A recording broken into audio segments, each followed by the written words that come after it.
the different size organizations. Here's one from Alameda County, over 300 donors, that some of you have quite a bit of experience. So some of what I'll be saying will be review, but I always find it's helpful to review key principles of fundraising and really reflect on what areas do you need to strengthen in your fundraising program, even if you already have a pretty robust program. And for those of you just starting out or have a very small donor program, there will be some tips here that you can really take and apply immediately to your activities. So before I go, this is great seeing more in chat. The other thing I want to say by way of introduction is one of the things that I've learned about fundraising is that fundraising isn't a set about, it's both an art and a science. So I may say, here's a key principle for successful fundraising, and you need to pay attention to these, 5 things. And then there's some things that are just not intuitive. And you think, well, I should be able to raise money because, I've set this program up. And sometimes it works really well and sometimes it doesn't. And sometimes it's really about luck and that you just happen to, find people who really care about your cause and who happen to have access to a lot of money. And other times you could spread the word out quite widely and not be as successful. So what I'm going to try to do is lay out some principles that I think will help you strengthen your program, and then you also have to trust your instincts on what works for you. The other introductory comment I wanted to make is that one of the things about the issues you work on, mental health and mental illness, are ones that I think are getting a lot more visibility, and there's a lot more awareness of them since COVID. You could probably say a lot more about that to me than I can say to you because you're in the work. And what that means, though, when there's heightened awareness about the issues that you're working on, that it is actually easier to raise money because people know that the stress that folks are under, the anxiety that people are facing, exacerbates whatever situation they're in that's already problematic for them from a mental health perspective. So I think your case for support, which I'll be talking about a bit in a few minutes, your case for support is very strong now. I mean, it's always very strong to you and to people who know you, but in terms of the broader world out there, I think you may have even found that it's been easier to raise money in the last year than it has been previously. Okay, so let me move into, so what I'm going to do is the first part of the hour will be focused on setting the context, so identifying trends in fundraising that are general trends or trends that affect fundraising that aren't necessarily just fundraising. Then I'll move into some fundraising trends and data. And then from there, we'll look at some key principles for success. As I go through the trends, I want you to be reflecting on what about these do you feel apply to your organization? What do you think, oh yes, I need to pay attention to that, or we're already seeing the impact of that? And then we'll have a chance to pause and reflect on that after I finish that section. So let's move into, sometimes the slides do not want to go. I don't know why. Okay, so first slide, this is just giving you a sense of what I'm going to cover in the next few slides. So lots of information here. So first, this is the most obvious one that we're all quite aware of, is how much the pandemic has changed everything about our lives, including how our organizations run, how we engage with each other, how we carry out our work. And again, this is something that all of you probably talk about in an ongoing way with your colleagues, your staff, your boards, about how do we provide services, how do we support people, how do we get our work done when we can't be in person anymore, or at least for the time being.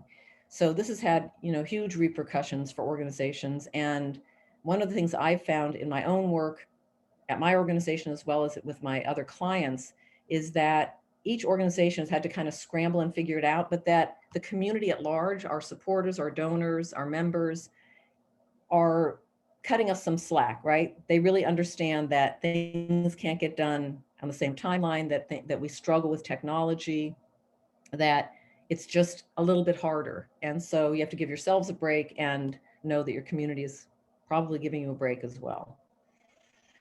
The other thing I want to say about the pandemic, about COVID-19, that I think is affecting some organizations in kind of, again, counterintuitive and intuitive ways. One is because of the economic impact of COVID, which is people losing their jobs, people not just scrambling again in different ways to make their lives work for them, that it's been a stressor on donations, so that what we're finding is that while people continue to give, and in fact, some organizations are having windfalls of support, and other organizations are struggling because their donor numbers are declining.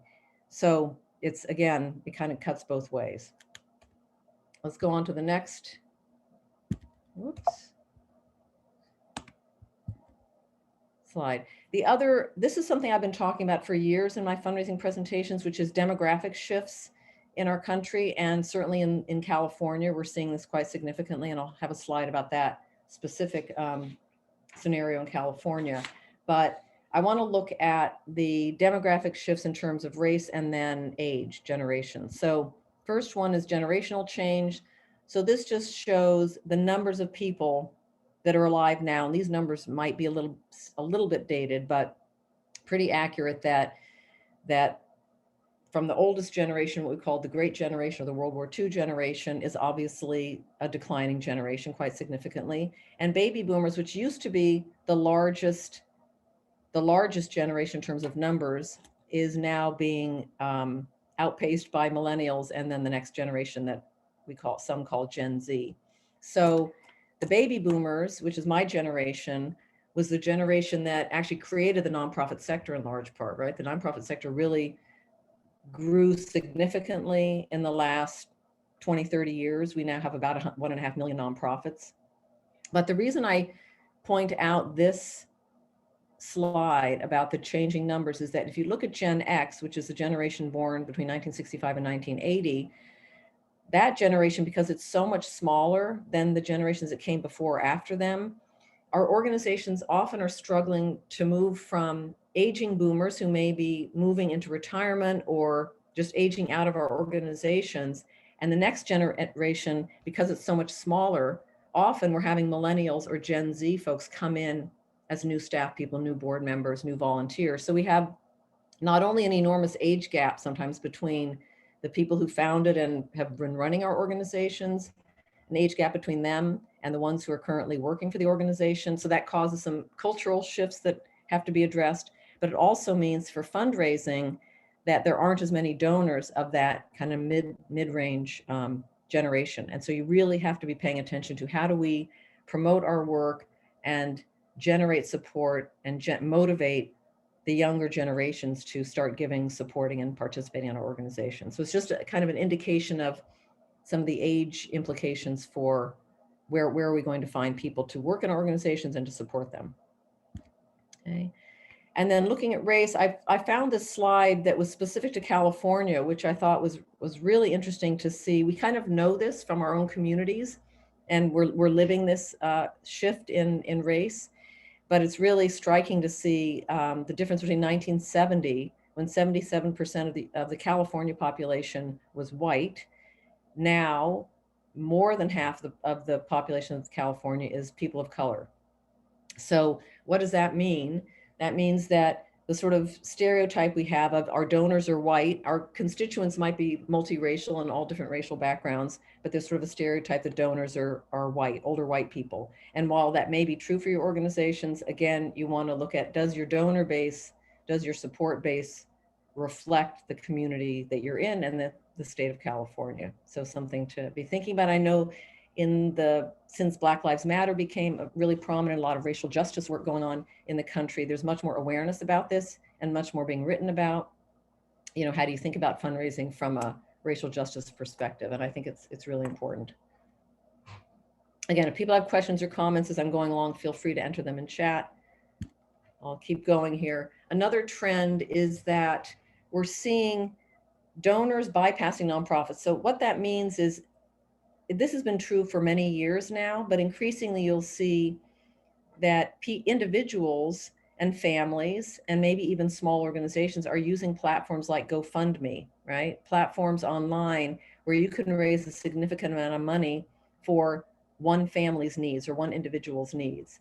And I don't think this is a bad thing. I think it's great that people have these kind of platforms, but it means sometimes that you're in a bit of competition with with that, right? That people are giving, they see an opportunity to help an individual, maybe it's even someone they know, a family member, and so maybe they're not able to give as much to their local nonprofit.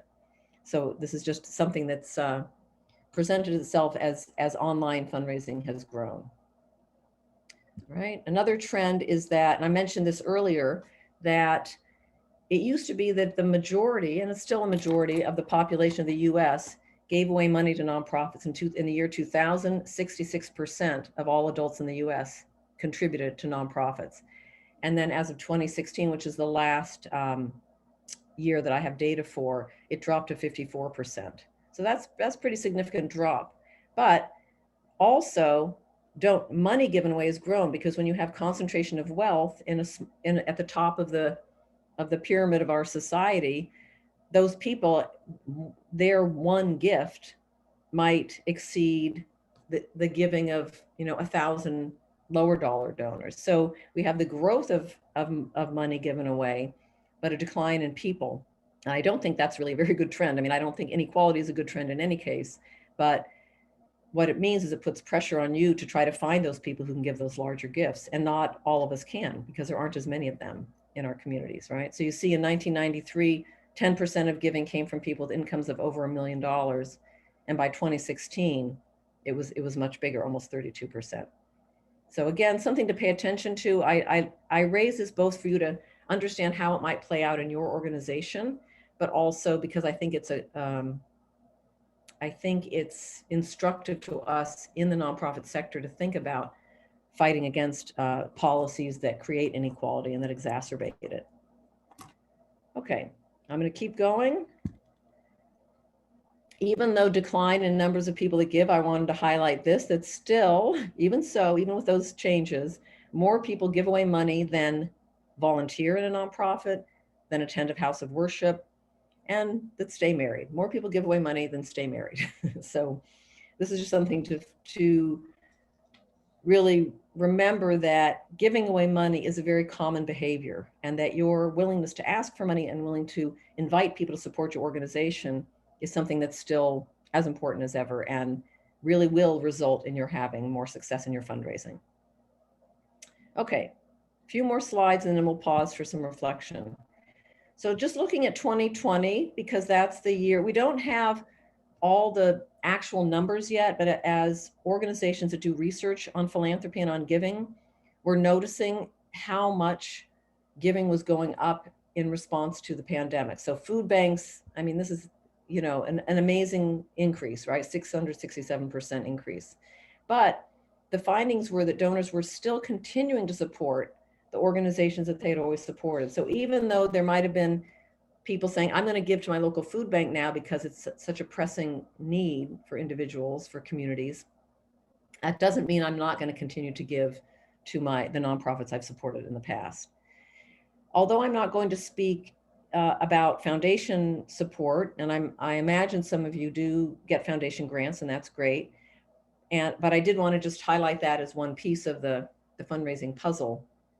And there are requirements for private foundations to spend, including giving away, 5% of their assets. And there are more and more foundations that are exceeding that, which is great, because they have the money available, and it's great for them to be getting it out there.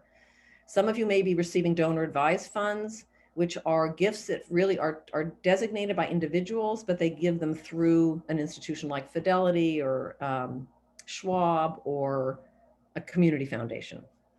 So there's a big increase in donor advised fund giving also as a result of the pandemic, but there's also a lot more money, a lot more people giving through donor advised funds, which is challenging because it's very hard to find them, right? You don't generally you can't research a donor advised fund. They're not publicly available funds.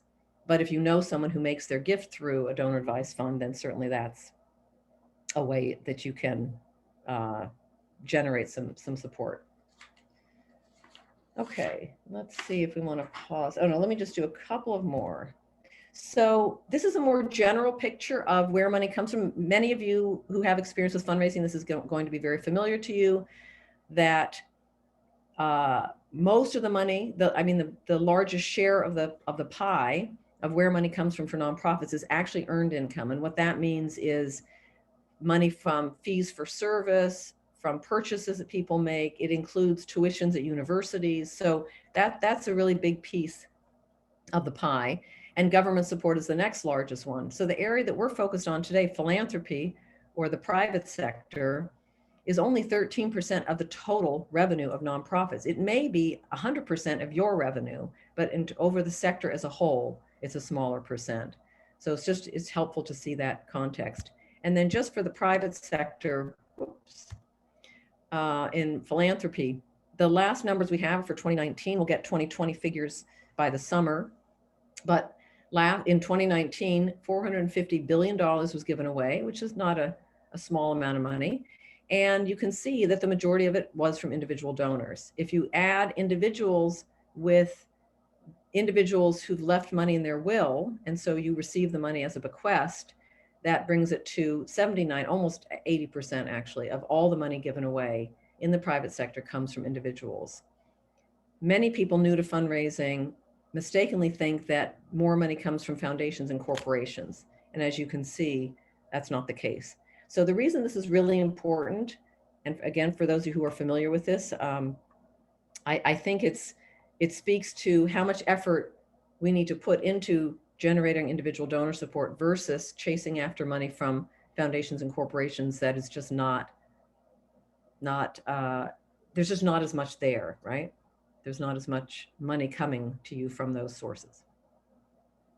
Okay, so let's pause here and take a minute, and you can enter your thoughts in the chat. And if you want to ask a question out loud, you can indicate that as well. We can take a couple of minutes to talk about what most surprised you about this information, or was most striking. Maybe it wasn't surprising, but you're reminded about something. Is any of this showing up in your organizations, in your work, in your fundraising, in your ability to build a team of people? And does it make you think differently about how to approach your fundraising going forward? So just some initial thoughts about that before we move into some principles. Okay, so totally surprising, individual donations outweigh foundations. And actually, foundations have grown in the percent. When I was first in fundraising in the 1980s, individual giving, including bequests, was close to 90% of all giving. So foundations have actually grown significantly, but still a smaller piece. Anyone else? Anything about these trends? Where do grants fit in? Grants are funds that come from foundations. So grants are that line item of foundations. Some grants come from corporations as well, but the foundation line item is primarily where grants come in. Did that answer the question from Patty? Yes, and earned income. The other big change just over time is that when I was first in fundraising, government was actually more than 50% of the income of nonprofits. And as government cut back, the shift that happened is that organizations had to start charging fees for things they might not have before. So that's one of the big shifts. Someone said, I thought corporations should be an area to target. So this is what I want to say about corporations. They are a very tiny piece of the puzzle and of the pie, but that doesn't mean that if there are corporations or local businesses in your communities that you think you have a good chance of generating some support from, either because you have an employee of a company is part of your organization, and so they have access to that, or you have a relationship to the manager of a company or the owner, then certainly you should pursue that. But I think that's right, is that you don't want to put a huge amount of resources if you don't have an obvious connection or network there. And yes, the trend is corporate matching, that's right. And that's one thing you can do, is ask your donors if they work for a company that has a matching gifts program. Some people don't know that their companies have that. And so they can go and ask their supervisor, their CEO, do we have a matching gifts program? They may not publicize it widely. Here's a question. How does living in a low-income area then affect the ability to raise funds based on individual donations? So that's an excellent question. And one thing I would say is that One thing we really want to make sure we do in our fundraising is not make assumptions about what people can and will give. So studies have shown that the people who earn the least amount of money in our country actually give the highest percent of their income away. Now, that's not to say that you want to ask people who are totally struggling to pay their rent and pay their bills to, put any pressure on them to make a donation. But sometimes people feel like it gives them a sense of making a difference, of being active in the community, to give $5, to give $10. Now, if most of the people in your community can only afford $5, $10, $20, then obviously that's not going to make up your full budget. So then you have to look at, well, where do we have connections beyond the people in our immediate community? So are there people who you have connections to who may not be right in your geographic community, but support your cause? You have a relationship with them. They appreciate you're making a difference. Or maybe someone who used to live in your community and you still have a relationship with. So there are ways to generate that support, even if you're in a low income community. But it's true that it's going to be harder and probably take more gifts to add up to enough money to support your budget. Any other questions, thoughts, reflections on how this affects your work? I note I missed this one. Most donations via individual, director via events. Okay. Yes, most donations, and we'll get into a little bit about strategies. Special events, which are now, we'll talk a little bit about how they've shifted to online. I'm sure you've participated in or maybe hosted some online events. We're seeing that organizations are raising money through those new ways of doing events. Generally speaking, events are best for generating visibility, awareness of your cause, bringing people together, sharing information, and the fundraising. For the most part, even when we were doing events in person, the money that you make on an event can sometimes barely cover the cost of producing it unless you have some sponsorships, underwriting, where you ask someone to give a large gift to help sponsor the event, right? That's a business sponsor model, is a very common event model. That's where the money comes. So yes, typical fundraiser, like a dinner dance, right? So a dinner dance, when someone buys a ticket, $50, $100, let's say you're even charging $300 for your dinner dance, but the cost of putting that on, those ticket sales, again, often barely cover the cost. Where you're making money is when you have a live auction at the event, or you have sponsors, people who sponsor at much higher rates. The most effective and fastest way to make money, to earn money, to generate income, to raise money, is to ask someone one-on-one, to ask donors who can give $1,000 to solicit them in person. We'll talk about that in a minute, but we'll circle back on some of these specific questions about specific strategies. Okay, anything else before we move into key elements for fundraising success? All right, let's move on then. Okay, so here are the things we're going to cover in the next 35 minutes or so. And we'll start with a focus on building relationships. So this is a way of conceptualizing building a strong individual donor program that has really served me well over the last 30 years. And I continue to find it a useful way to both understand how fundraising works, but also to apply it to my own fundraising programs and to really reflect on what to focus on. I'm going to talk about this for a couple of minutes, and then we're going to do a short breakout session where you're all get into groups of 3 or 4 here as in a breakout to reflect on which of these areas do you most need to focus on right now. So be thinking about that as we're talking. So every successful fundraising program needs to have a mechanism, a way, a strategy for inviting the first gift. So at the very bottom of this slide, how do you invite the first gift? Is it through the first gift, meaning someone has never given to your organization before? What's going to motivate them to give their first gift to you? Is it through an event? Is it through some kind of mail appeal, direct mail, where you send them a letter? Is it through a peer-to-peer campaign where you get a group of people together and ask everyone to solicit their friends, this sort of walkathon model, or now there are all kinds of online giving platforms to just have people raise money by sharing their own pitch for support that they send out to their friends, and it doesn't involve any any actual physical activity, but there are many ways to do peer-to-peer campaigns or email solicitation. So these are just examples. There are other ways to invite the first gift, but these are some very common ways that people do that. So are you doing enough of this, generating new supporters to bring people into your pipeline, so to speak?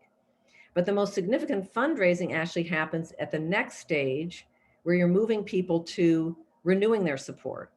So any of you who've been involved in any kind of sales or retail know that, or any kind of business actually, know that your best customers are repeat customers, right? People who already follow you, they already buy things from you, they already support you in the case of a nonprofit.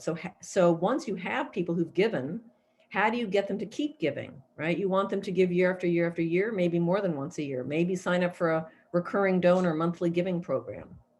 So what are the ways you do that?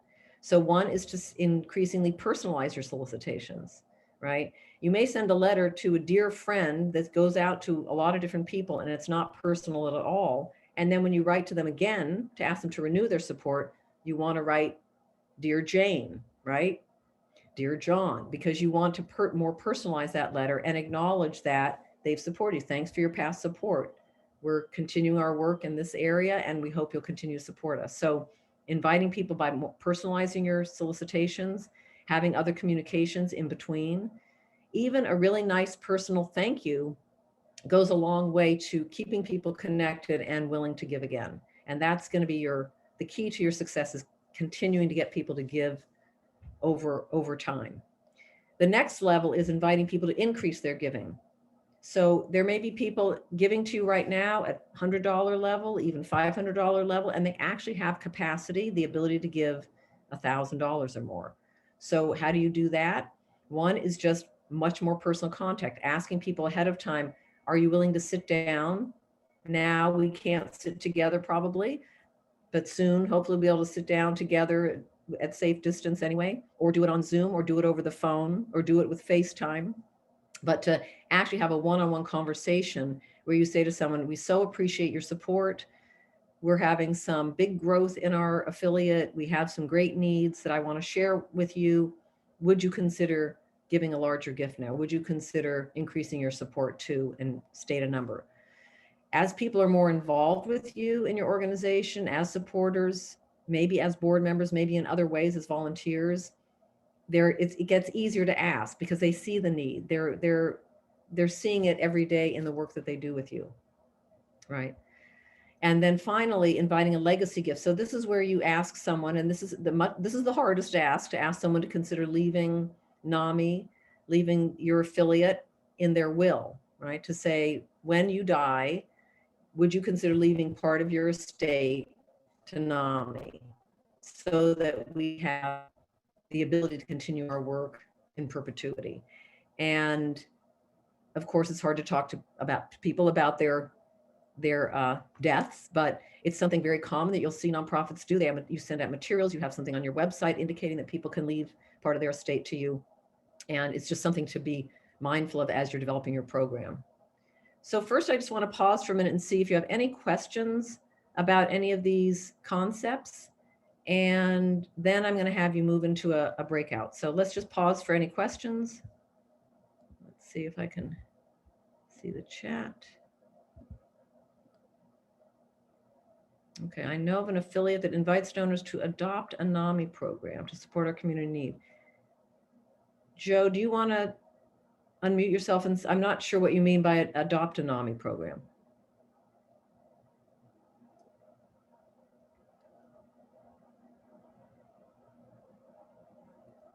Okay, well, you can come back to that if we have time later.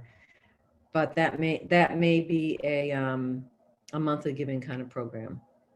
Thoughts on recruiting people to help with fundraising? Yes, we will get to that. That's going to come up next or soon.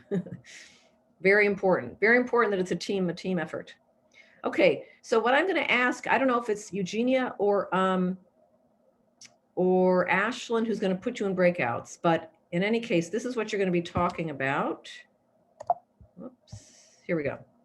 What is important for you? So you're going to have about, let's see, about 8 minutes in your breakouts. And please make sure everyone has a chance to talk for at least a minute or two. What is most important for you and your affiliate to focus on right now? Do you need to bring in new donors? Is that because you're just starting out or you only have a handful? Do you need to really focus on retaining current donors? That is, you have donors, some of you have a few hundred donors. Do you really need to concentrate on making sure that you continue to keep them connected, increase your communications, maybe strengthen that? Or do you need to identify some donors who have the capacity to give larger gifts? That is, upgrade them to a larger giving amount and maybe have more personalized one-on-one campaigns. Or are you doing pretty well in all those three and really thinking about estate planning and putting together more materials about bequests and getting that out to your donors? Is that something that really would be a good thing to focus on? So just share with each other where you feel you need the most focus and effort, and then you'll come back in about 8 minutes, we'll debrief and move on.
Not everyone's moved to breakouts, but I don't know who's the person whose name shows up in my chat as NAMI California.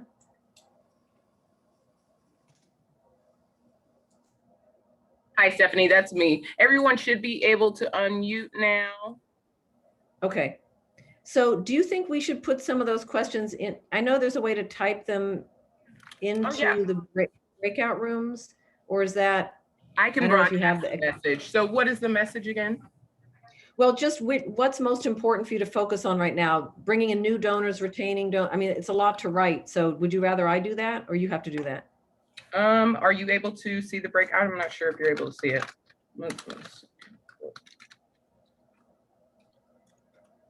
You know, maybe, do you think people have enough?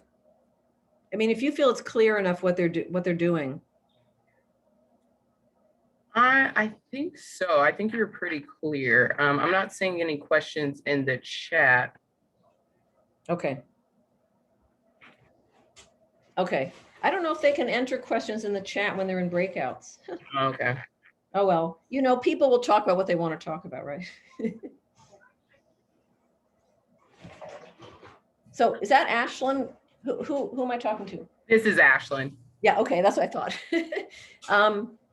You know what, it's so funny. I realized I had taken my earrings off because of my face mask. I forgot to put them back on. Oh, no. Oh, dear. Do you think anyone noticed? So how do you think it's going? I love your presentation so far. I think it's definitely something that everybody is interested in learning about. So yeah, I think that if I'm just trying to make sure everyone is able to unmute, it does look like everyone is unmuting. In the breakout rooms, you mean? Mm-hmm, mm-hmm. Oh, yeah, because otherwise they won't be able to talk. Yeah, exactly. So I was just concerned about that, but it also looks like we have some participants still in the regular room. But yeah, they should be able to unmute.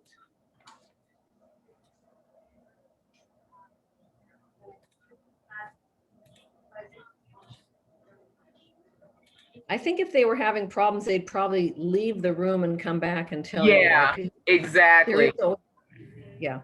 And so I'm looking at always that rooms now, and it doesn't look like anybody's leaving. And I do hear people in Eugenia's group. So I think we're pretty good. So what the people who aren't in breakouts, is that just because they didn't choose to do that? I think so. Okay. Maybe they stepped away from their computers or something. Mm-hmm. Okay. I'm just going to step away to get some water. Oh yeah, you are fine. I have a timer now. You're at 4 minutes. 4 minutes. So 4 more minutes to go? Yes. Okay, great. Thanks. No problem.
Did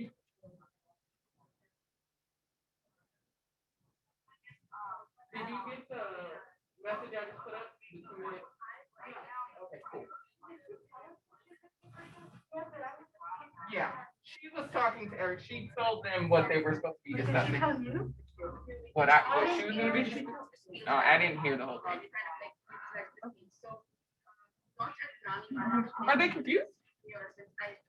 I don't know what they're doing. I'm just literally not looking. My computer died. Okay, see, and there's a lot of stuff going on. So like, I was just like, I've been waiting for Lauren, so I didn't really hear what she said. All I did was breakout rooms, and I have the timer going. She has about a minute left, Okay. and then the rooms are gonna close. So listen for the door in case they come today to pick up my computer, Oh, okay. but it's dead. Not the desktop. The desktop is gone. Okay.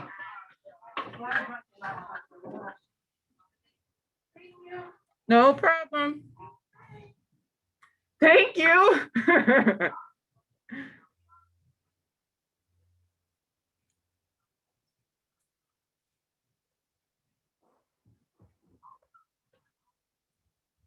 Okay, Stephanie, I'm going to be closing the breakout rooms in about 30 seconds. Great.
Hello. Sorry for that delay. I wasn't able to unmute myself. So welcome back. Before we move into the next section, let's just spend a minute hearing, if anyone wants to say something out loud, feel free to, oh, I guess you can't unmute yourself, but maybe enter in chat if you'd like to speak. Otherwise, just write any reflections you have from the breakout. Anything, any new insights you had, any new priorities you want to set for yourself, questions that came up in your group. We'll just take a minute for that.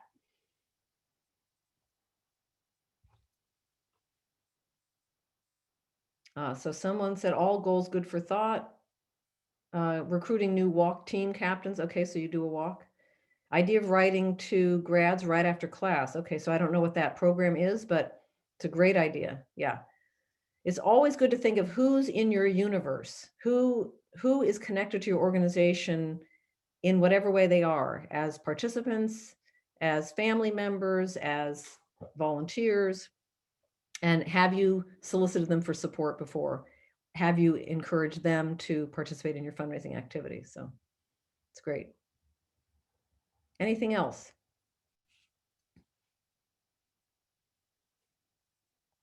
Not enough time. Our group is going to share more. That's great. That's great. Some success in donation qualified charitable distribution from IRA. Yes. So for those of you who may not be familiar with this, for those folks that have individual retirement accounts, otherwise known as IRAs, when they turn 70, the age may have moved up now, right, to 72, but there's a required, you have to start taking money out of your IRA when you reach a certain age, either 70 and a half or 72 now. But and what you can do if you have such an account, instead of taking the money out and paying income tax on that and then donating it, you can have that money go directly to the nonprofit from your IRA, and then you get both the tax deduction from the donation, but you also don't pay income tax. So that's a really good thing to promote to your donors who may be in that category, to let them know about that if they don't already know. Okay. Here's another one. Subscription to a community crisscross guide is being donated to our affiliate to give us access to more donors and targeted communications. Tell them we depend on donations, ask them to donate. Great. Corporate matching funds. Okay. So it looks like there were some good ideas generated. I know that 8 minutes is not a long time. Because this is only an hour session, I just wanted to give people at least a little time to not be sitting staring at the screen and be able to talk to each other. So let's move on to the next set of tips. And I'm going to share my screen again here. Okay. And remember, you are going to have this PowerPoint to go back to. So this, I just want to put in a big plug for thanking donors. It seems simple and obvious, and of course we do that, but it's amazing to me, as someone who's been giving, donating for years and years, how few organizations really send nice thank you notes. They're generally form letters with nothing personalized at all. If you have the capacity to personalize them, to have your board members call donors and thank them on the phone, even if it's leaving a voicemail message, makes a big difference. I'm not going to play this little video, but when you get the PowerPoint sent to you, you should click on this. This is just a little thank you video that the organization I'm working with, the Affordable Housing Group, we just put together. We recorded people on Zoom, our board members, thanking our donors. And it's just 1.5 minutes. And then we sent it out as part of our e-newsletter. It was pretty easy to do, and just a nice kind of personal touch. So take a look at that when you have a minute. It really is only 1.5 minutes. Okay. All right, next we're moving into the principle of making the case. This is a really key element of fundraising success, being really clear, and someone already, seems like this already came through a bit in one of the comments in the chat. But what are your beliefs? What do you believe in? And why is that important? And that is part of really giving other people a motivation to give. Why should they give? What's the most important thing about what you're doing? And each time you solicit someone, you're making the case again. So you have your basic case for belief that, I'm not sure what NAMI's mission or vision statement is, but if your belief is that everyone should have access to mental health services, that everyone knows someone who has a challenge with mental illness or mental health, that's something that is pervasive in our community, and also an unwillingness to deal with it sometimes, right? And the stigmatization of it, that you're working against that. Whatever all of those things are that you believe, how are you communicating that in a way that says to people, this is really important and we hope you'll support it? So if you have time, this is a good conversation to have with your team to say, what do we all share? What are our core values? What do we share? And if you were talking to your friend right now, what would you say to them about why it's important for them to consider giving to NAMI? So that's something I find is a really good team exercise. Okay, then the next thing, so we have building relationships, having a clear case, and then what's the strategy? So this came up in the chat a bit about events versus asking directly. And what I wanted to do is just give you this, what we used to call this the ladder of effectiveness. So at the top of this list of fundraising strategies are the strategies that generate the highest rate of response. So if I'm able to get a meeting with you in person, the chances that you'll give a gift are much higher than if I post it on Facebook and hope you see it and hope you'll give, right? If I ask you directly, can you, Susan, consider a gift of $1,000? You're probably not going to respond to a social media post to that, but you might respond to my approaching you one-on-one, right? A personal phone call is where I speak to you on the phone, which is more and more common when we can't meet in person, is to talk on the phone. And of course, now we also have these online ways to meet, but is differentiated from phone banking, which many of you might have done during the election to get out the vote or to raise money for a candidate or for a ballot initiative. Phone banking is something where you call a lot of people on a list and you probably don't know them personally. A personal phone call is where you're calling someone who's a donor or could be a donor, a friend, someone who you want to solicit personally. Okay, so this is in order of how likely you are to get the gift. In-person asking, you have about a 50% chance that someone you put on a list and say, I'm going to try to meet with them in person, 50% chance that they'll give, versus direct mail or mass email where it's way under 1%, right? You send a mail appeal out to a list of people who've never given to your organization before. That's direct mail. And if you get 1% response, that's a successful direct mail appeal. I'm not talking about direct mail to your current donors. People who are already giving to you have a much higher likelihood of giving again, but to new people. And then I have social media and special events with asterisks because you can't measure them as well. You can't measure when you post something on Twitter or Facebook or Instagram, you don't actually know exactly how many people saw the post. So you can't measure the percent response. Whereas these other things where you're identifying a list of people and contacting them, you can see what percent responds. And same with events. So this is something that's important to think about, because if your main goal is we need to raise $10,000 right now or $50,000 in the next few months, you're going to want to look at the more personal strategies. If you really need to build your base and generate more people giving and more people involved, then you're maybe going to do events and social media postings and things like that reach a wider audience. Okay. So I want to just say something, let's see, how's our time? We have just a few more minutes. I want to just mention about online events. Imagine you could share with each other. This would be a great something for NAMI California to host some kind of peer sharing about events, because we're all doing them and we're all figuring it out as we go. And these are just a few tips that I've learned from some events that I've hosted as well as events I've attended, just how to think about them. But one thing that I learned really quickly is that, when you have an in-person event and you have someone speaking up at the mic and then another person comes up and there's some time between, someone's walking up to the podium or whatever, that kind of downtime is fine because everyone's there and sees what's happening. But when it's online, you really need to make sure things flow and things move quickly and that you have it pretty well scripted out.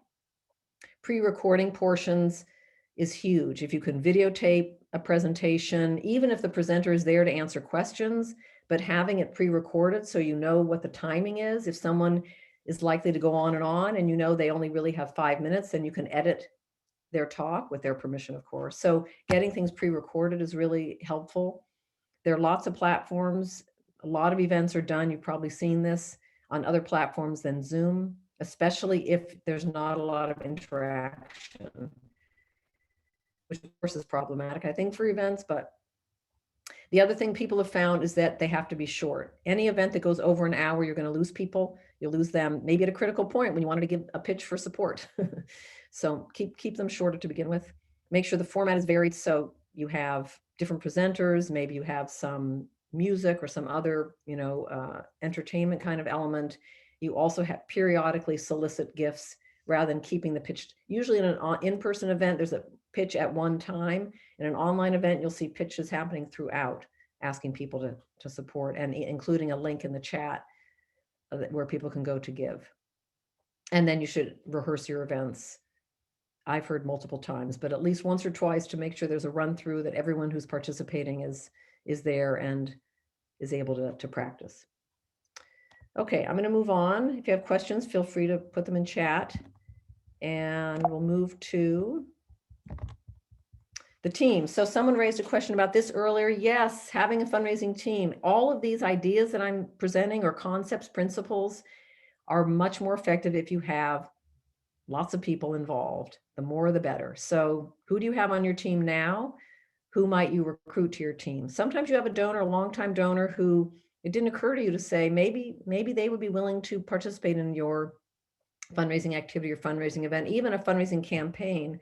One of the things that I sent to Ashlyn and Eugenia to pass on to you are some materials for how to do a asking campaign. So how to set up a structure where you recruit people to be part of a team who's going to go out and solicit either your current donors to renew or increase their giving, or to solicit new people, and a structure for that. So getting people on your team for whatever the activity is really critical. The role of the board. Here's something that you may all be familiar with, this idea that the board really needs to participate in fundraising, but I found there are still organizations where the board members are not engaged. They're not expected to make their own gift. They're not expected to raise money. I think it's really important to at least have that conversation with your board. Is this something, even if it's not, even if your affiliate is not a 501c3 with a board, but if you have some kind of advisory board or leadership group, to really invite people to participate in these ways. And finally, I found it really helpful for structuring board engagement in fundraising to ask board members to fill out a commitment form once a year and to list out what they've agreed to do. I actually have a commitment form I use with my organization that gives them options. I'm willing to host a house party at my home. I'm willing to host a house party online. I'm willing to solicit local businesses to sponsor our event, right? I'm willing to donate this amount of money, and they just fill out the form. And I find that's a nice way to invite people to participate. And it also gives you a mechanism for accountability, right? So you can go back to them and say, okay, this is what you said you would do in January, and it's now September, and you have a little ways to go. Okay.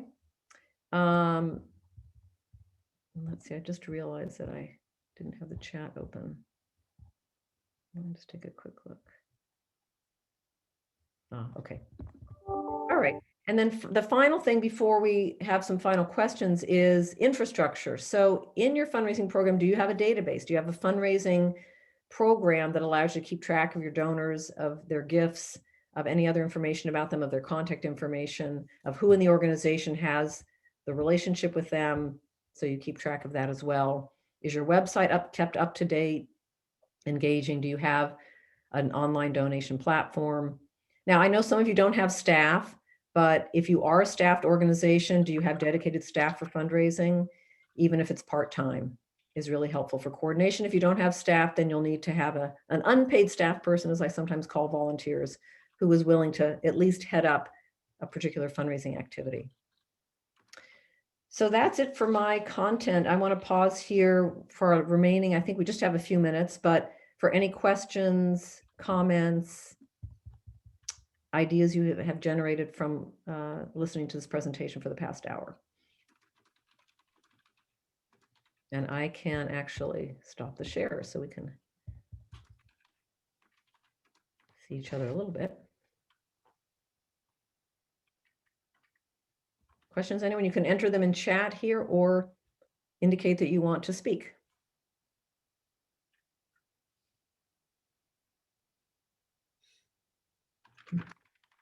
Quiet group here, huh? Oh, I'm glad this is helpful.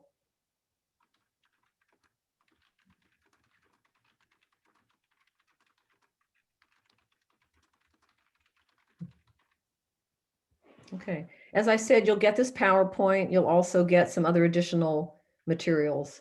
And the PowerPoint includes my contact information if you had a follow-up question. And yes, you can email me separately.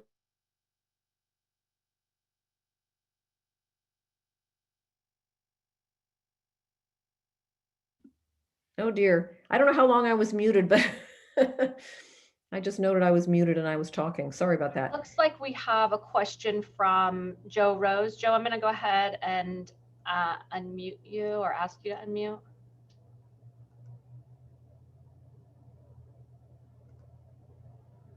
Let's see. Doesn't seem to be working. Joe, are you still there? There you are, Joe. Can you hear me now? Yeah, hi, Joe. Yeah, there was a question. Hi, there was a question earlier about adopt a program. Should I Yes. answer that now? Sure. Basically, it was NAMI Santa Clara County that they would say that like our family of family class or peer-to-peer class or whatever our program would cost so much. And if a person would donate, that amount would take care of that particular class or presentation or whatever.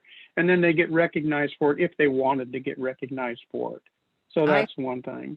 I see. So basically it's packaging a program to say, this is what it costs. Instead of saying our entire organization needs to raise $100,000 or $500,000, this program costs X, and you could be a sponsor of that program. Right? It's Exactly. just kind of a framing the support. Yeah. Yeah. And the other thing is on donations, rather than having board members just donate a certain amount of money, what we do is we say, here's the amount of money that the board will donate as a whole.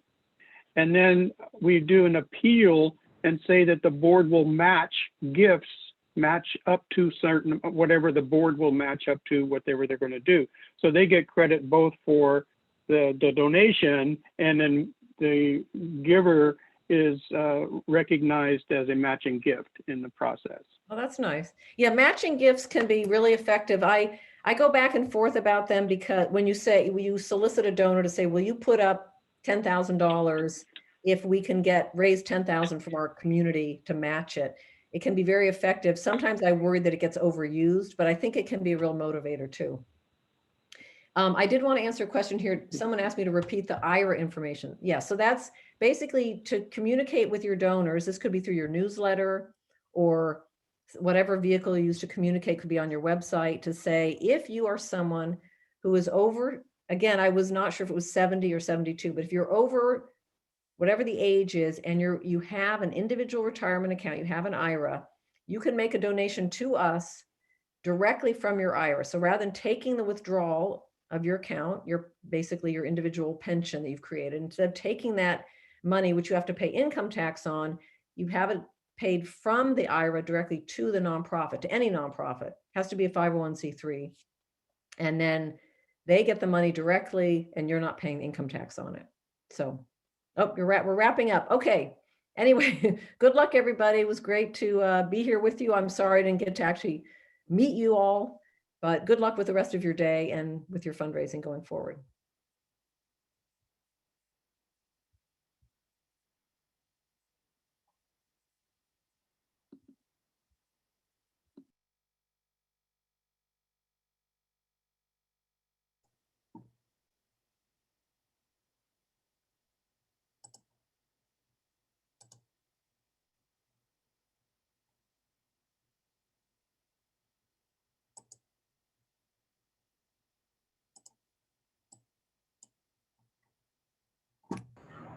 Hello.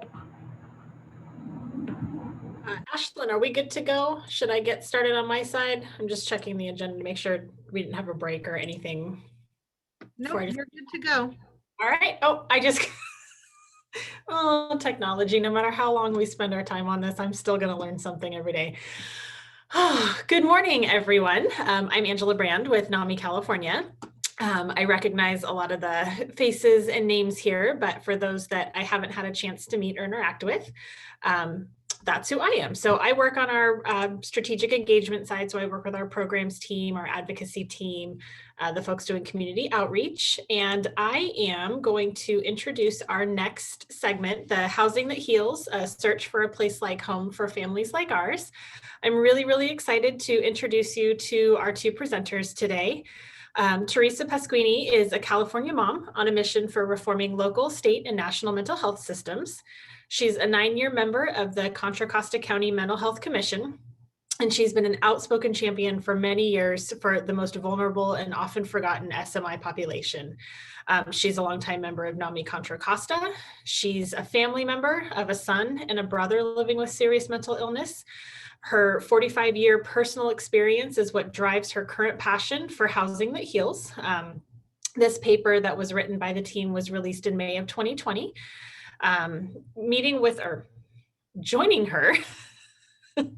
Joining her is Lauren Redigliata. She's also a California mom on a mission with a passion for housing vulnerable populations. She has a longtime history with nonprofit housing. She's worked in a variety of states where her family lived before returning to the Bay Area. She's chaired the Contra Costa Mental Health Commission as a family member representative and is also a member of NAMI Contra Costa. She coined the term Housing That Heals in a call to action in Contra Costa back in 2016 and is the co-author of the paper that they'll be discussing today. They partnered on the Housing That Heals project after leaving the Contra Costa Mental Health Commission. With their shared passion, they took a road trip across California in 2019, looking at quality, affordable housing solutions for people who live with serious mental illness. Using that research and their lived experience, they put together this story that is going to be familiar to many of you and the families of the forgotten.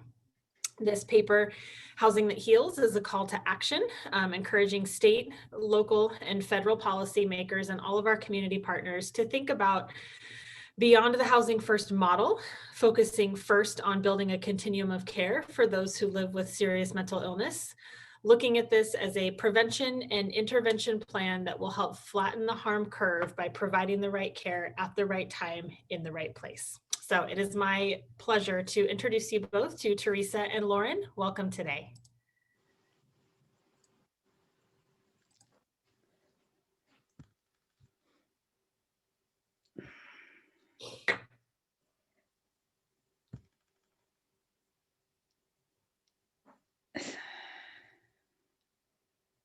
So good morning. It's my privilege to, sorry, I need my video on. Hey, everybody. There I am. So good morning. Screen up. Are our slides up? I can't tell on my end. Yeah, yes, Okay. they are. Thank you. Okay, well, thank you so much, Angela, for that warm welcome and introduction. It's a privilege to join you all this morning. And I am going to go through, we'll move to slide 2, actually, and start our introduction. So next slide. Oh. There we go. Okay, so although you just got a long introduction, Lauren and I have we've scripted our comments because we have a 62-page paper with a lot of information that we want to condense into 30 minutes. And so I'm going to start by, repeating a little bit of what Angela just said. I am Theresa Pasquini. I'm a local, state, and national mental health advocate. I've been a member of NAMI East Bay, and I'm currently a member of NAMI Contra Costa. I am a former commissioner. And I'm also a founding member of a behavioral healthcare partnership that began in 2009 at Contra Costa Regional Medical Center, which is our county's public hospital. It was one of the first patient and family partnerships in the nation that focused on psychiatric units. And I consider those units the forgotten units with the forgotten patients. But most importantly, I am the proud mom of an adult son who lives heroically with a serious mental illness. He was diagnosed in his teens and has spent the majority of his adult life in locked psychiatric facilities.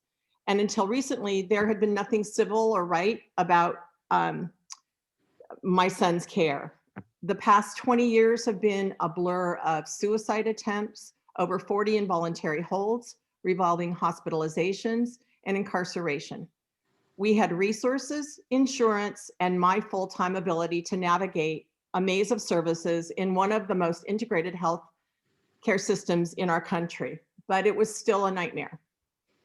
At the age of 19, my Danny was placed on an LPS conservatorship and his multiple revolving hospitalizations began. He would spend months behind locked doors in faraway facilities in Napa County, Solano County, Sonoma County, Marin County, Alameda County, Santa Clara County, Merced County, San Luis Obispo County, but rarely in Contra Costa County, his home county, where he was born, went to school, and where his friends and family live. Danny's dad and I would visit him every week, no matter how far away he was, and those out-of-county placements were often the only option available and prevented him from healing in his own home, in his own community. And when he returned to live with us or in a community placement, the medically necessary continuity of care and recovery supports would quickly fail. So I began learning about all of the systems that were designed to keep my son from healing or living close to us. I learned early on that the only control I had was over my voice and our family story. I joined every local, state, and national forum to shatter silence, shame, the status quo, and to influence system change. When Lauren joined our Mental Health Commission in 2013, we became partners along with many other family members, our local NAMI leadership and community, and to ensure that our county adopted Laura's Law. We finally succeeded in 2015. However, by then my son was free falling through the tattered safety net. And even though my son was stuck in the revolving door of courtrooms, solitary cells, and state hospitals, I was determined to help make our whole health system welcoming and accessible for all and prevent the suffering that my family was living. So I expanded my advocacy and began working with community mental health, psychiatric, emergency services, psych inpatient units, homelessness divisions, substance use divisions, detention health, law enforcement, and justice partners. And it was this partnership work that took my anger wall down and why I now refer to myself as a recovering angry mom. My work in the public system taught me that nobody comes to work to harm and that we must all work together to guarantee that all patients receive one care everywhere, every time. And the work also taught me to never apologize for speaking up on behalf of the most vulnerable, which also includes my son. I think it's really hard to capture the depth of despair that my family and so many others have experienced. However, because of luck, heroics, and partnerships, my son is living safe and free today in the community. I am a mom on a mission for housing that heals for families like mine, yours, and ours. And I believe that it will prevent homelessness, prevent incarceration and institutionalization, and mostly prevent suffering. Next slide, please. Off to you, Lauren. Thank you, Theresa. My dearest young son was diagnosed with schizophrenia 23 years ago, and in the ensuing years has had many diagnoses: severe depression, anxiety disorder, schizoaffective disorder, PTSD. With every new diagnosis, there was a new set of medications. After each involuntary hold and psychiatric hospitalization, he has attempted to stick to his treatment plan and medications, but soon the illness engulfs him again. He has tried the most intensive treatment options available in unsecured facilities, but all have failed him. We, his family, have not been successful in obtaining a conservatorship, but we were successful in getting him admitted into assisted outpatient treatment. How I wish I could say this was successful, but it was not, and it has not been. Not because the treatment team was not doing their job. Over the past years, they have not stopped trying, but they need housing that heals, where they have access to him daily, not the squalid apartment where he accesses street drugs and alcohol to ease his pain. My son has often said he does not feel worthy. He does not feel he has the right to live in a decent place. Just recently, we received a call from our son where he said he had pulled a knife on a neighbor because he felt threatened. We were powerless to prevent this situation to develop into that gravely dangerous situation. Our only course of action was to let our AOT team know, with the hope that the judicial aspect of AOT can help enable our son to resume treatment. I want to let you know we did call the Martinez police, but unless you actually are there and see it, they can't really do much. In California, we hear so much about housing first, that it is the answer for all. It is the answer for many, but not for the families of the forgotten whose children live on our streets, in their families' basements, or in our jails, the beds that never say no. Our family's experience has shown that for many with a serious mental illness, more is needed. Theresa and I set out to find where the best options for housing for those with a serious mental illness were in California. Off to you, Theresa. So for decades, so first, this is a slide. This is a picture off the Gilman Berkeley off ramp in the Bay Area. It was a couple years ago. I actually was told recently that this area has been cleared and is all fenced off now. But I wonder where everybody is and what kind of care they're receiving. So for decades, thousands of families have been trying to build housing that will save our loved ones from living on the streets, in jails, or in grim care homes with untrained staff. The status quo forces our loved ones and families to suffer needlessly, and our communities suffer too. Nobody can defend the status quo. The purpose of our Housing That Heals mission was to change the narrative and shatter the status quo by defining the problem and the forgotten populations, sharing solutions and strategies to reform systems, educating and advocating for a shared action plan that will start building more housing that heals in order to stop suffering. California must build a full continuum of psychiatric care that includes all levels of housing that heals. And that continuum must include MHRCs, adult residential facilities, and congregate communities of tiered care that provide clinical and social supports on site for those who cannot survive in supported independent living and do not deserve to be housed in a jail pod or a cardboard tent. In order to have a full continuum of the right care at the right time and in the right place, housing and facilities for those with serious brain disorders must be created to provide health, safety, and dignity. A healthcare system that includes the tiered array of housing that heals will save lives, improve communities, and save money.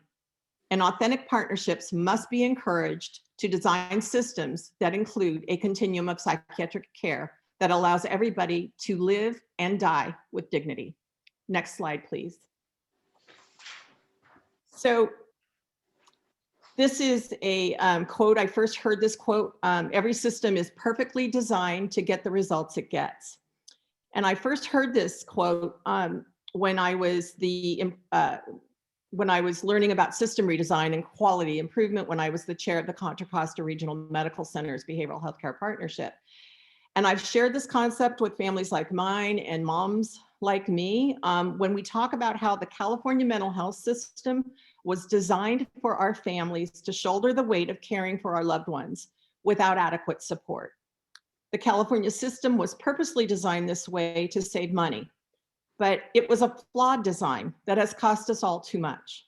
The results of the design are scattered across our city streets, found in prisons, jails, and elderly parents' homes, and sadly, graveyards. The Housing That Heals concept is a strategy to redesign the system that will save money, improve quality of life, and produce better health outcomes for those who live with serious brain disorders, known as SMI. All California counties must recognize that some people who live with a serious mental illness need more than a housing first program. First, they need a system that cares, catches them before they fall off the cliff. A healthcare system that includes a tiered array of housing that heals will prevent our loved ones from falling off the cliff and prevent our families and the providers from falling off too. Lauren and I spent 12 months traveling across California, visiting programs and attending local and state meetings. We traveled with open hearts and minds. We invited partners to join us along the way with the pure intention of developing a shared vision of hope, health, and home. We set out looking for answers to many questions, and we found some.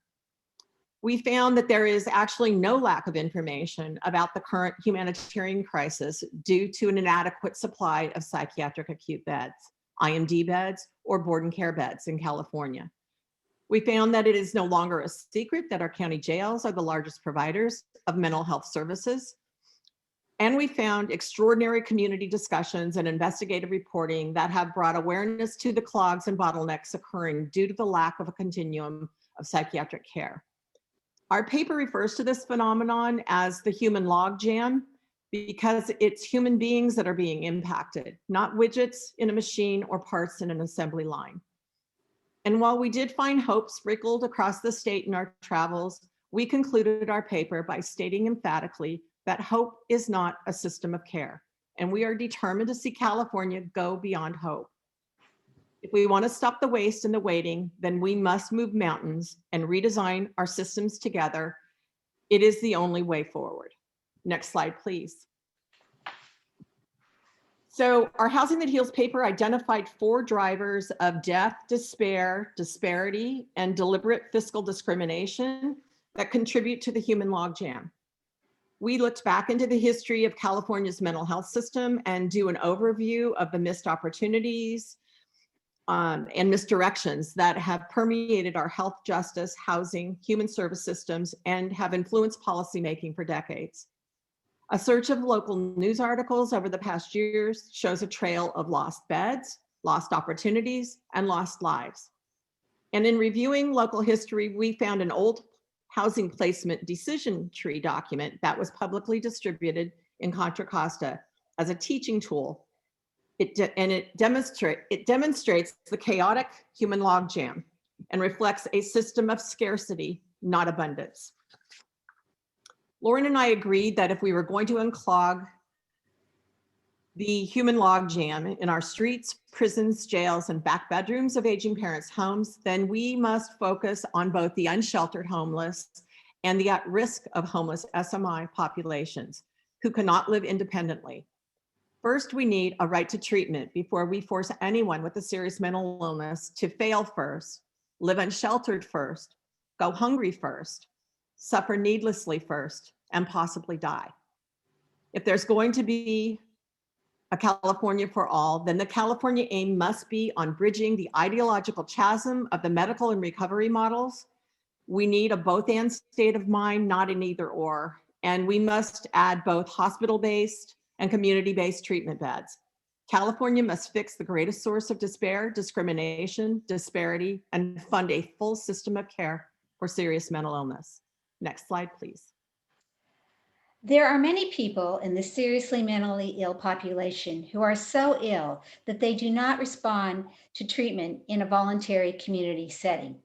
The no wrong door mantra of recent years does not work for people who are so ill that they do not answer the door when their treatment team is knocking. Treatment needs are more complicated than what was envisioned when the state hospitals were emptied, with the assumption that community treatment would replace the need for all institutional settings. There is now the recognition that due to the severity of one's mental illness, some will experience acute episodes that require inpatient treatment. There is also the reality that not all people living with a mental illness can provide recovery to the point where they can live on their own without an intense support system. With a serious mental illness, recovery can be a direct path for some. They recognize they are ill and they stick to their treatment plan.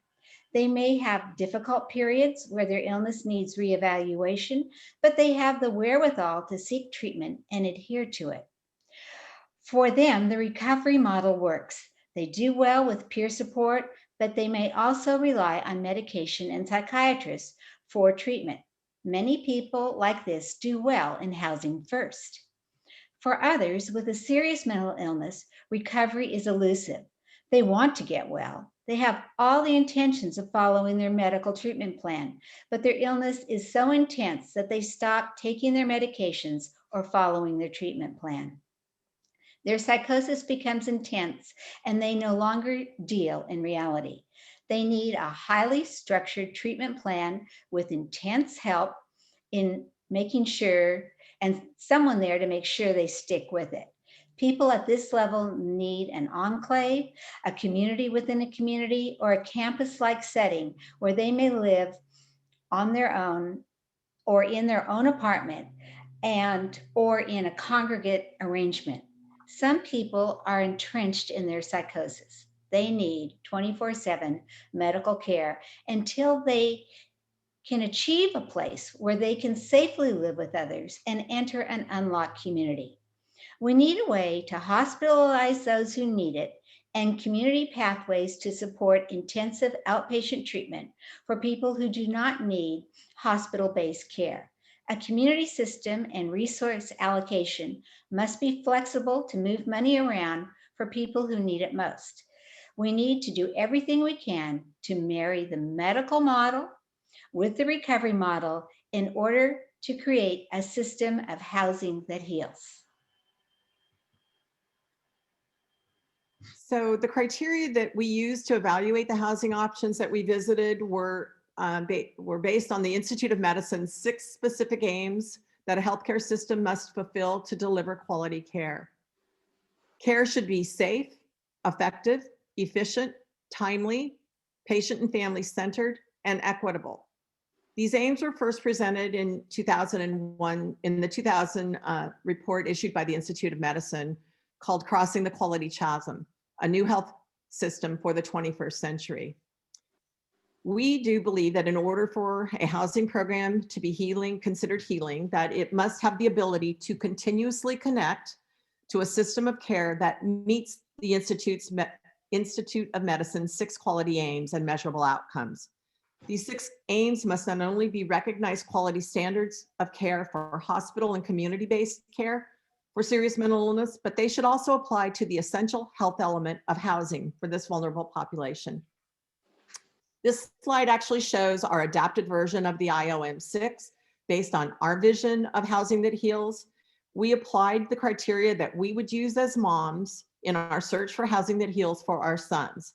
However, we also considered how each program might benefit anyone who needs treatment before tragedy, and we include suggested solutions for improvement. We created a roadmap for the programs that we wanted to visit both in and outside of our county, and intentionally set out to visit a variety of housing programs across the state. We knew that there was going to be a new wave of funding and focus on housing in 2019 because of the No Place Like Home initiative. We knew that the initiative was going to be focused on a housing first model to address our state's homelessness crisis.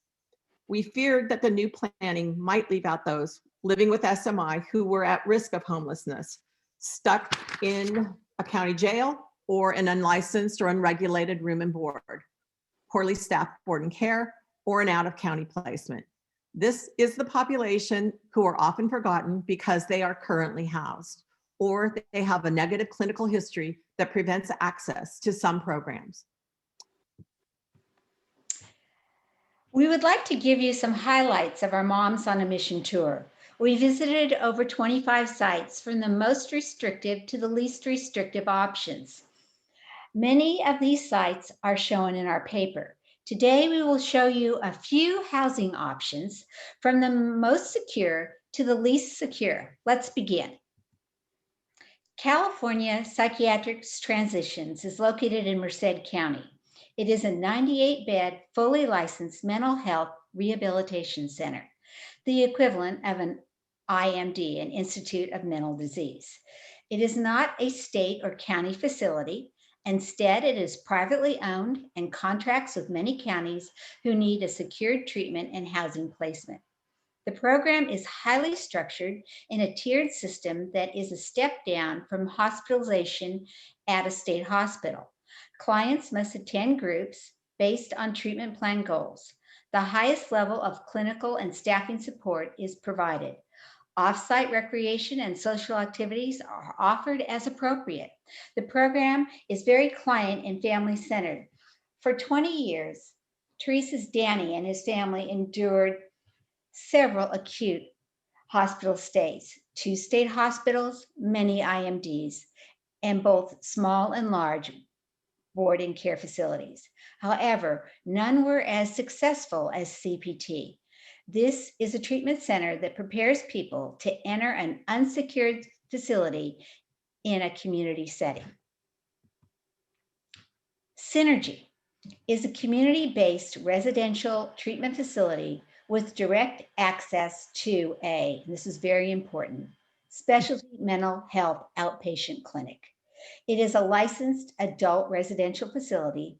They have 4 state-of-the-art residential treatment centers in California. It provides a team of licensed therapists, farm-to-table meals, personalized exercise plans, and equine therapy. Synergy allows individuals to move out of secured, locked settings and into successful community living. When one enters the Synergy campus, one does not get the sense of an institution. The grounds and common areas provide a beautiful area where a person can sit and be with friends. Synergy knows that rejoining the community is an important step to wellness. What sets Synergy apart from most programs is the caliber of treatment professionals on site.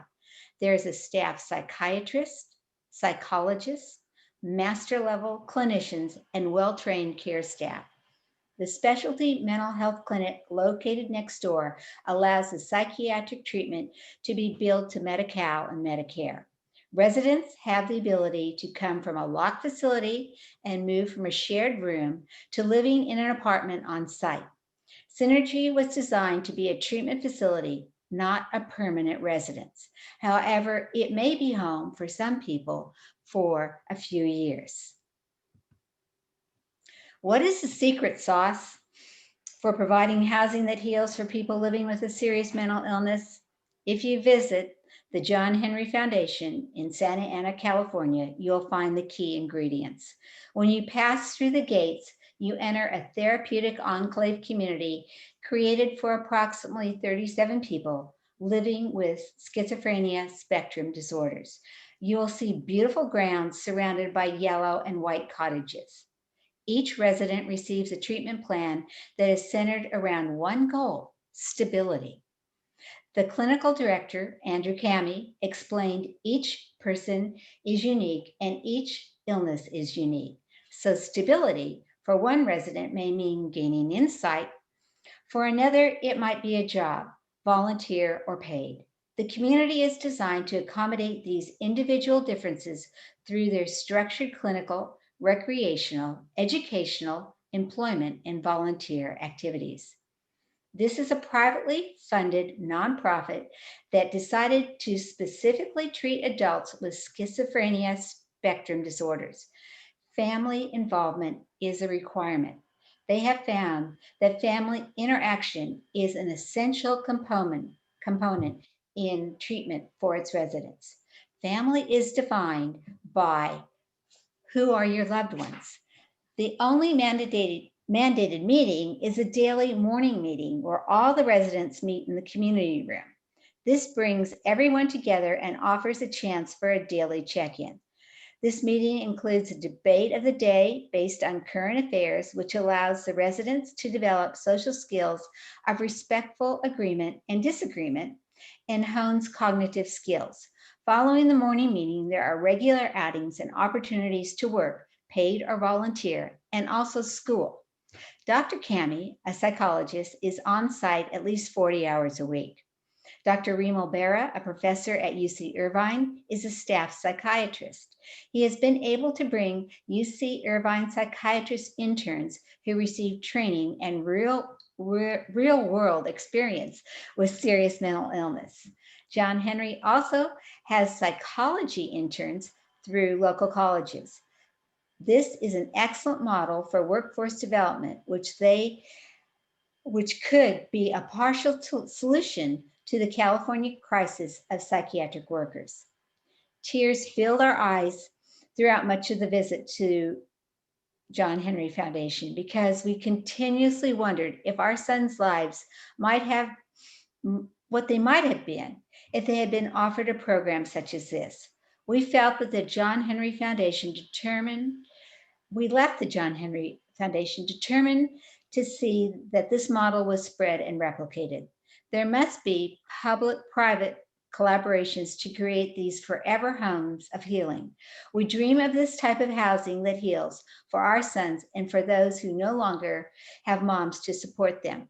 I want you to note the dollar amount that they're able to care for a person, because this doesn't necessarily have to mean that this stays only privately funded. Let's hope we can replicate this in our public funded system. The AOT program in our county is operated by Mental Health Systems. They have 2 master lease group homes that can accommodate about 18 people of the 75 who are now enrolled in the program. The housing available was shaped by the parameters our county set forth in its funding and request for proposal. The remaining people must rely on the overburdened Behavioral Health Bed Committee or the computerized coordinated entry system. Both are impacted, and the result is the human logjam.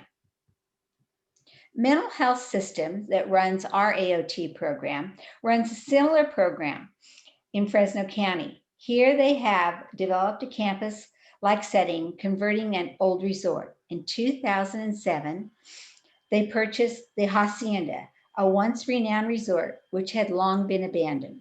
The redevelopment transformed empty structures into a comprehensive campus programs, including a residential treatment center, permanent supportive housing, and an array of outpatient and community-based services.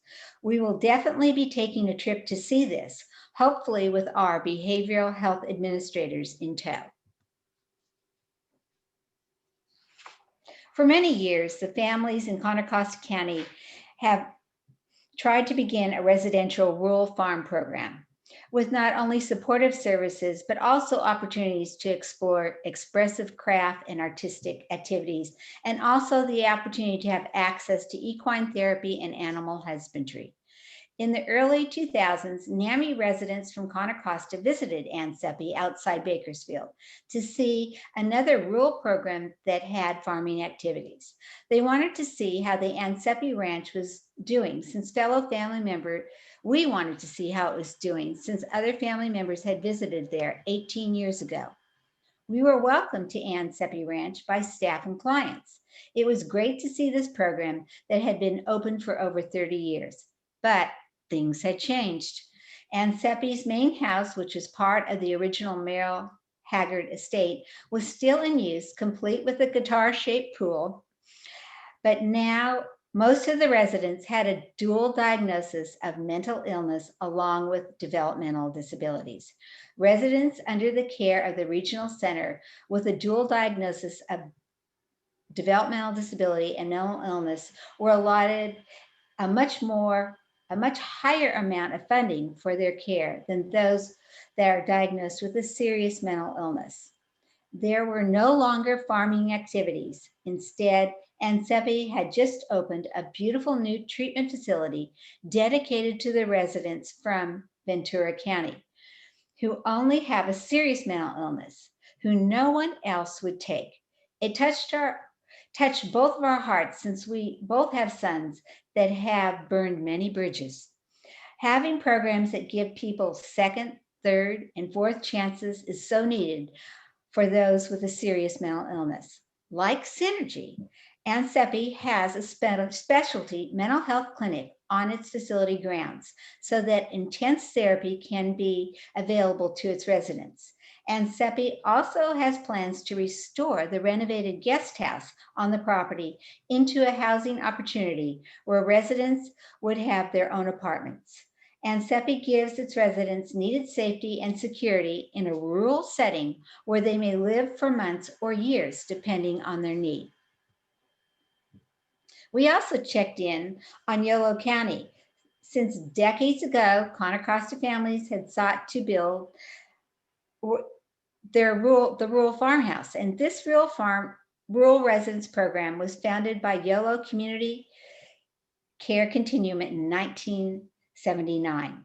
A group of parents who wanted a home-like environment for their adult children who were diagnosed with mental illness too severe to be cared for at home. They envisioned a place where their children could receive professional and compassionate treatment in the community in which they grew up. Though started as a farm program, the farmhouse has evolved into a rehabilitation transitional treatment environment where adults can learn the skills necessary to make a successful transition from a highly structured treatment environment to a less structured form of independent living. Oxford House is a recovery home for those addicted to alcohol and drugs who may and almost all have a co-occurring mental illness. I questioned the administrators and residents about what happens if someone relapses. Their answer was that they were immediately removed from the house. However, a written emergency departure plan in case of relapse is the first step of admittance. A resident, therefore, is never exited to the street, but into a program to obtain sobriety again. They can be readmitted once clean and sober. The Oxford houses are master leased homes run and supported by those who live in each of the houses. The residents I spoke with said that the least amount of money you take from others, the more self-directed you can be. Those who live at a home are the same sex. There is no time limit on how long one can live in an Oxford house. There are over 2,400 Oxford houses in the United States. Contra Costa currently has the most in California with 3.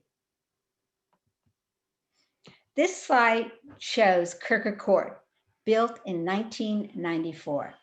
Family members tirelessly advocacy brought together Clayton Presbyterian Church and Eden Nonprofit Housing in a partnership to develop this community. The residents were able to we were able to interview one resident, and he waited 10 years for a placement.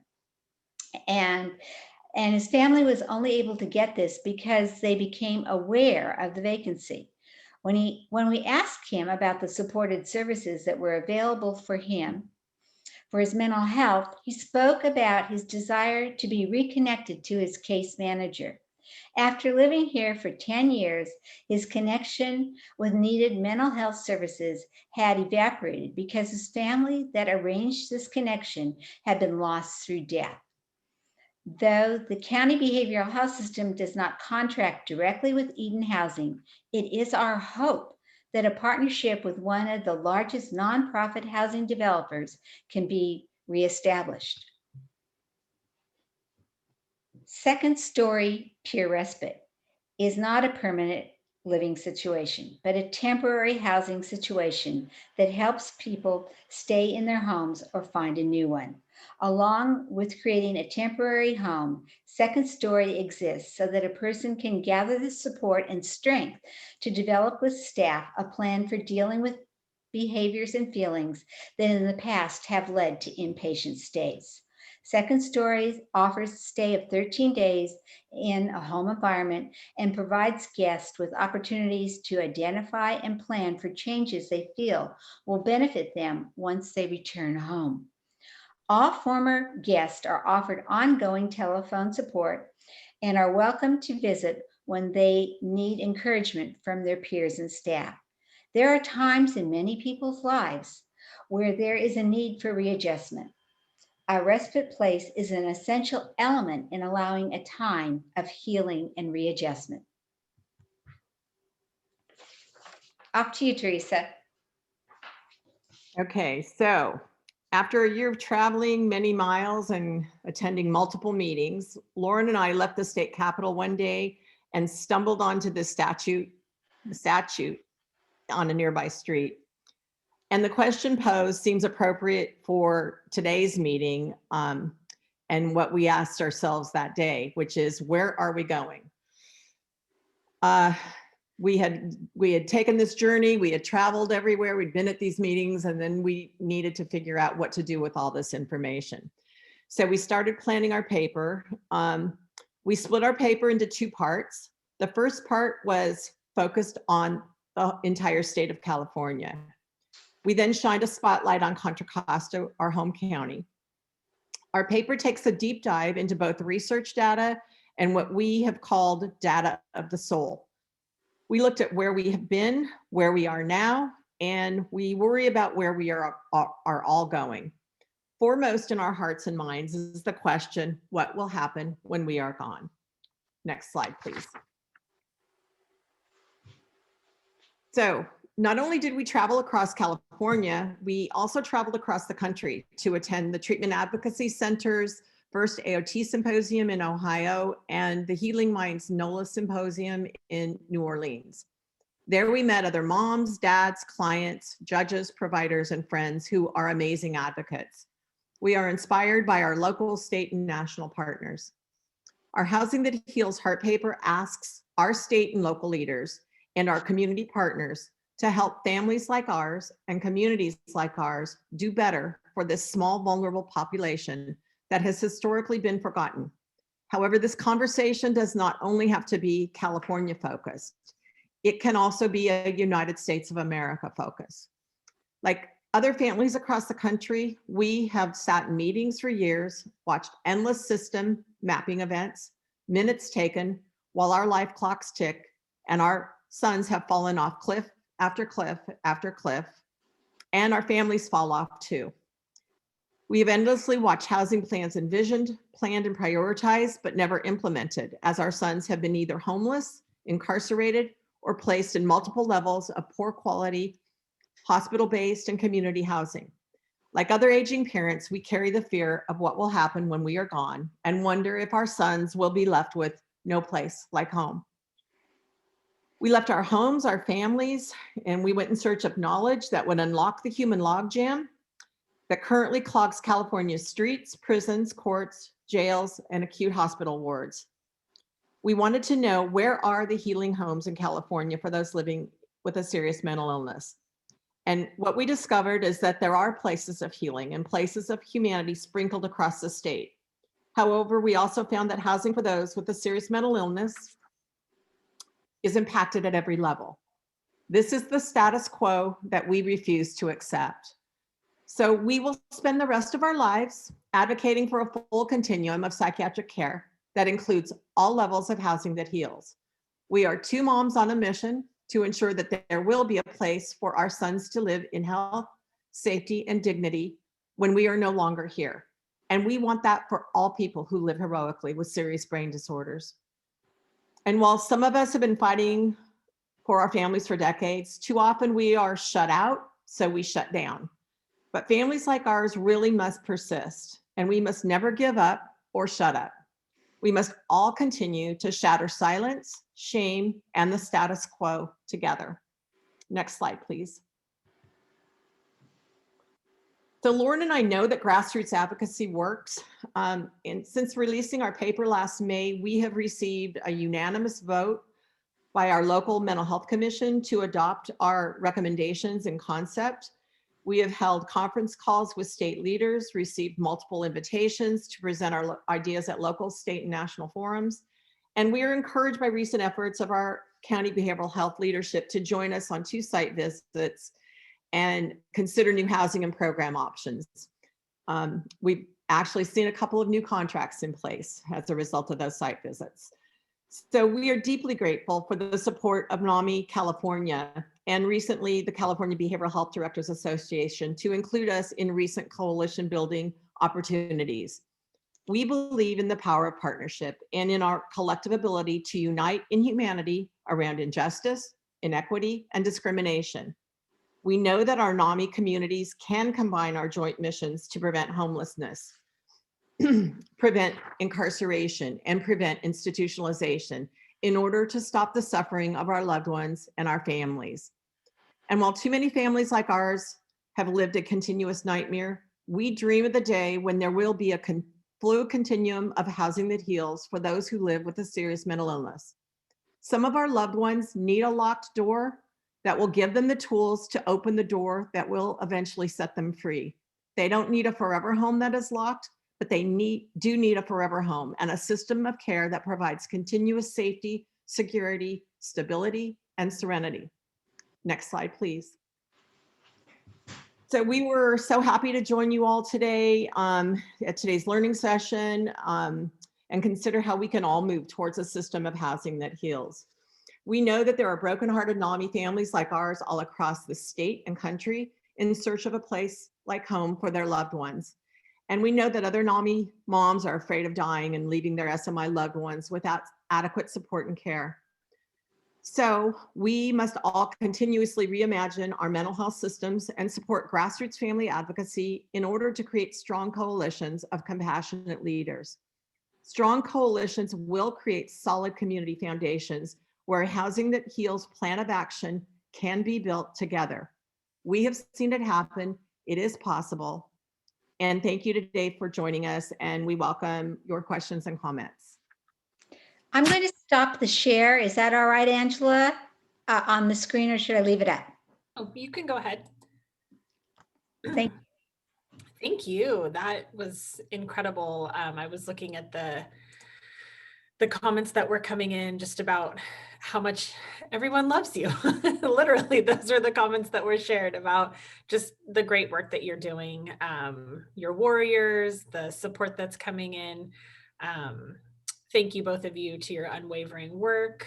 We and our family members deserve this. We need more responsive system, changes in action, tremendous work, all the lavish praise, which, you know, I just listening to you, you know, speak and thinking about the journey that you went on, like, that's just really so incredible. Are there any questions in between the shout outs for the tremendous work that you're doing? I want to make sure too that we have a little bit of time for questions before we take our break. And we also have Danny Offers joining us. Danny does a lot of work with our NAMI California policy team. And so if there's any questions there, go ahead and enter them into the chat. I'm going to scroll through, make sure I didn't miss anything here. So let's see. Okay. Are there government checks on any of the facilities? I can answer that for, let's start with if people are in room and boards, which a lot of people are in room and boards, there are no checks. Master leased homes usually there are no checks. When you move into board and cares, you get the CCNL, the California Community Licensing, where they have people come in that are checking to make sure that there is correct heating, refrigeration, and things of that nature. These people, however, are not checking on what the staff's knowledge is about those who have a serious mental illness. So anyone off the street can be in charge of these homes and working with these people. Now, when you move into your more secured settings, I'm going to let Theresa answer that. I know there must be some state regulations, but I guess they're greatly regulated. But I'm not so sure. We do know that county contracts with these places will sometimes put in restrictions. Theresa, do you have anything to add? I think, you know, they are regulated. I know patients' rights, regulates. And actually, I'm drawing a blank. I'm trying to think of what is it? They're licensed by the state, I believe. So actually, I don't know the exact structure of the oversight. I do know, though, that our counties are contracting out of county, and you know, as I mentioned, I mean, you know, we've had to drive as far as almost 2 hours away to visit our son, and that means his case manager and conservator have had to drive that far, and that means he doesn't get visited by them very often.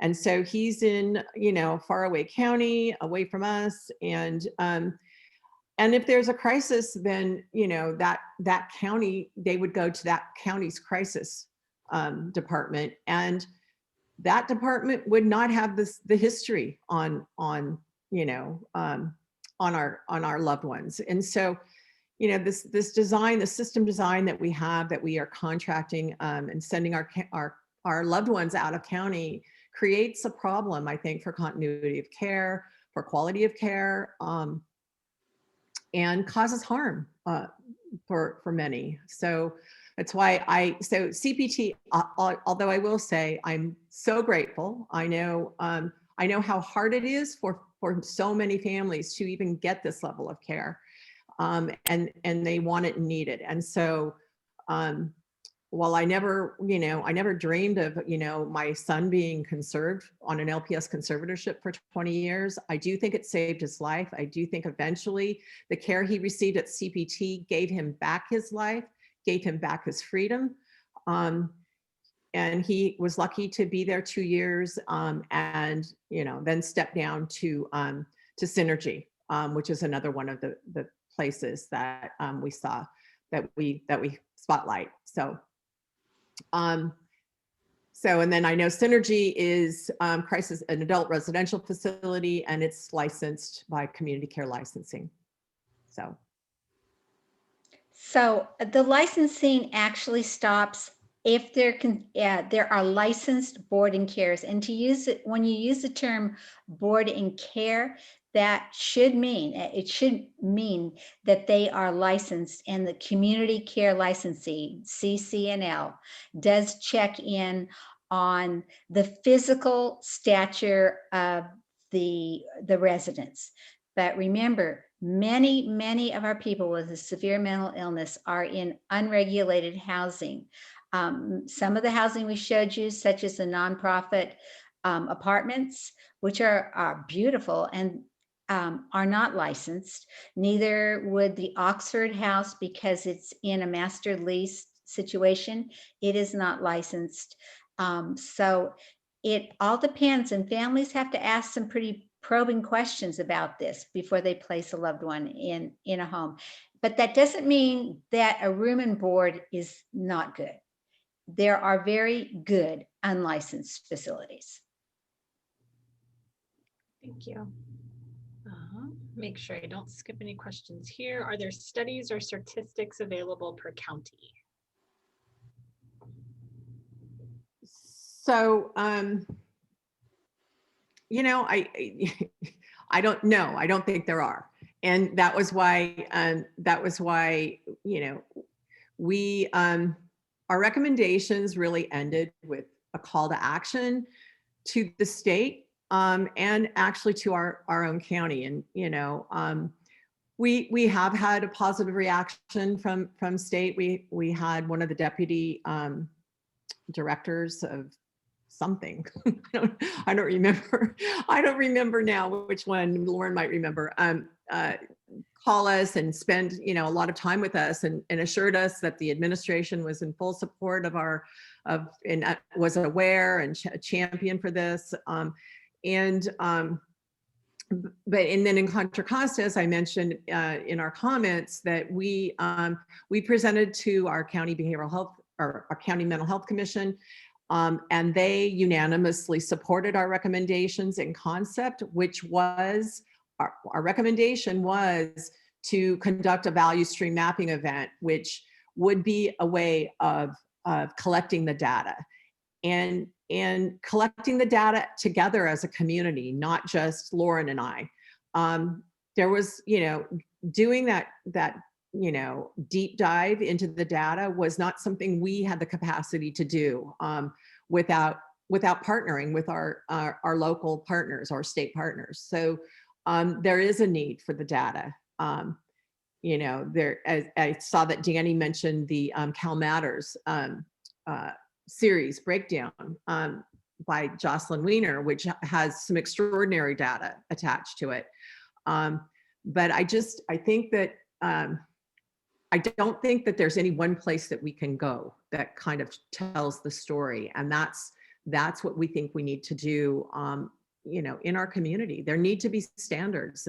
We need to know what's working, you know, we need to, I think one of the cruelest things we do, and one thing that my family, my beloved son experienced, was being sent away for months and months, getting into the best shape ever, and then coming back and falling right off the cliff again, because there just wasn't adequate support. And so we need to know, you know, where are we bringing these folks back to after we've taken away, you know, their rights and their freedom?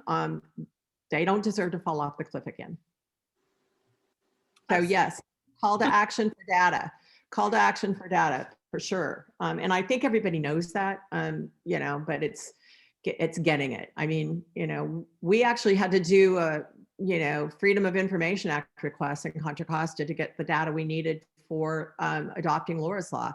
And Doug Dunn, one of our great NAMI Contra Costa members, was a champion on that effort. So. Thank you. Yeah, I mean, most of us on this call probably recognize, like, it's always lack of data, where to find it, how to get it, the hoops we have to jump through to get it, and not having a coordinated place where we can go and access that makes all of our work that much more difficult. So, and so Danny did drop in a link to the Cal Matters series, including the work that they did to highlight Theresa. So that's in there. I did also share a link for those of you that wanted to access the Housing That Heals paper. We did put a link to that in the chat box. There was a question that came in about advice you might give to parents who've been trying to find help but are starting to burn out.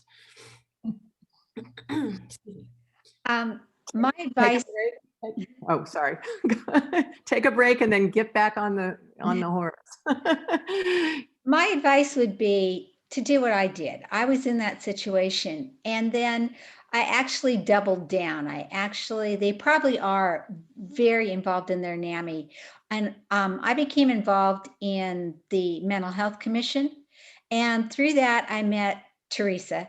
And you can't do this alone. You have to have a support system. If you don't have a support system in your area, you've got to find it. You've got to start asking people. And sometimes even I found out, Angela, like the calls that you do, the Zoom calls that we do together, that is sometimes just a shot in the arm. I need to not give up.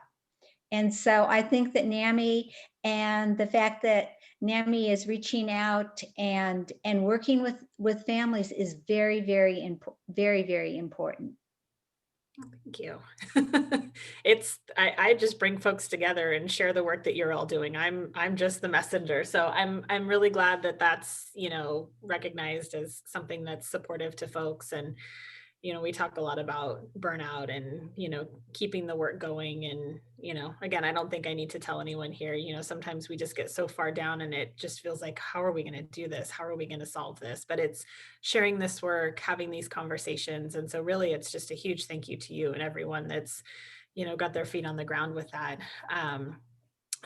I'm going to check here. There was one more comment, and then I do want to bring Danny Offer on to into the presentation. He's going to talk a little bit about some of the work that we're doing with housing, and then talk about some of the state budget pieces. So there was one more. Where is it? Here it is. If you've heard of the New Foundation Center Recovery that was started by parents, they have some resources, homes, programs, etc. I've not heard of it, actually. Where's it located?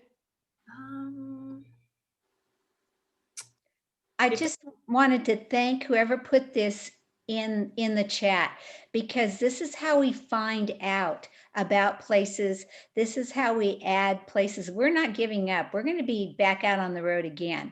And so thank you for putting that in there. No, I have not heard about that. And there are areas of California that we need to learn more about, those in Northern California and those in the Inland Empire and in Southern California. So we have made connections with some very good advocates through the meetings on the adult residential facilities, but please give us this information. We really would like it.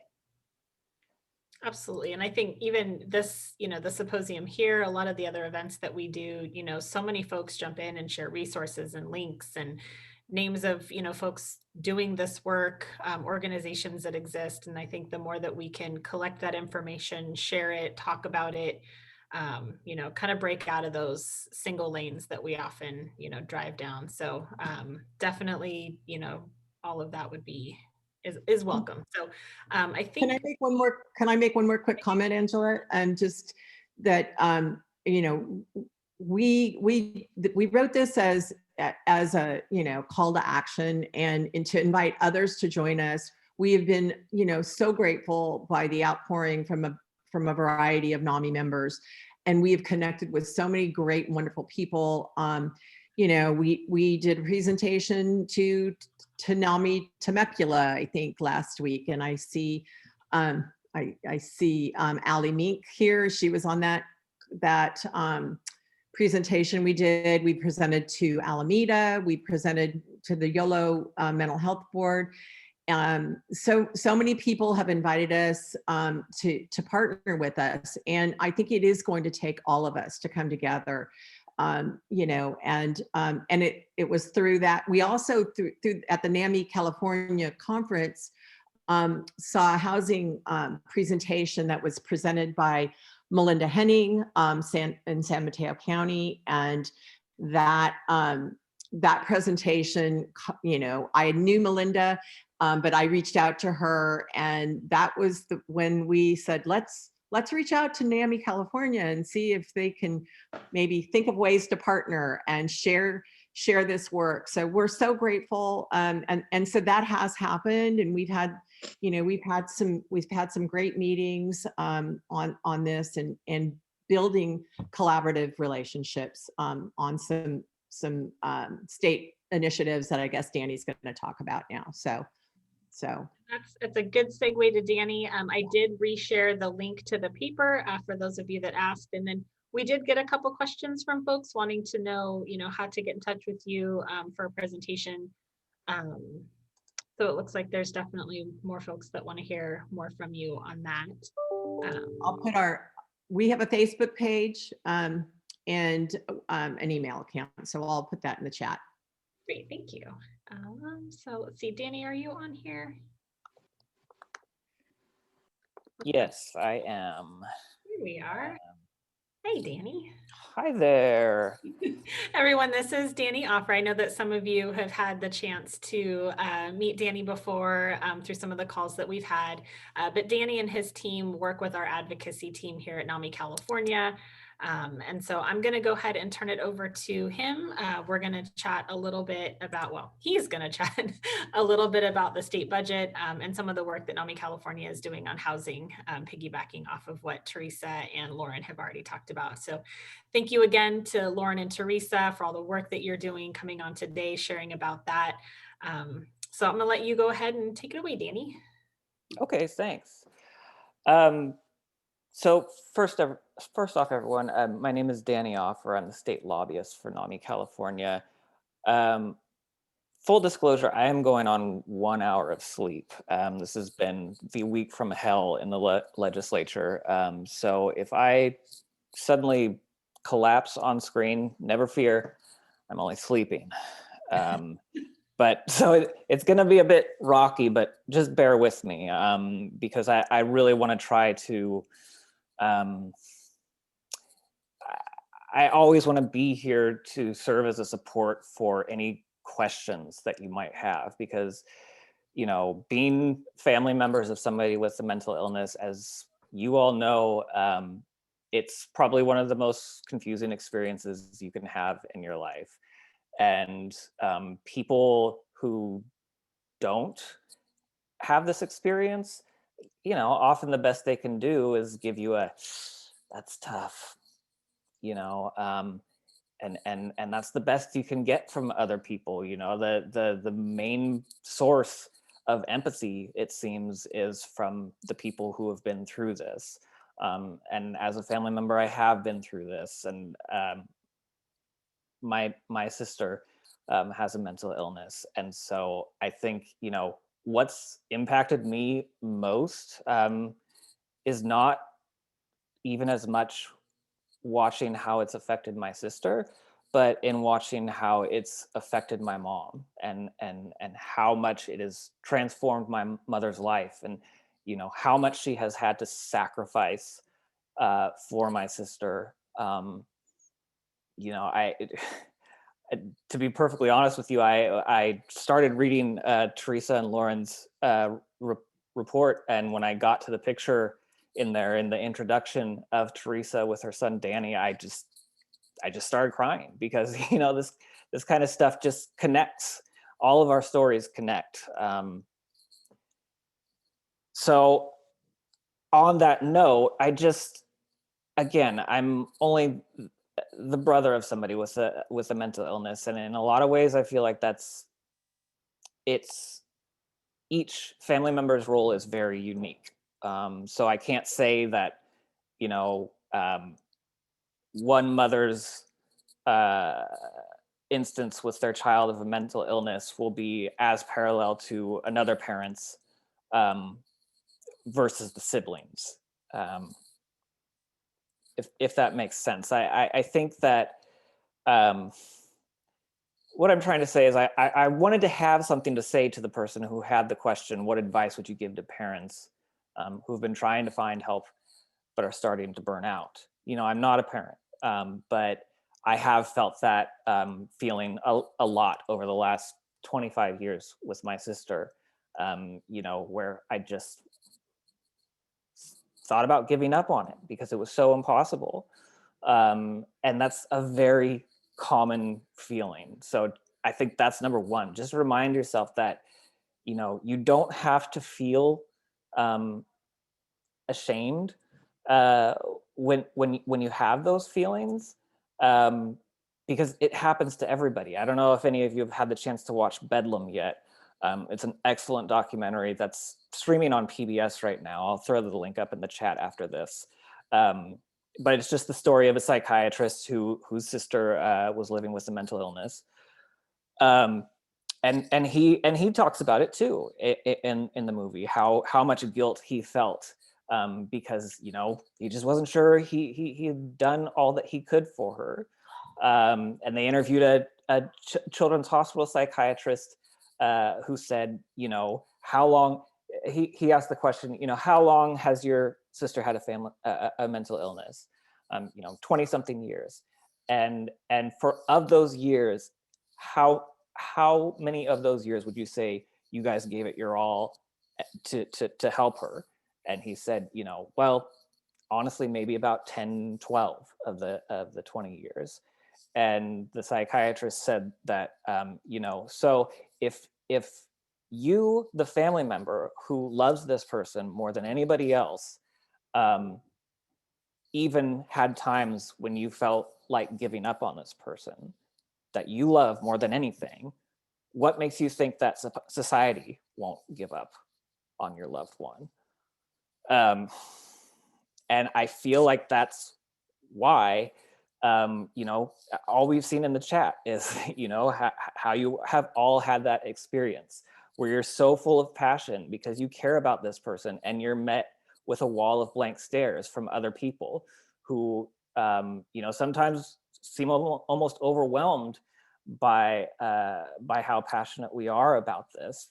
But anyway, I'm sorry, I'm going off on a tangent. I just wanted to let you know that you don't have to feel ashamed. You know, you can learn to advocate with your board of supervisors. So much of this stuff that happens is at the local level.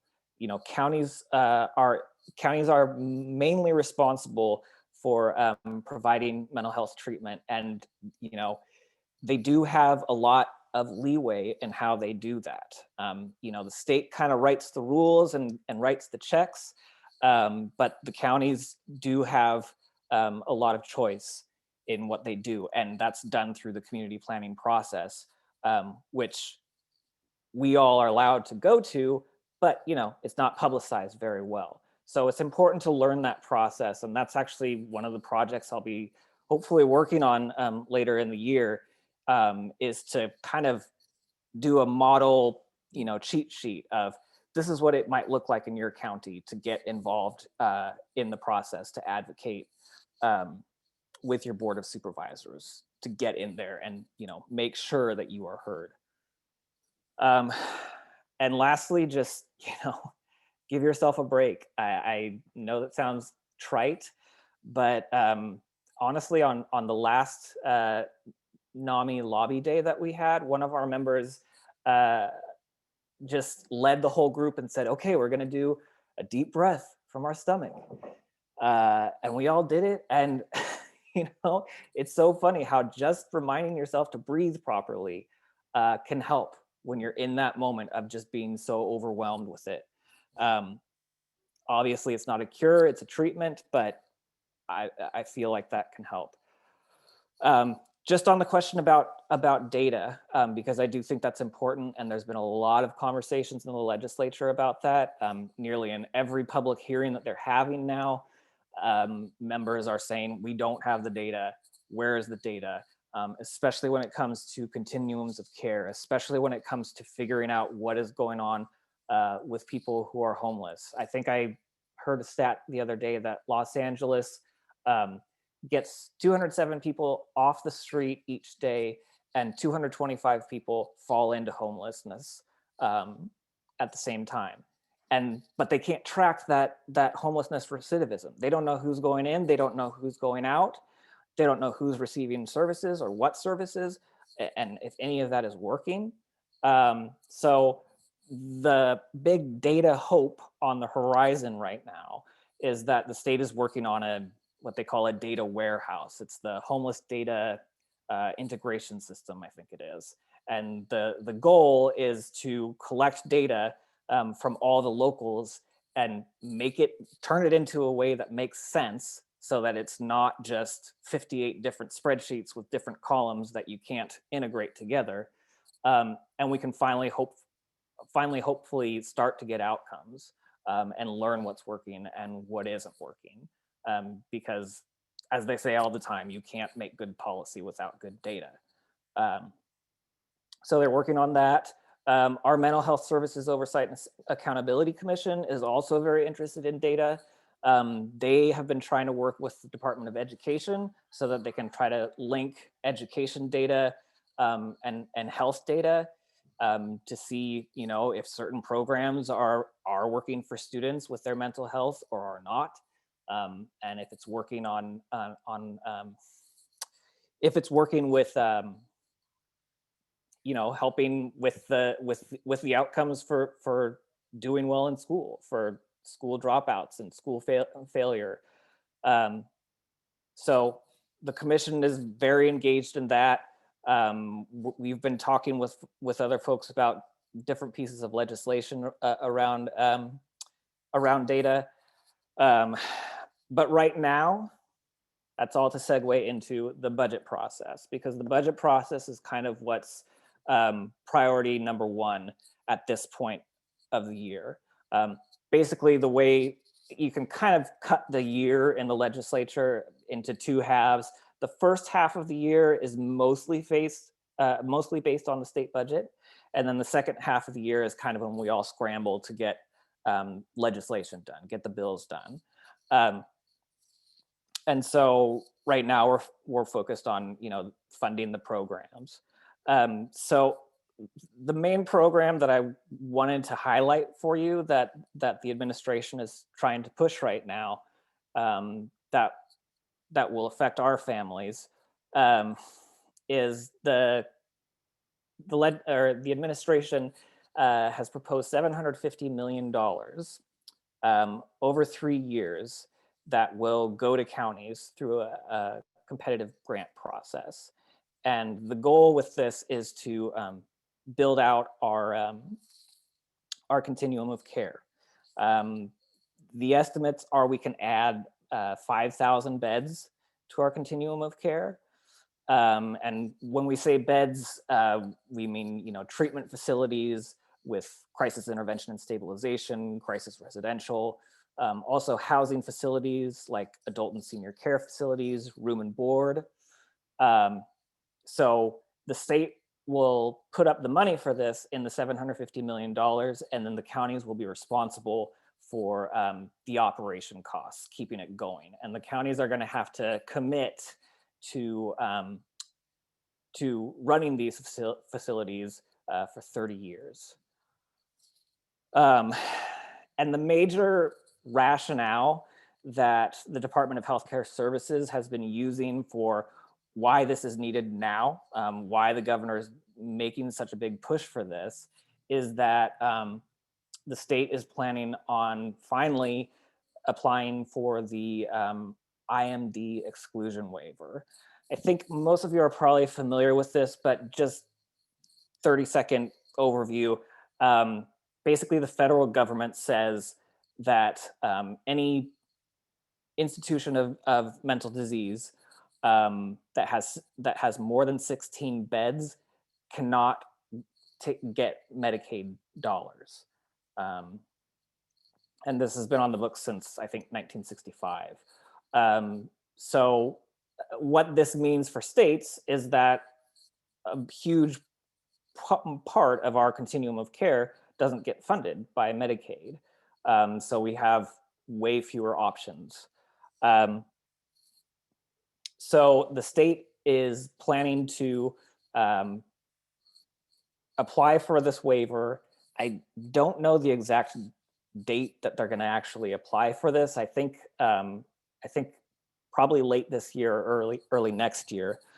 And then they have to get approval from CMS at the federal level. But in order for us to qualify for this waiver, we have to show them that we've made a good faith effort to build out our entire continuum, so that we do have, we'll have locked facilities for people who need that, but that we also have, a robust system with the least restrictive settings.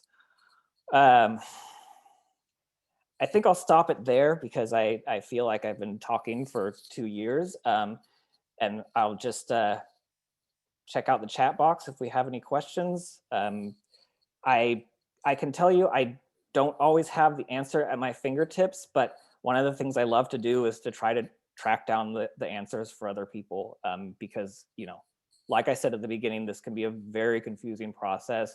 And I really, really, really want to help you all feel like you have a better handle on how these things work, because it just doesn't have to be this confusing. And if you can have that one person who has access to the answer, sometimes that can make a world of difference. So I would just love to be that resource for you. Thank you. That's all I thought. Thank you. Well, and thank you for, I know right now it's, that's the ledge season. It's up, it's down, it's a million different things happening all at once. And keeping your finger on the pulse of anything when it comes to tracking legislation is, it's an exhausting process. So I just, thank you for hopping on and being here. I did drop a link into the chat for the paper that NAMI California has developed on our housing priorities. There are some pieces here. I want to just jump into the chat and make sure I didn't leave anything out. We have just a couple minutes. There were some other resources shared about some work being done. Thank you, Beverly, for sharing your contact information. The $750 million proposal, it looks like there's some questions about how to get more info and where. So I think as that develops, we'll share as much as we can as these, proposals and policies start to take flight. And again, thank you to Danny for, sharing that information with folks. You can always reach out to me. I know some of you have Danny's information as well, but definitely will, keep folks updated as that moves forward. And then, like I said, the paper's in the chat there. It's a link. And we had some questions come in. I just wanted to let folks know too. Our team will grab the information into that was shared through the chat boxes, all these different links, you know, different programs, all that stuff that was shared, as well as Theresa and Lauren's paper, the NAMI California paper. All of that will be made available to folks after the symposium. I know our staff has been sharing that these will we'll gather all that up for you here. So we do have just a couple minutes. I wanted to encourage everyone to, we'll take a break here in just a moment, but grab your lunch, you know, take a break, stretch, get some fresh air. And then at 12, we have our team coming in to chat with you all about our NAMI on campus high school programming. So I would say grab your lunch, spend a little bit of time with us, kind of brown bag style. It's a really great program. I know some of you are already really involved in supporting your local clubs, but Tori and Sophie will be able to give you a lot of great information, especially for those of you that are looking at how to engage more with the local education, the local high schools in your area.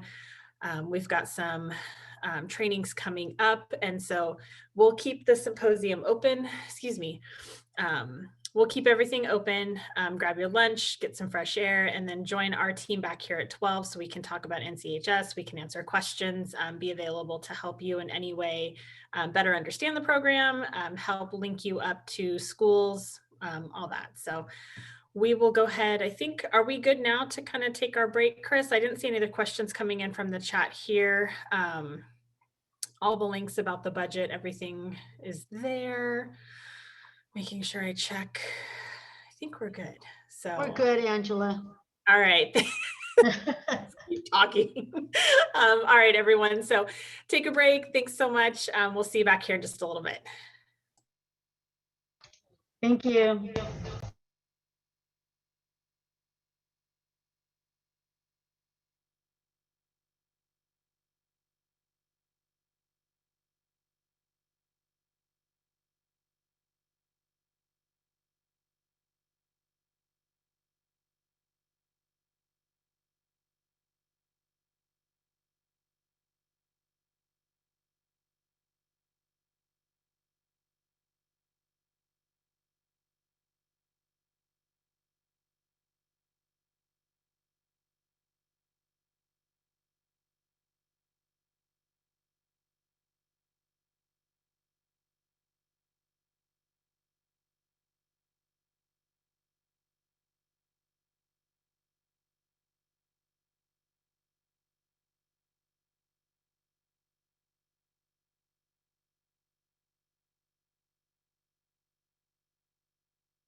Hi, everyone.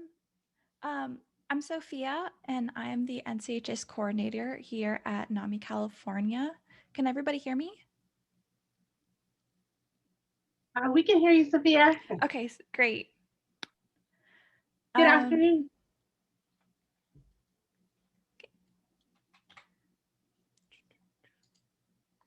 So we're just going to briefly go over what NCHS is and the benefits that it has for both the students and the affiliates.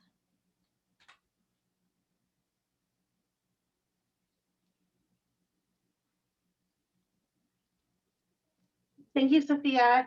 Good afternoon, everyone. I'm Tori here at NAMI, California Program Department. I'm here with Sophia, who manages our NAMI on Campus High School program and is currently doing an amazing job growing this program. I hope everyone made it back with their lunches. It's great seeing everybody here. Today, we just wanted to share with you how you can be involved with your high schools in your county and the NCHS program. Many of our affiliates are already part of this program. As we know, there is an increasing need for mental health supports in our school systems, and also to meet the students where they're currently at, and that is a lot of them are at home. So we've currently been moving our NCHS programs to a virtual experience and virtual club. The clubs have been doing an amazing job with that. It's been quite successful. We currently have over 70 plus NCHS clubs and growing. And in these clubs, they're able to find supports and resources and advocate for mental health. As Sophia mentioned, what we're going to discuss in our agenda, just right quickly, I will share with you a little bit about what NCHS is. And then Sophia will take it from there and share a little bit more. So NCHS clubs are student-led clubs, and they're supported by a on-campus advisor, as well as their local NAMI affiliate and NAMI California as well. And the club space welcomes all students. So a student could have maybe in the club because they have mental health lived experience of their own. It may be because they are supporting a family member, or they may be an advocate and they want to go to the club to learn more about mental health, the resources, and advocate for other students, their school, or the community as a whole. And so the NCHS club, it serves many different purposes. Next slide, please. So they serve a lot of purposes. Support, it's definitely one of the top purposes is that we want to be supportive students who are living with mental illness, to their families that experience behavioral health concerns, and also just be able to provide information on both school and community resources. The club also works to encourage people to recognize early signs of mental illness, and also encourage students who have any type of behavioral health concerns to be able to get help, letting the students know the help is available if they need it, and how to access that help. We also, the clubs work to end stigma. Stigma is a huge part of the club. They work, I would say, on a regular basis to end stigma and fight stigma, and Sophia will tell you a little bit more about that. And also to create an inclusive, safe, and supportive school environment. So this is a little bit about the purpose, but Sophia will walk you through a little bit more about what happens at an NCHS club and how you as a affiliate can get involved for your community. So mainly what happens in these NCHS clubs is that the clubs themselves, they have activities, and listed here are just a few examples of the activities and events that they put on. They can partner with their local affiliate to do certain events like Ending the Silence or Mental Health 101 presentation. They can also connect with them to bring speakers like mental health professionals. Some activities listed are like Mental Health Awareness Week, which may include promotional flyers throughout their campus, or now that it's virtual, some people will put green ribbons in their background as if, like, to show that they support mental health awareness. A lot of them are also taking to social media to spread mental health awareness and utilizing things like Instagram stories to interact with their communities, and also include everybody in their schools, so welcoming them to participate in things like a stress relief meditation session or coming to learn about facts and fiction about mental health. So some benefits to the campuses include a very inclusive community that promotes mental health awareness. And the meetings bring the community together to recognize what is lacking in their schools, like thinking about where do they have to go to find resources for mental health and behavioral health concerns. They can develop leadership skills throughout this club by setting up the activities or putting on these events. They also can become a recognized school that values mental health as a priority, which can welcome other students to understand that when they attend this school, there are resources for them and their friends and potentially family members. And when making that connection with their local affiliate, they have more resources to at their disposal to share with their community. So the students individually, they're learning about mental health and leadership to help themselves and others. They're collaborating with other mental health advocates, being other students, other mental health organizations in their community, as well as their affiliate, having a positive impact on their peers and making it a more welcoming environment. They're also becoming an extension of their local NAMI affiliates. So I will get into it a little bit later when I talk about the affiliate benefits, but they will become somewhat of NAMI volunteers in things like NAMI walks or any other events that their NAMI affiliate puts on. They can also learn how to identify and develop resources for their needs, such as pamphlets in their counselor's offices or having teachers make mental health resources available in their classrooms. One example that I heard in one of our responses to our reports is that a teacher said that almost 60% of the people in his class, when he asks them, do you know where to find mental health resources on campus? Almost all of them, 60%, said that they would name their NAMI on campus club.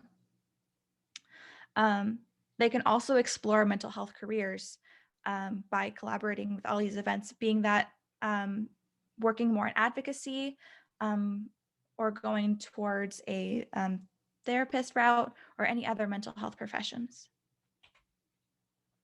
So some of the roles of the affiliate is that they establish their relationship with schools advisors, as well as the students in the club, collaborate with the clubs on activities, providing guidance to the clubs on topics that they can talk about in their club meetings or activities.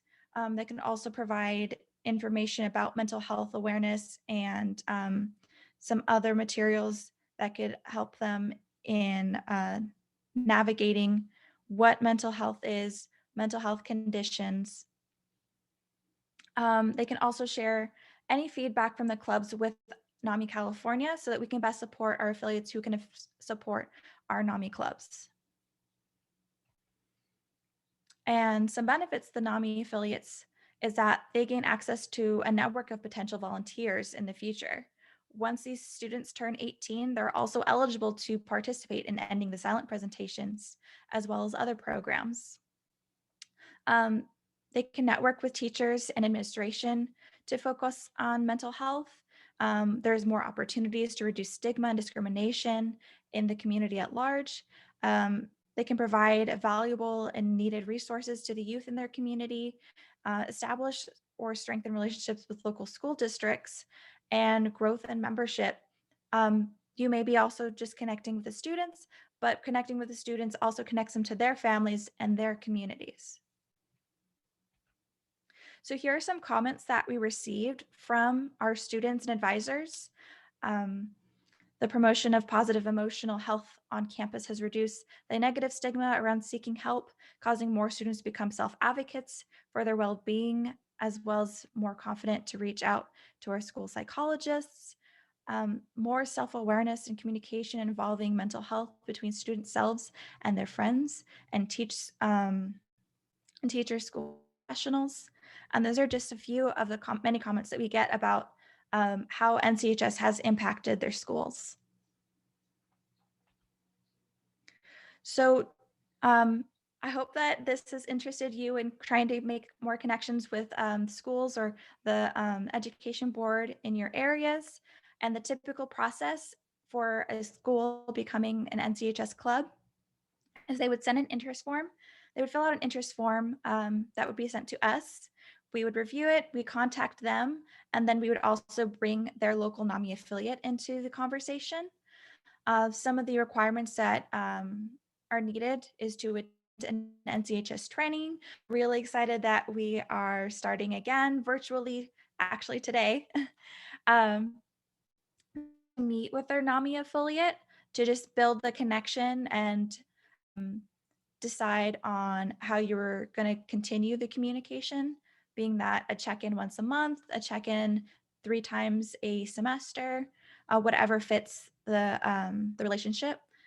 They must also get endorsement forms signed by their principal, their club president, their advisor, as well as their NAMI affiliate. They also need to send out a parent letter that kind of announces to the school that they are bringing a mental health club on campus, and these are the types of things that they're going to be doing, such as the activities, trying to end the stigma surrounding mental health conditions, and creating a resource for students. And then once all of that is done, they will complete an application form that involves the endorsement forms, mission statements, and any other additional confirmation that we need to know. And then once all of that is completed, NAMI California will approve the club, send them a certificate, also notify the local NAMI affiliate that they have become an official club. So if you have any questions about NCHS after this presentation, you can contact me at my email, SOFIA, sophia@namica.org, or you can contact the NCHS email, nchs@namica.org. You can also refer any students or teachers who are interested in the program to either email. And if any of you have any questions, I am very happy to answer anything that I can.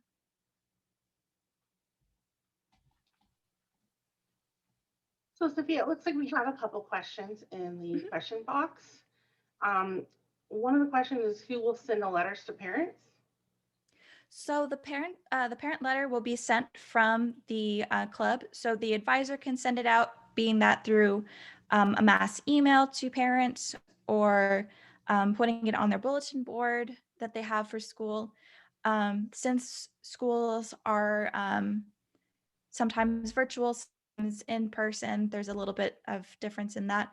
So we're kind of leaving it up to the to decide how they want to disperse that. Another question that we had was, for a NAMI affiliate to approach the schools to get this going, what if you don't have a school age person who wants to participate as a leader? How does this get started? So let me see. So like if a teacher would want to start the club, is that kind of what they're asking? Let's see here. Yeah, I think so. For a NAMI affiliate, if they wanted to reach out to schools in their communities, and they didn't have youth in mind, how would they reach out to the school to get the club started and kind of let them know about NAMI on campus?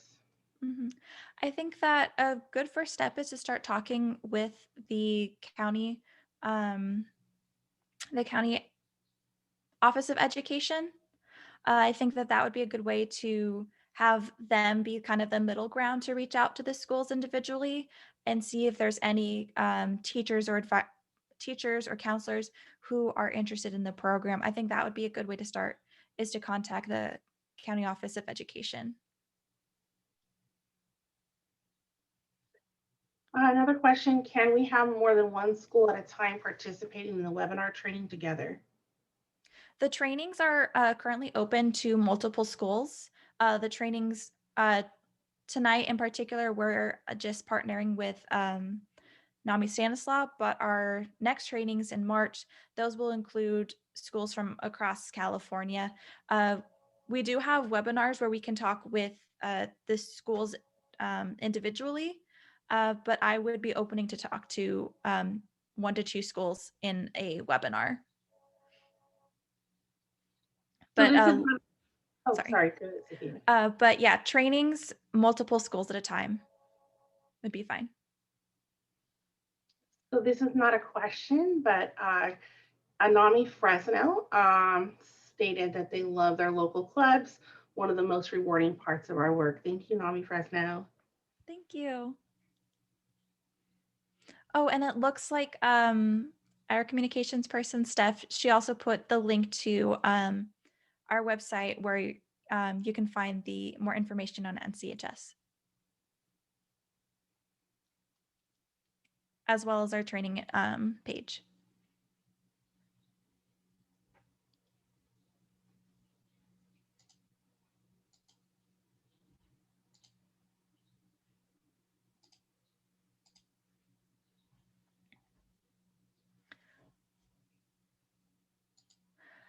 So I see that somebody asked what's the NAMI affiliates task / role. So the NAMI's affiliates role is more of the support. So to check in with the clubs to see if they are in need of anything, being that a presenter or wanting to collaborate on any events. You're kind of just there for resources and support. We would hope that the relationship is stronger between the clubs and their local affiliate than it is the clubs in NAMI, California. We kind of want to be here to support you, to support them, if that makes sense. So you would be there to provide anything that they need as far as resources.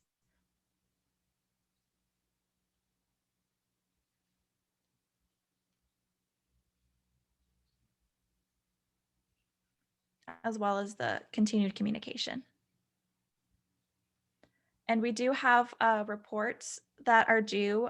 We have a biannual report as well as a re-registration or annual renewal forms where the clubs will be able to talk about their experience, and anything that they say we'll share with you just so that you're kept in the loop. How many webinars do you schedule each year? So the webinars, usually I categorize them as orientation webinars. So these are just like an overview of the program before the clubs move on to the next steps. In the past, since I've started here, less than a year, I've given, I want to say around 11. I meet with the schools individually. Trainings, we're starting at 6 a year, but we hope to do more if needed. What resources? And then based on your experience, what resources have been asked? Because most of my resources are for 18 plus. So the resources that most students are looking for are for general mental health resources. So anything educational. Also for speakers, a lot of it's going to be around bringing speakers to their clubs, being that a representative of the NAMI affiliate, or an Ending the Silence presentation, or Mental Health 101. How does Ending the Silence work with this program? So the Ending the Silence to my knowledge. It is set to target both the parents, the students, and educators. Bringing the Ending the Silence presentation would just happen either for a classroom or for the school at large. It generally just depends on the conversation that you have with the club directly and what they want. When I was in high school and I had an Ending the Silence presentation, I tried to put it on for the school at large. So it could be school at large or it could be a classroom. It just depends.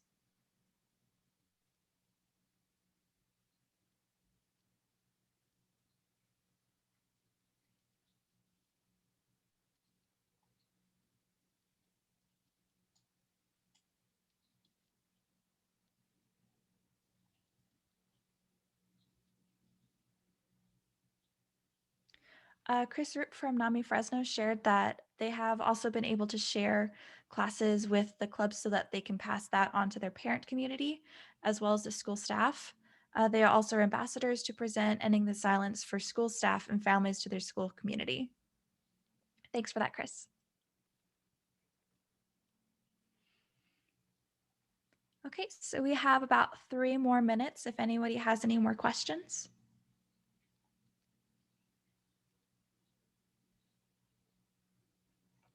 And I will also put my email in the chat box if you have any questions afterwards.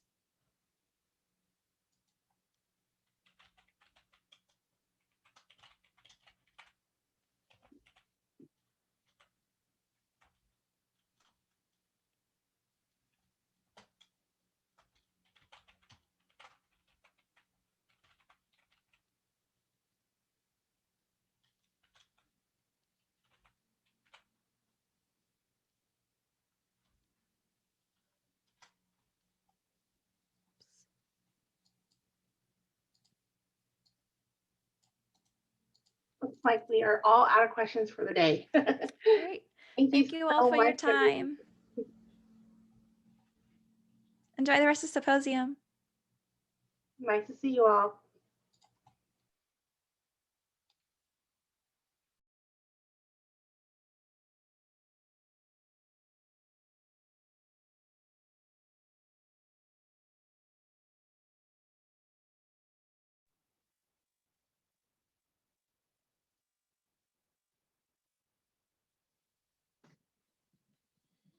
Good afternoon, everybody.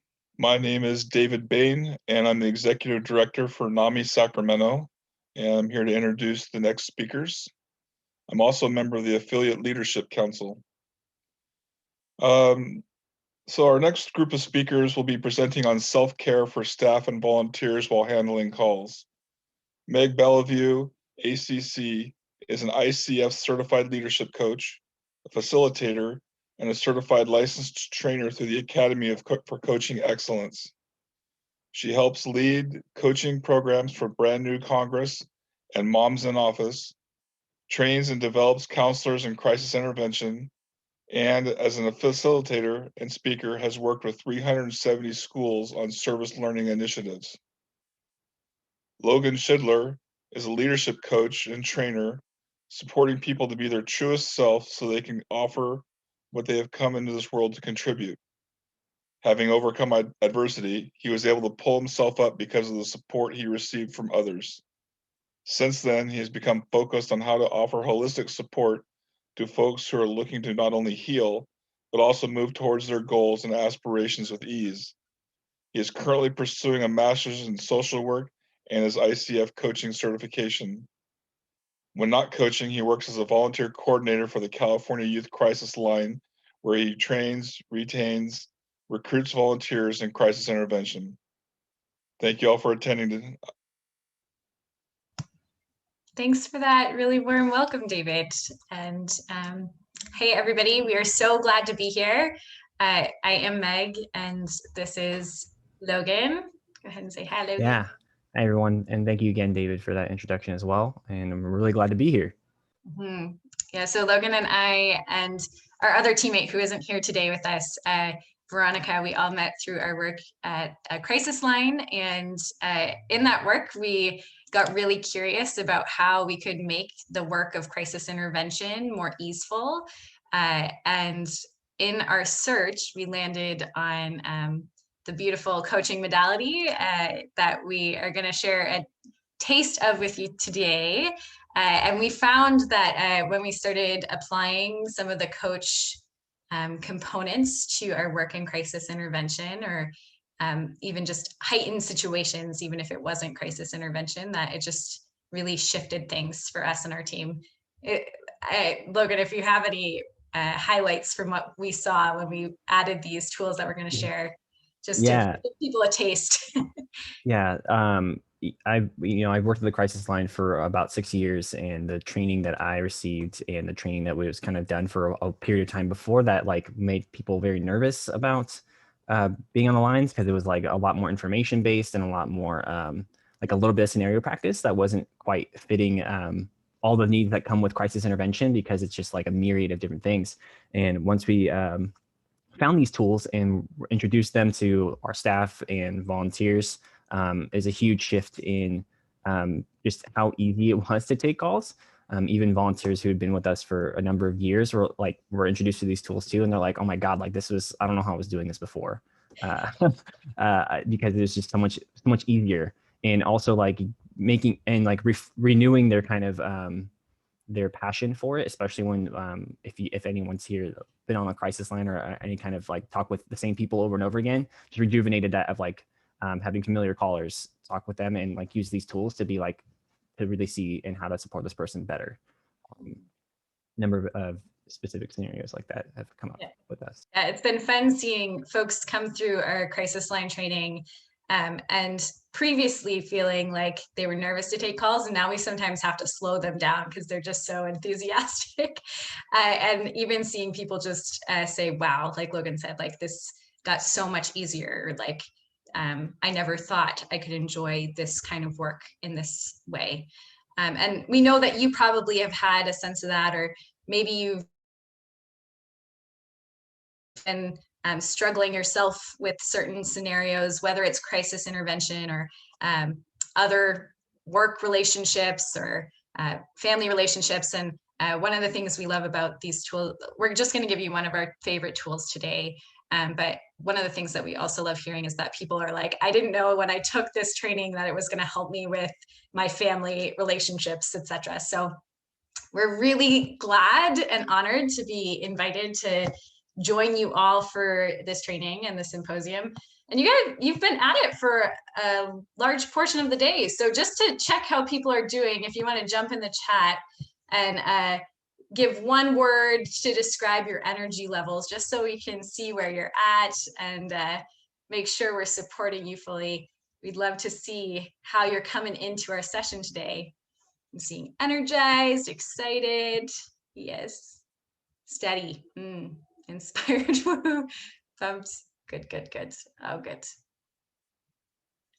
Love it. Rested, pleased.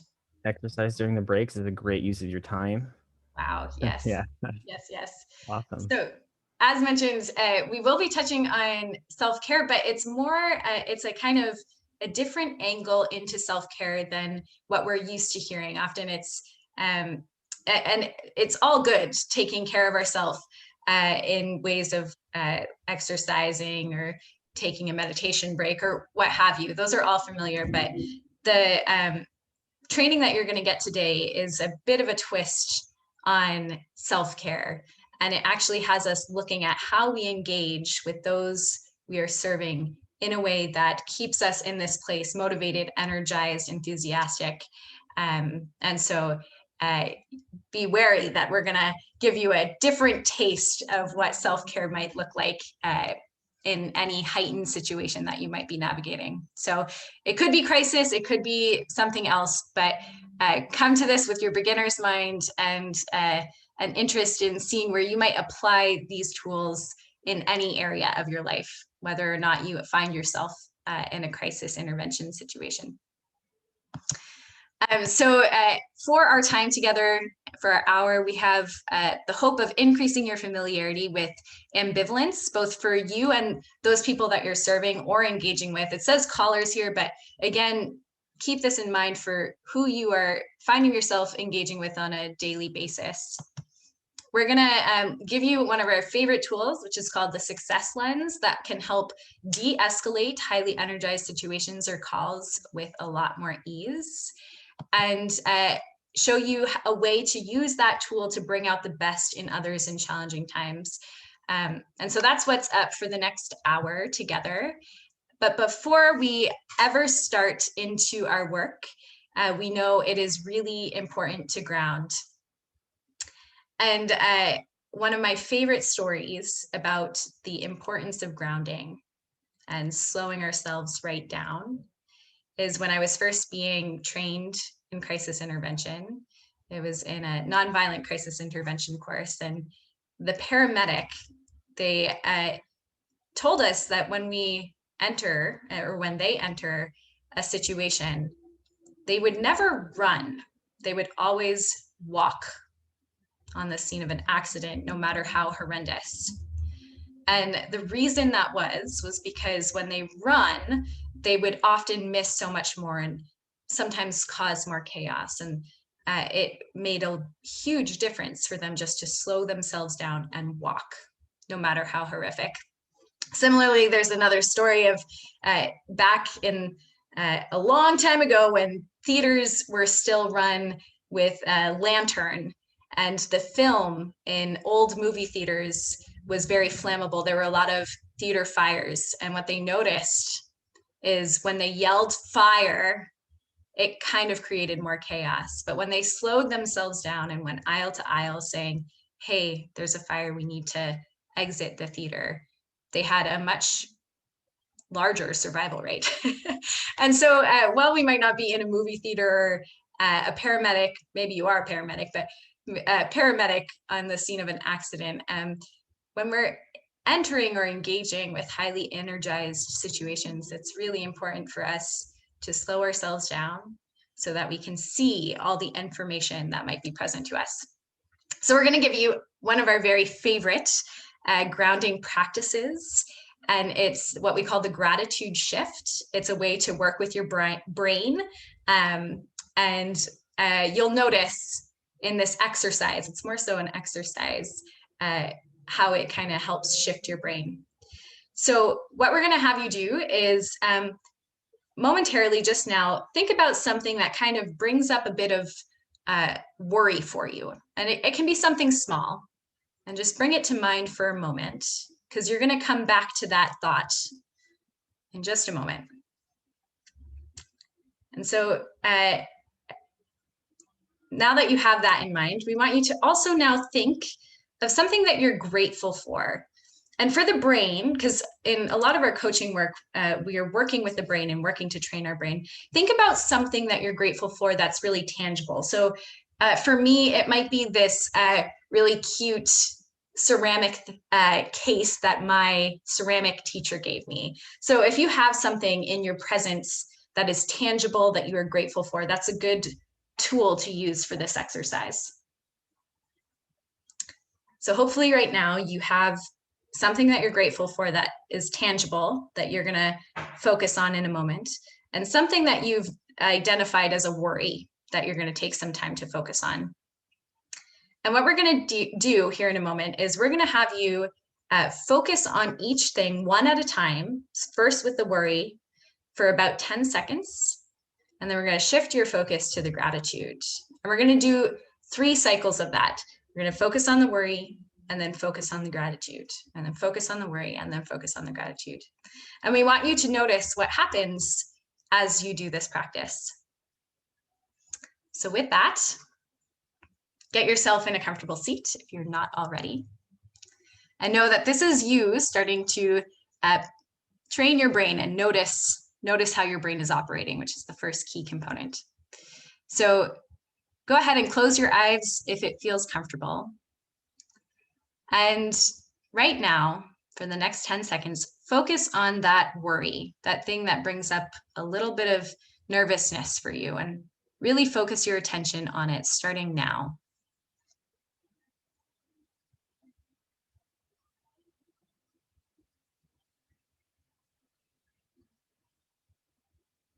Good. Now shift to the gratitude. Go.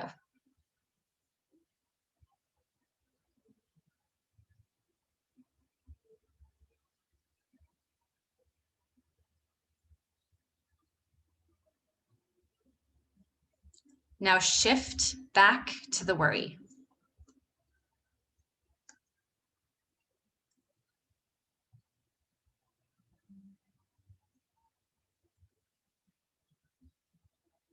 And shift back to the gratitude now.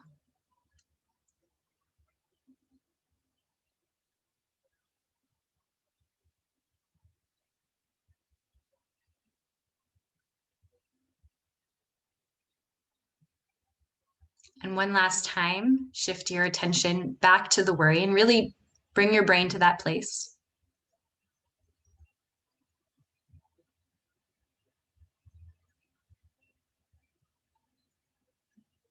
And now shift your brain to the gratitude one last time.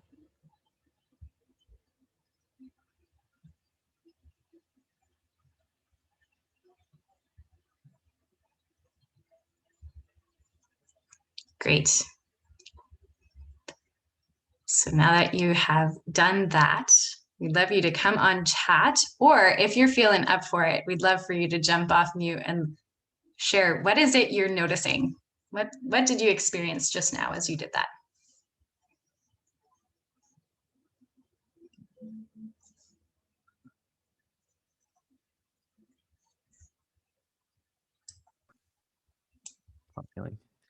Feelings, yeah. And while we wait for those to come into, I want to say, you know, I actually did this with my third grade class that I work with for my internship. And, you know, this is an easy thing to do with people of all different ages as well, and getting them grounded. So if you are needing to ground yourself, but also needing something to support for anyone you may be supporting, this could be an easy thing to reflect with them as well. Mm-hmm.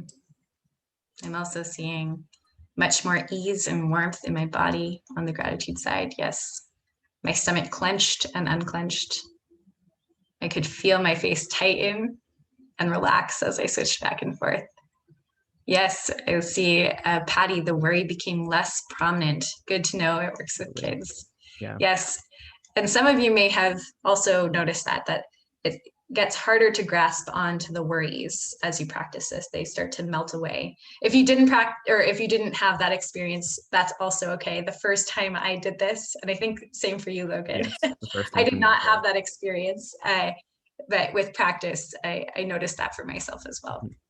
Yeah, I think the tangibility of having something tangible is really helpful for the first couple of times you do it, and then you can start moving away from and more abstract things of what you're really grateful for too. Once you kind of build that muscle memory or muscle in your brain, that pathway. Yes. Mm-hmm. And I love the seesaw, the worry gratitude seesaw. I think we will call it that. Yeah. Yeah, we're going to be looking at it. That's a perfect segue. We're going to be looking at another seesaw in a moment. Felt closed and open. I noticed how my breathing changed as we switched, slower breaths during the gratitude, almost holding my breath during the worry. Power and fear of my worry got lesser and lesser each time. Yeah. A shift from the dark to the light backgrounds. Brilliant. Good to see. Great work practicing that or trying that out. And thanks for joining us in grounding. And here we all are. I'm so grateful to be here with you all.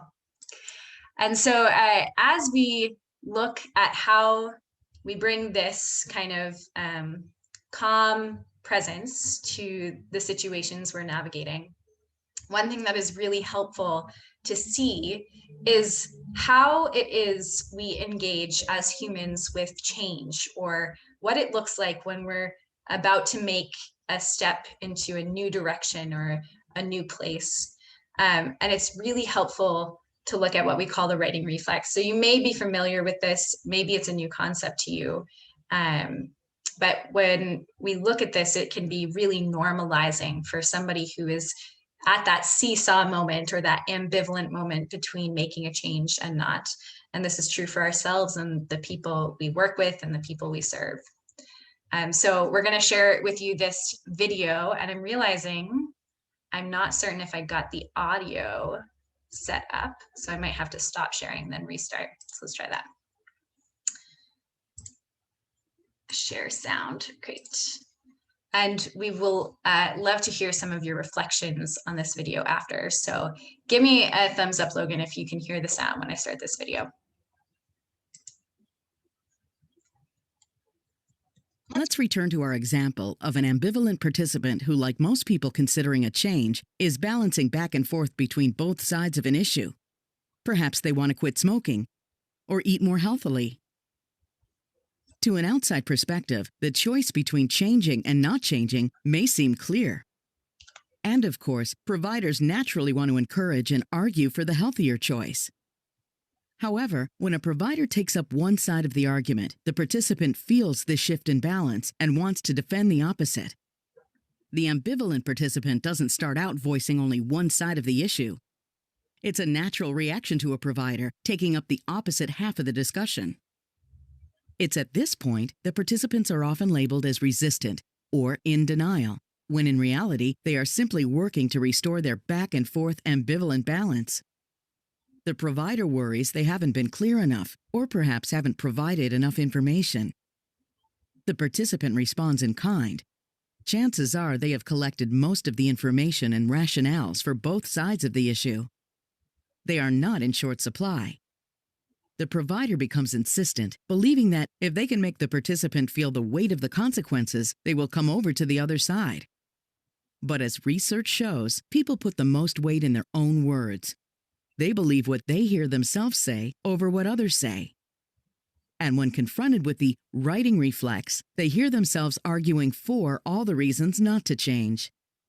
When this happens, the righting reflex response is to, as stated in Motivational Interviewing 3rd edition, confront the person with reality, provide the solution, and when you meet resistance, turn up the volume. Such behavior can result in the participant actually convincing themselves they really don't want to change, and even leaving the conversation or treatment setting altogether. This can reinforce a provider's belief that the participant was not ready to change after all, when in fact, it's not a question of readiness to change. It's a question of how comfortable the practitioner is with embracing the artful balancing act of ambivalence.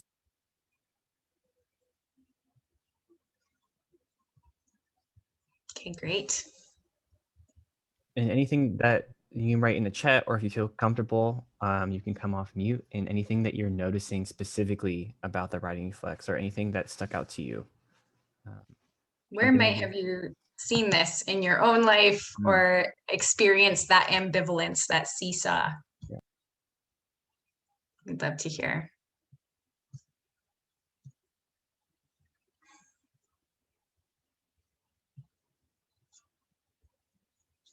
I've somehow lost my chat box, but can you see it? I have it open, yeah. Okay, great. Yeah, and I'll say too of what we talked about the shift in kind of self-care is that the service provider here too is, you know, how often, and like kind of what I talked about earlier with just the meeting with someone in crisis, or meeting or talking with somebody who's looking to make a change, and being met with, you know, they're not listening to what I have to say, or even having like this, I'm trying to solve this problem for them, how detrimental that can be for your own self-care and your own health, like mental health, when you're thinking that you need to save people or that you need to solve this problem. Because I mean, we're all people here, right? And we have our own problems. How hard is it to go to work that you might be there for 40 plus hours a week, to deal with your own things that you have going on in your life, and then have to deal with other people's problems as you come to it.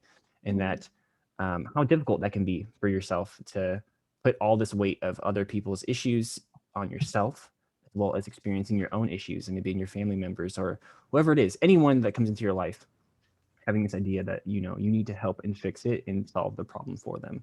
I mean, very difficult and challenging, and can lead to huge burnout and high turnover rate in, you know, this field of helping people, and how shifting your your focus is really what we're going to be talking about today. Yeah.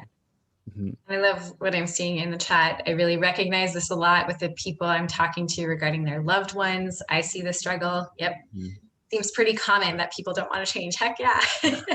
It's just, we can be really compassionate just seeing that even in our own lives, we too sometimes find ourselves at the border between a change we want to make and where we currently are, and how uncomfortable it can be to make a change. Yep. It's so true. It's challenging to communicate in a thoughtful, compassionate way to create change. Years of conversations with my loved ones. Yep, you can see this. I think we have to focus on what we can and can't do in the role that we are functioning in at the moment and our limits in that role. Yep. Yes, brilliant, brilliant. And so we should, go ahead. I just wanted to make one quick comment. I was totally relating to what people have been writing about dealing with loved ones or the people that we work with in our community and being frustrated when they can't see what we see. But I was also relating to my continued struggles to give up smoking. And one of the excuses I make is the stress of my work. Don't I get to have a cigarette at the end of the day? Yes. So it really keeps me on that don't change part of this. And this is really helpful. And I'm getting closer and closer to really being able, I think, to commit to the change on my end too. So I wanted to, check in with that. Oh, Tim, thank you for Thank sharing. you. Thanks. Thank you for sharing that. It's such a huge contribution for you to share that story with us, because we can see in our own lives, like how we ourselves are sometimes on that teeter-totter. And it's a lot of courage to look at that and say, wow. And when I admit that to my son, for instance, it makes it so much easier for us to have a real conversation. So I'm not coming from a holier than thou place, but like, I get it, dude, Yes. life's hard and we all have our stuff. So yeah, but anyway, thank you. I wanted to also just share some gratitude. This is an amazing presentation. Oh, thanks. Thanks for sharing that, Tim. And we just echo what you're saying. That's a real contribution to the group here. And now I have to go make myself some lunch, so I'm going to go off camera again. Yeah, Thank you. do that. Thanks for being here. And just noticing too that change is incredibly difficult. It's so hard to make a change. And like we're going to talk about, that maybe not so in depth here in this training, but like it is incredibly hard to make a change and it's scary. Especially, in this presentation or in this video, they talk about how you've come up with all the reasons for and against the things, and like someone coming as like fresh, like new eyes to maybe something, trying to help somebody through something like this, like smoking or whatever it is that this person has already probably cycled through a lot of the excuses, a lot of the rationale and stuff, and so it can be very challenging for you to meet them with solutions that you thought of that they probably already thought of too. So checking in with yourself about where to go is what we're talking about next. Yeah. And to that point, it is so normal for our brains to not want to change. Thank you to our 1,000-year-old brain, which by that we mean our brain, the structures of our brain haven't changed significantly in the last 100,000 years. Like the structures are all the same. We don't have any new structures. And this amygdala, the fight, flight, freeze part of our brain, is very connected to our need for certainty and the need for familiarity. And as a species, one of the things that make us a successful species was our ability to create certainty about the world around us and to discern when there was danger or when there was safety. And so what that means for us now is that we often hold on to conclusions or certainty for a long time because it is what has provided us safety in an evolutionary perspective. So we can have some compassion for our brains that change is scary. And it creates safety for itself by creating conclusions and certainty about the world around it and forming familiar habits or ways of going about things. So thanks for looking at that and seeing that in your own life, looking where that might be the case for you. Because what we're going to do next is we're going to look at some of the conclusions that we can focus our attention on to create a consistent space of trust and a sense of all is well in your presence.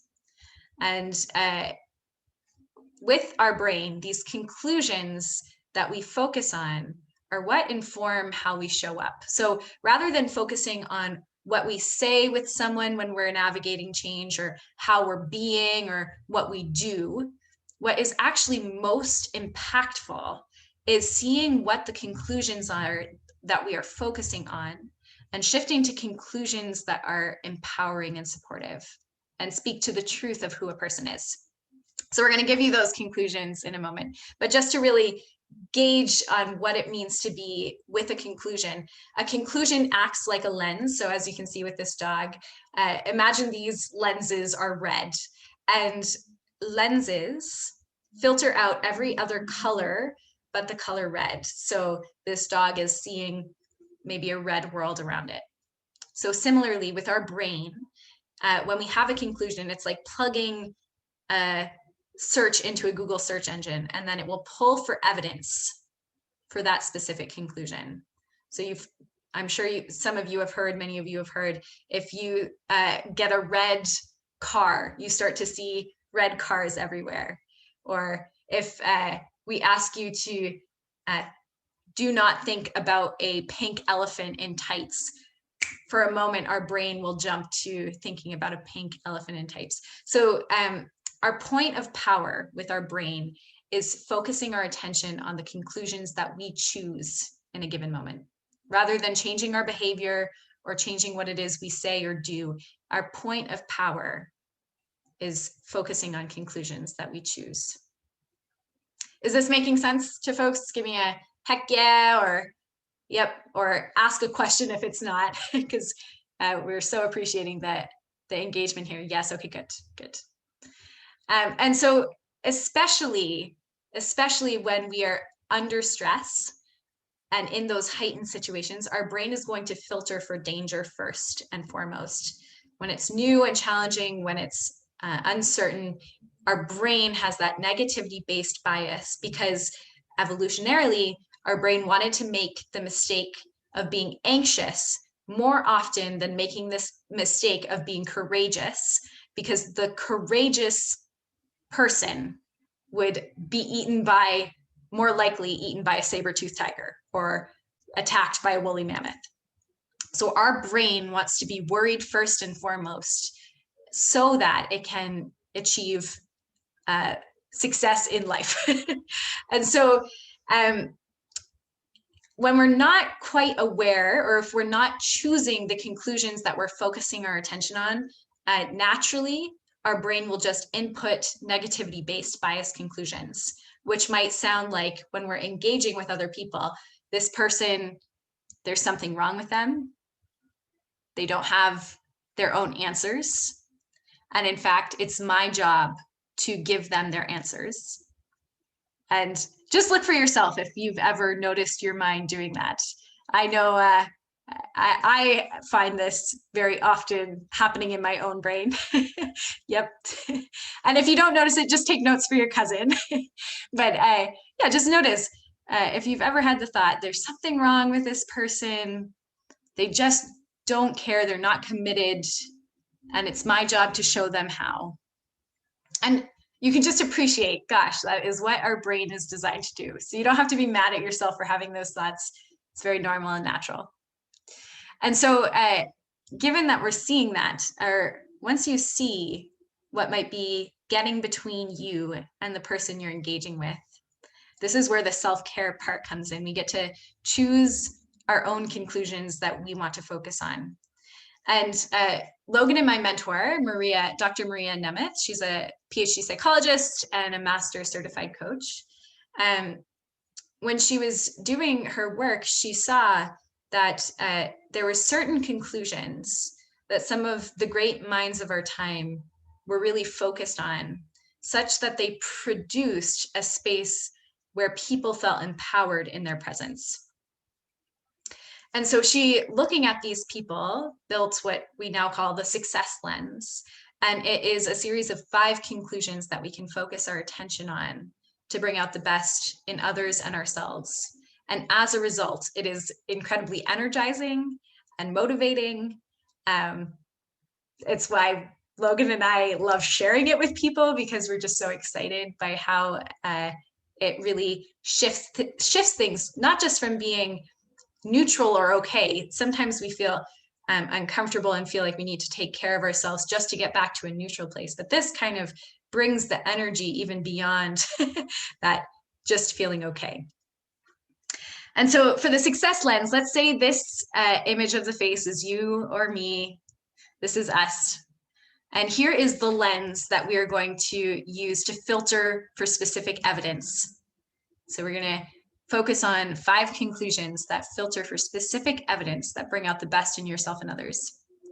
And here is somebody you're either serving or supporting, or maybe as a partner or a work colleague. It could be anybody. So here we are, and here are our 5 conclusions, and I'll give you a bit of background for each one. So the first conclusion we focus our attention on is this person has the capacity to arrive at their own answers. And this conclusion is inspired by Jaime Escalante and some of the greatest teachers of our time. There is some beautiful research done that showed when teachers were more focused on creating an environment for their students where they could discover their own answers, the students were significantly more successful in their classroom. And so in this, what the conclusion is that those teachers are focusing on is this person has the capacity to arrive at their own answers. So that is the first conclusion. And one of our favorites, especially at the crisis line, because how often is it that we, when in a situation, begin to problem solve for someone or jump to a conclusion, or we can see an answer. And while this is well intended, Logan and I have had some bites ourselves when we've gone down that route, because a person has their own answer.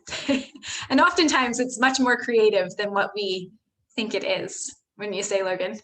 Oh yeah, I've met many a conversation where the answer that they came to was like authentic and true and actually helpful that I could not have ever possibly thought of, because it just was like, there's no way I could have known that given who they are and what they're doing and what support systems they have. Yeah. So this person has the capacity to arrive at their own answers. First one. Second one is this person has goals, dreams, and wants to be successful. And this is inspired by Joseph Campbell, a prolific writer who wrote The Hero with Many Faces. And he talked about seeing people as on their own hero's journey, that they were the hero of their own story, going through all the trials and tribulations.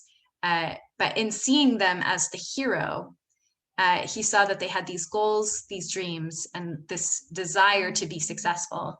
And in that, they weren't missing anything. They were whole and complete. And there was no need to diagnose or assess the validity of this person. And kind of fun fact about Joseph Campbell, George Lucas, in writing the original Star Wars trilogy, he said that if it weren't for Joseph Campbell, he's not sure that the trilogy would even exist, which is like a pretty powerful statement. So this person has goals, dreams, and wants to be successful.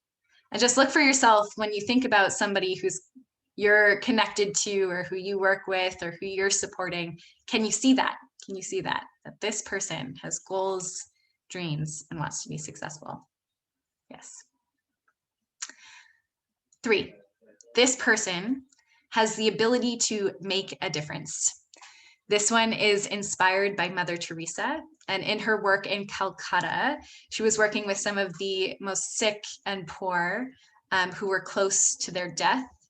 And what she noticed is as they were close to their death, one of the things that brought an innate sense of ease to the person was knowing that their lives meant something, that they had made an impact or a positive difference with their life. And so her and her staff made it a purpose or an intention to really let each person know that they had made a difference in their lives. And they would speak about the ease that would come to the person when they heard that their life had made a difference in the staff and Mother Teresa's life. So pretty powerful stuff. This person has the ability to make a difference. And isn't it true? Don't we all want to know that our lives have stood for something, or that our lives have meant something, that we have made a difference? Great. And I saw someone come off mute. If you came off mute and wanted to share, please jump in. We're happy to hear. Fourth conclusion. There is something about this person that I can find inspiring. And this is inspired by Nelson Mandela, who, when he was in prison, this is one of my favorite stories, his prison guards had to be shifted out over and over again because they started to just fall in love with Nelson Mandela. And the reason they said this is because in his presence, they felt that they were inspiring to him. He let them know how they, his prison guards, were inspiring to him.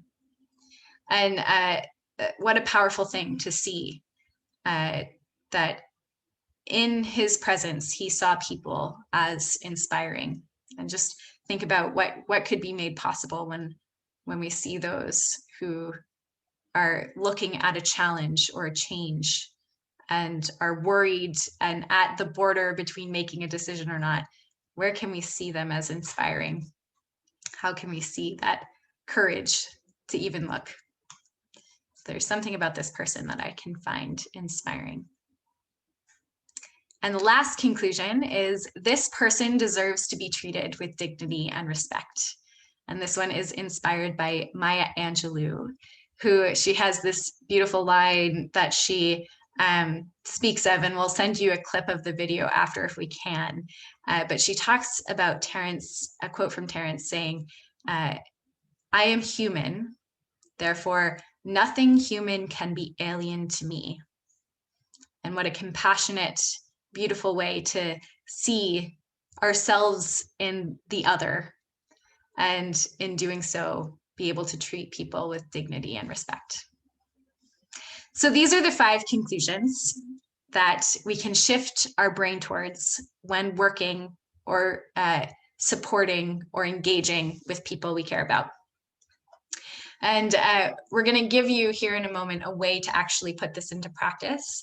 I am conscious of time, and usually Logan and I have a good intensive where we spend a couple hours with folks actually putting this into practice. And so it's really fun to see the shifts in how we use the success lens. But to use the success lens, we apply what we call the art of acknowledgement, which we'll show you here in a moment. And we will get, I think, a few moments to give it a practice so you can get a sense of what it's like to use the success lens. But here are the 5 folks who kind of influenced or did influence the success lens. And you don't have to take our word for it that these conclusions are really powerful. Think about the people in your own life who you have admired or who you see as leaders. And you might notice one of these conclusions in the way that they are showing up or in the way they are engaging with their work. And you might have different words that you would use for it, but the essence might have a similar sense. So these are the 5 that inspired the success lens. So again, it's less about what you see or what you say. It's more about what you see to be true about a person that builds that energized space of empowerment and a sense of all is well in your presence. So it's not about memorizing a certain way of saying things or powerful questions. It's seeing through the success lens first and foremost, and then interacting with that person through that focus. Mm-hmm.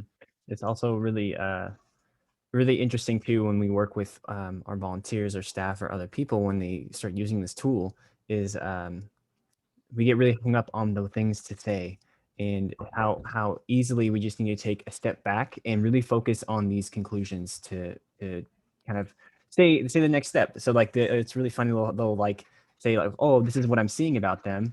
and then they say something completely different instead of what they see. And it's like, well, what you just said about what you see about them is like exactly it. Like that is how we interact and the best way to help out. So yeah, it's yeah, I'm getting a little distracted, excuse me. But yes, it is exactly that. It's what you see to be true about someone versus what you say. Yes, I love how you put that, Logan, because it's so true that sometimes what we are seeing is already like on course with the success lens. Sometimes we jump 5 steps ahead, and it takes us rewinding, slowing down, just like we did before, and seeing what we saw right before all those things we said, and just saying that. Hopefully we get a chance to practice this really briefly so we can give you a sense of what that actually looks like, because it is really cool to see the shift. Also, when practicing using the success lens, we encourage you to start small to build the muscle, as with any skill set. So if you were to run a marathon, you would want to run a mile before the full thing. So in that, we encourage you to apply the success lens to people who are like mildly irritating. Don't go for the big, intense, really difficult person, because you might find yourself actually struggling. I know I did when I first learned this tool. I was like, I'm going to go for it. I'm just going to apply this to the most challenging person in my life. And it actually was much more challenging for getting into the success lens and really learning what it is to be seeing people through the success lens. So it's like building that muscle capacity. Start small, build up. And lastly, again, I guess this is kind of related to what Logan was saying, but it's seeing what's true about people, not positive thinking. The thing about the success lens that we love is that it does not negate the truth. It does not negate the truth. We can see that there is a fire and we have to get out of the fire, and we can speak to a person's capacity to do so. So it's not about negating the truth. It's about seeing what is true and seeing it's focused on the qualities a person is capable of engaging such that they can create change in their own situation. So not about it's not about positive thinking. It is about what is true about people. And the other reason we can see this, or the other way you might see this as you practice it, when we use positive thinking, it often can sound like compliments, or this is a really good thing, or you did a really good job. And when we do that, that strikes up the writing reflex. It will have someone counteract it with a reason as to why not. But when you practice the success lens, what you'll notice is when you acknowledge someone through the success lens, they don't counteract it in the same way because they see it to be true in themselves. It's such a cool thing. You can see them relax when they take it in, and they don't challenge it in the same way because it's not striking up that writing reflex. That's why we speak to it as it's something true about this person rather than something positive. I hope that distinction makes sense. Go for it, Logan. And I was just going to echo that too, of like, it's not so much of like, when you give someone like maybe like a cheerleading type of expression of like, oh, you can do this, you got this, they're like, well, no, I can't do that, right? So as like an example versus like saying what's true is like, oh, you do want to make this change, or whatever you can apply to the scenario, which is easier to do with the success lens because you can really read through each of those conclusions and plug them into like, if this is true about this person, how do I convey that? And not even as complex as like, how do I convey that? It's just like, what do I say to show that I believe this to them? Yeah. If I do believe this, how do I show that? Yeah. So go for it, Logan. Yeah. So seeing someone through the success lens is just really listening to them and what they're experiencing. And it's almost like cluing into what they're saying and finding the truth of the matter. And again, using that success lens to really hear the truth. It's like, once you have those conclusions plugged in, you can easily see, you can much easier. It does take practice. Of course, you're not going to be with this tool. We're not going to be promising you're going to be able to go out into the world and be able to use these effectively every single time with every single person. But if you do, let us know. Yeah. If you do, let us know, because we would love your training. Yes, exactly. And so it's like, having those conclusions will be more beneficial to seeing what's true about them. So focusing on those 5 points will allow you to better see what is true about this person and how to convey that, as I just said, right? So And what you're is, going to want to focus on one at a time. So you don't try and think about all of these at the time. You'll pick one conclusion to focus on to find evidence for. yeah, and sometimes the one to you, just it's when we have people practice with this too, and just reading through the success lens as they're hearing someone's story or reflecting on what was just said to them, one of them will probably be pretty glaring of like, oh, this is 100% what I've like heard, this is true for this situation, this person in this moment. And if not, like there might even be one that you just love, like that out of the 5 that was stated, that you can easily come to is like, oh, this really resonates with me. I can really hear, whichever one is the one that you like the most. I know for me is like this person has the capacity to arrive at their own answers is something that I turn to a lot because that one resonates with me a lot. And then just being specific with what you see to be true about this person. So giving specific examples. So yes. I see your question too in the chat, Tim. I believe so. Yes. And we have a handout that kind of reviews this as well that will be sent your way. We can also make the slides available to you. Mm-hmm. And just like telling them what you see, Megan talked about earlier, is really allowing their amygdala to cool off too. When you see something true, like I explain it in a way of like being read is very different than being seen.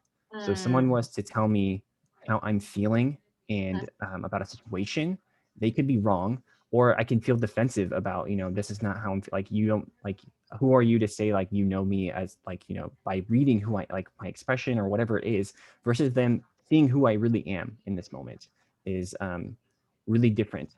And the great thing about this work too is like no one's immune to this stuff. Like even learning about it doesn't mean that like when someone uses this stuff on you, that you're gonna be like, oh, I know what you're doing. It like warms your heart to be like, oh wow, this person really knows who I am. And like and we'll talk about like with this acknowledgement too, is giving acknowledgement really builds rapport with people extremely quickly, because it's like you're able to get past all the stuff that's going on in their life and speak directly to them as an individual who's experienced so much. And it's really powerful for building that connection. Yeah. I love how you said that. It's about being seen, and you can just see people's amygdalas cooling down when we practice the art of acknowledgement. Yeah. Yep. So if you're and like how many of us, when we do any kind of service providing work or helping out people, is like when someone says something to you that maybe is just incredibly intense or like just blindsides you, you're not sure what to say, that we want to fill that space with like asking a question or like just getting more information. And how sometimes it's just not helpful, and most of the time it's not, because they have all the information. And like getting more information will kind of make you focus more on problem solving versus actually acknowledging the person for the attempt, what they're doing or who they are, and just giving yourself a break. I'm sure that many of us have been in a moment where something was said or done, and the amount of silence that happened was maybe a few seconds that felt like years. And that it's typically like the silence is okay, especially if you need time to even review the lens or whatever it is to do. Giving yourself time to kind of get out of that space of that, when we talked about that grounding of like maybe the worry, of getting out of that space and seeing what you're grateful for, or even like seeing a conclusion to plug in for the moment. Mm-hmm. And really noticing these things, or even going into a conversation or into your work, your interaction with other people, your family members, your friends, that this can bring a lot of ease into like, this is who I want to be in this interaction, or how I want to see these people. And instead of being like, oh, I have to talk to my mom again, here it goes, right? Is like, I like attaching to a conclusion to when you interact with somebody beforehand can be extremely helpful for when you're bumping up against those hard to have people or conversations or work environments that you may be experiencing. Mm-hmm. Yep. So acknowledgement is the art of seeing someone who they truly are and saying what you see. And we're going to practice that right now. But we also want to highlight again what acknowledgement is not, what we often find ourselves falling into. So acknowledgement is not a compliment, which is geared towards more those surface characteristics about someone's appearance, decor, etc. So it's not a compliment. It's not sympathy, feeling sad for somebody's misfortunes or pitying them. And just think for yourself, anytime that you may have experienced pity, it can feel disempowering. So just notice that sometimes we don't want to feel pitied or feel sorrowed for. And empathy is looking to understand someone's feelings. And while this is a good first step, what it can sometimes lead to when we're really focused on empathy is it taps into our own problem solving skills and can lead us down a route of problem solving very quickly if we're not mindful.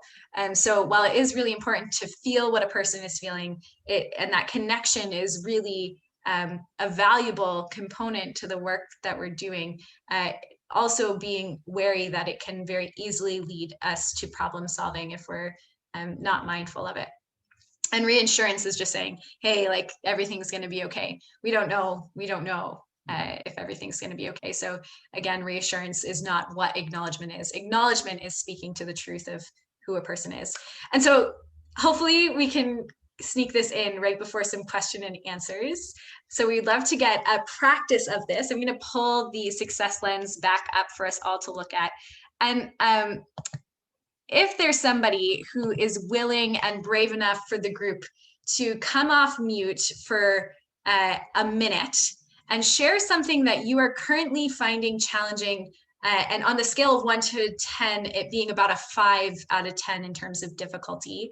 And as a group, I would love for us to look through the success lens and then acknowledge our buddy. So let's see, is there anybody out there who would be willing to share something that they are currently navigating that they're finding challenging, knowing that this will be a contribution to all your buddies for practicing this art of acknowledgement?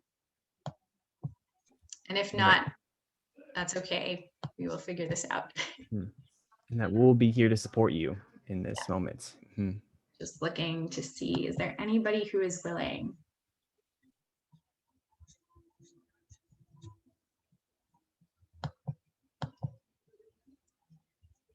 Okay. Well, what do you say, Logan? We give them a scenario from one of our lives that we're doing and then have them practice acknowledgement. Yeah. Good. Do you have one that comes to mind that you're navigating currently? Yes. So I'll go for it. I'm currently looking for internship experience, and I'm really attached to a specific clinical work that has been kind of giving me a bit of trouble because they're like not really communicating with me, but I'm like really attached to like the culture, and I'm wondering if this is kind of the right fit because of like the kind of weeks I've been waiting to hear back and just the miscommunication that's been kind of happening. And that I'm really looking to get more experience in clinical work, but like I'm like bumping up against like, oh, this is like checking all the boxes for me, and I'm holding out, but like, am I taking too long to decide on an agency to work with or for? And because I'm taking so long, like, is this going to, be an impact on my schoolwork too? Of like, I need to get going on actually getting a placement, and it's I'm seeing that doing this is really difficult, and like I have to interview and do all these other things, all these other steps, and I'm like really holding out, and I'm like going with my luck. I feel like sometimes like things just kind of work out for me a lot of the time, and I get negatively reinforced of like my behavior of like holding out on doing things because it just like ends up working for me. So I'm like really wanting to hold out for this, but like going back and forth of, is this right? Because it's been a month that I've been in communication and not really getting any answers. Okay, great. So folks, thank you, Logan, for sharing that. And looking through the success lens, what might you say to Logan next? What would be the acknowledgement you might give him? And feel free to type it in the chat or come off mute. Take your time. What do you see to be true about this person? What do you see to be true? And it can be as simple as saying some of the words that you see on the success lens. You don't have to overcomplicate it. Can you see this person has goals and dreams? Yep, there we go. I see he has goals, dreams, and wants to be successful. Yes. Things work out for the best for those who make the best of things, who make the best of the way things work out. Great. Yep. You're very thoughtful and you have the capacity to arrive at your own answers. Great. And I saw someone come off mute. Was there somebody?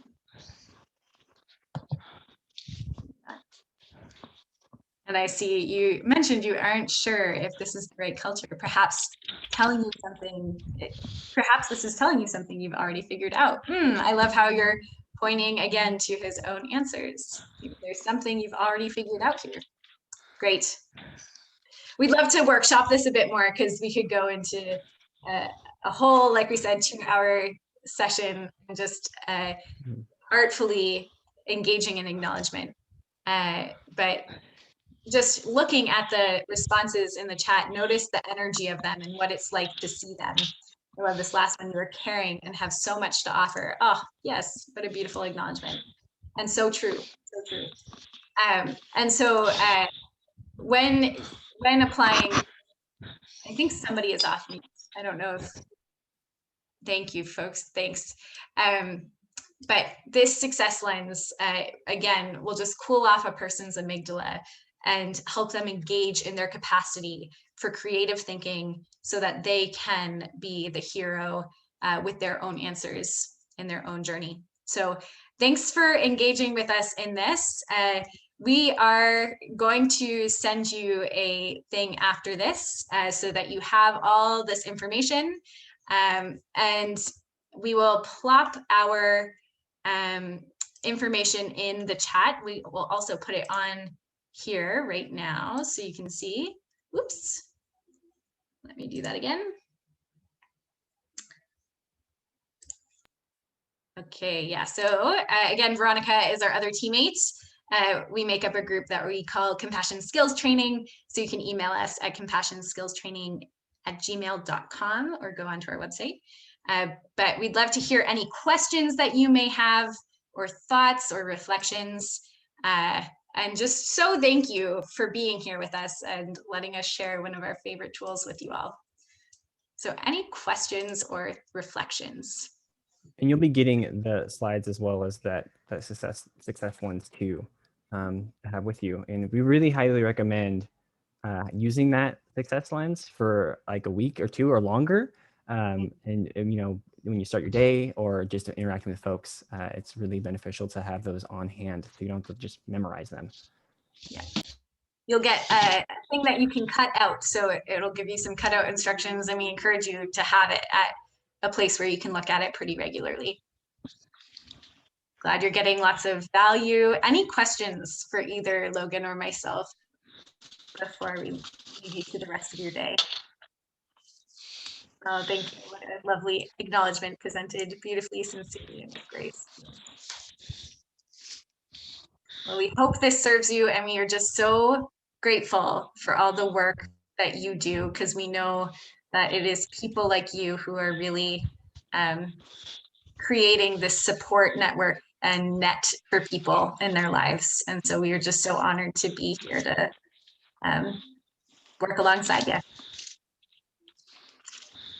And yes, I can flash the acknowledgement slide one more time. Let me get it up. Was it what acknowledgement is not, or the art of acknowledgement? Let's see. Get this. Is this the one you were looking for?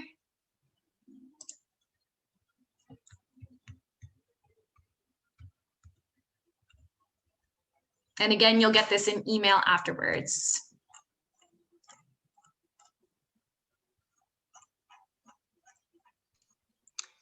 This is the requester. Thank you. No, I was looking for what acknowledgement is not. I missed one of the words.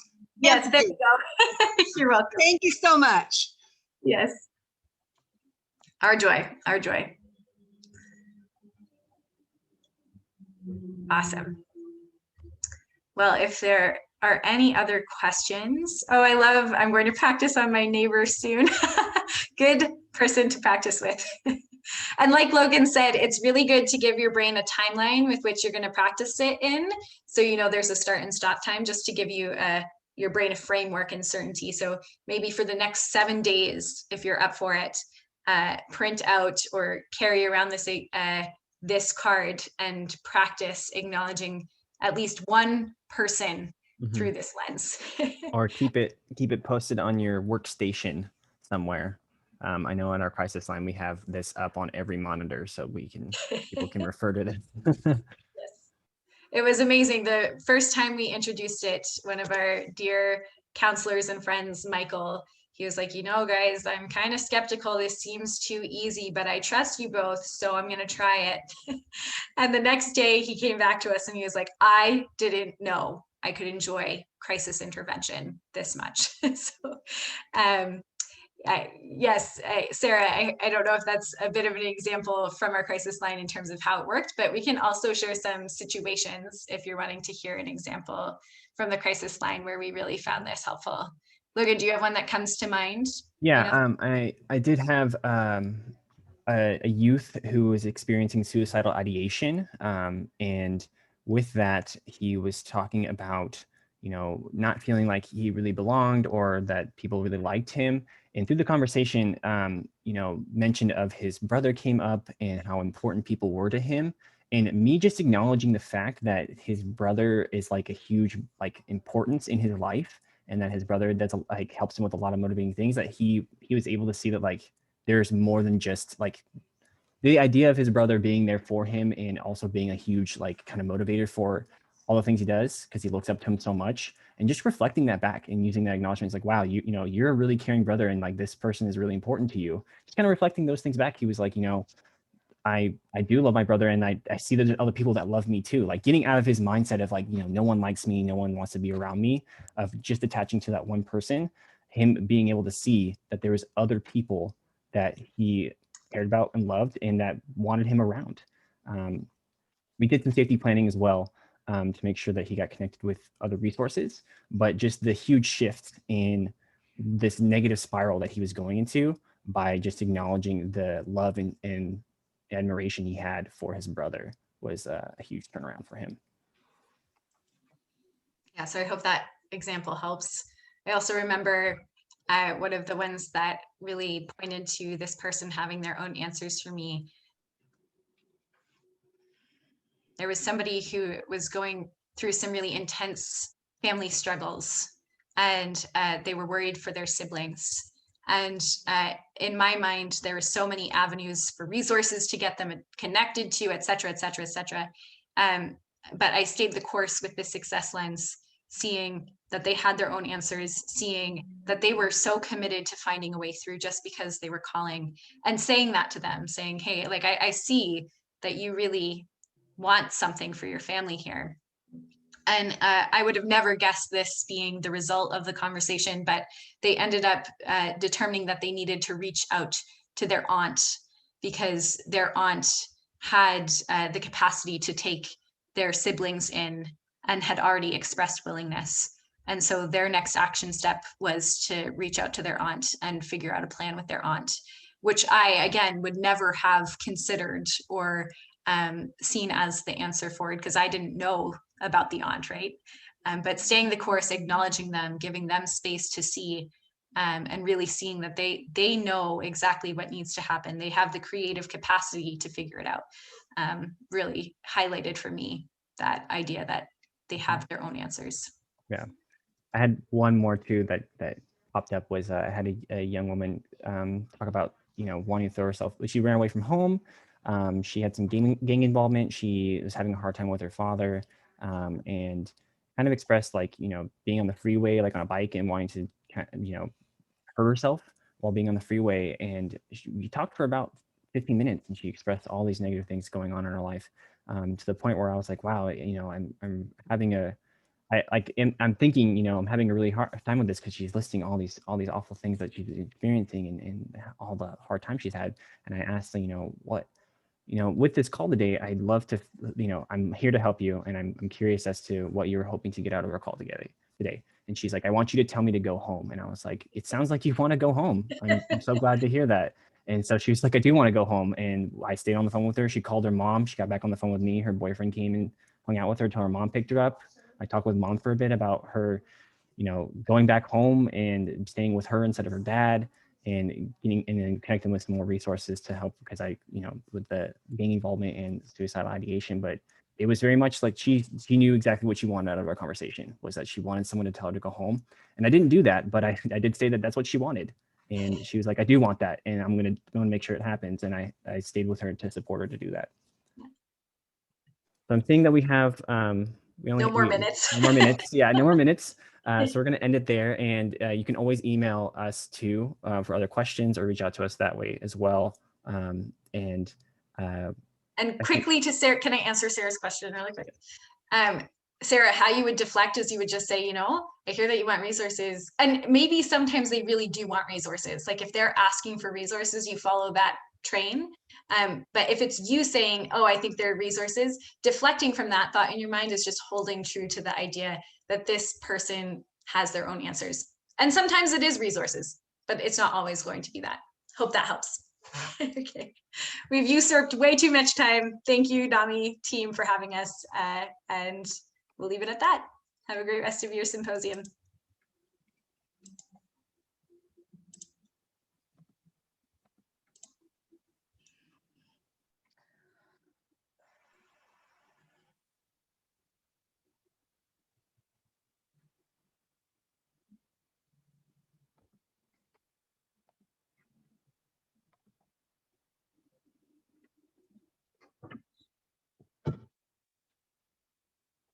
Hello, everybody.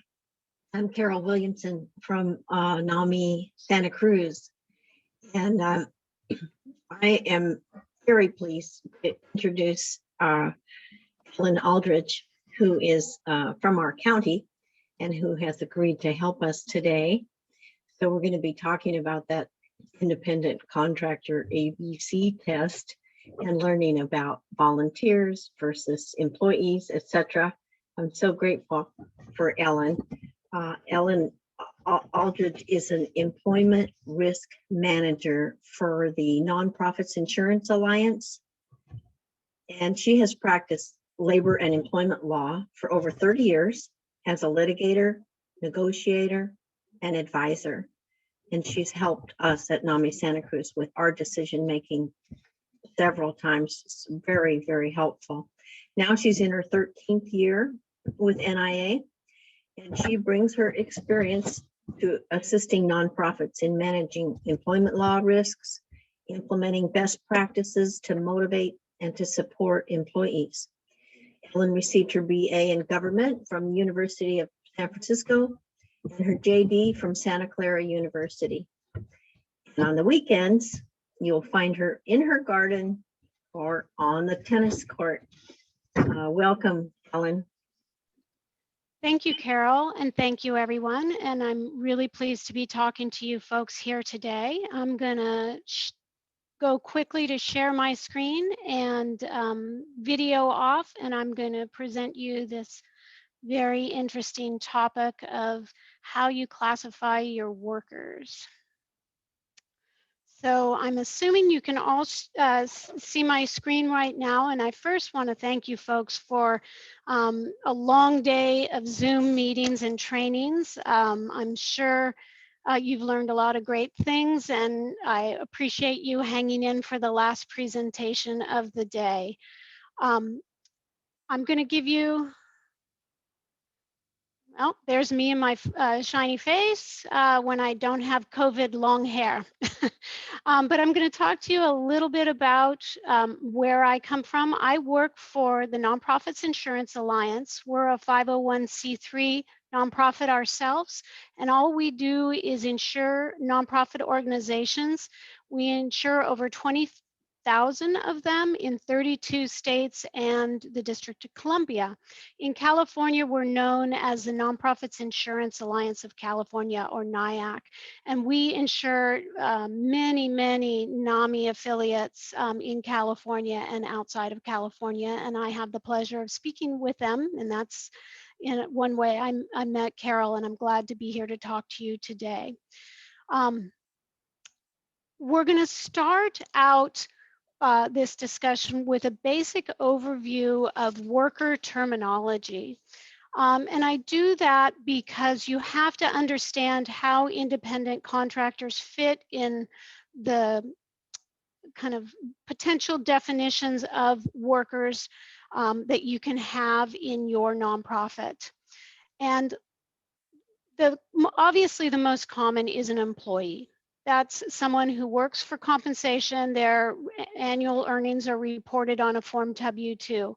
It doesn't matter if they're full-time or part-time or casual or temporary.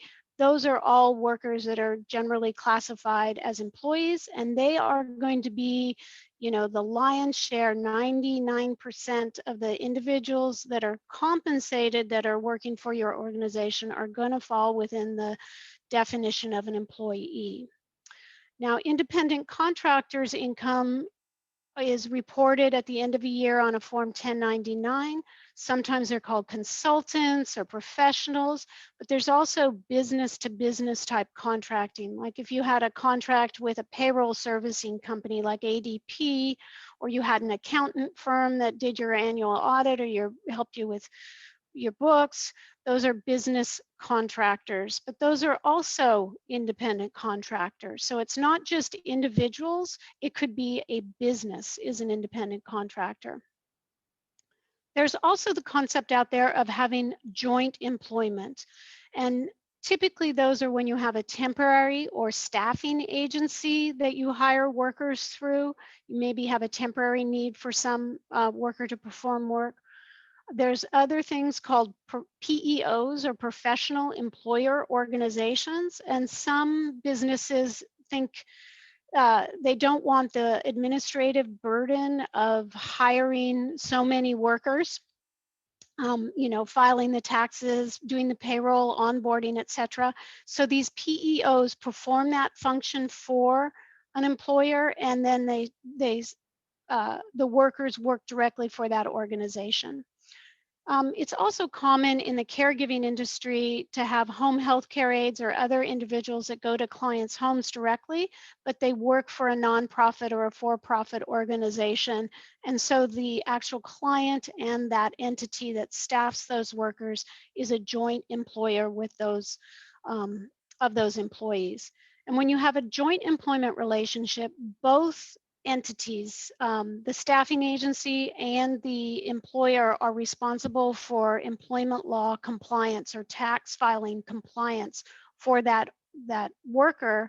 And usually the contract between the two entities determines who's responsible for what and who has to indemnify what organization if something goes wrong with the relationship. A fourth category of worker are interns. And interns are the only type of employee, or excuse me, not employee, a worker who can have a compensation structure that is generally called a stipend or a flat fee. Interns are not employees. They're not independent contractors. They're generally part of a training program by an institution. The most common example in your line of work would be someone who has a master's or is getting their master's in social work or an MFT degree, and they need to have hours as part of their education. And so they do work at social service nonprofits to get those hours. Those type of individuals who are placed through schools with employers, and the work they do for the entity as part of their training, are the ones that can be classified as interns. A lot of nonprofits call positions interns, and it's the person that does the copying or just does, you know, it's the kid home from college that somebody knows that wants to, quote, intern for your organization. Those are generally either volunteers if you're not paying them, or they need to be employees. If their relationship with you does not contain a training component, or they're not affiliated directly with a school to do this occupation, they're not going to meet the legal test to be an intern. And lastly, and most importantly to NAMI organizations, is the classification of volunteer. And both under the federal and state law definitions, a volunteer cannot have an expectation of compensation. They can't be paid. It's a voluntary service.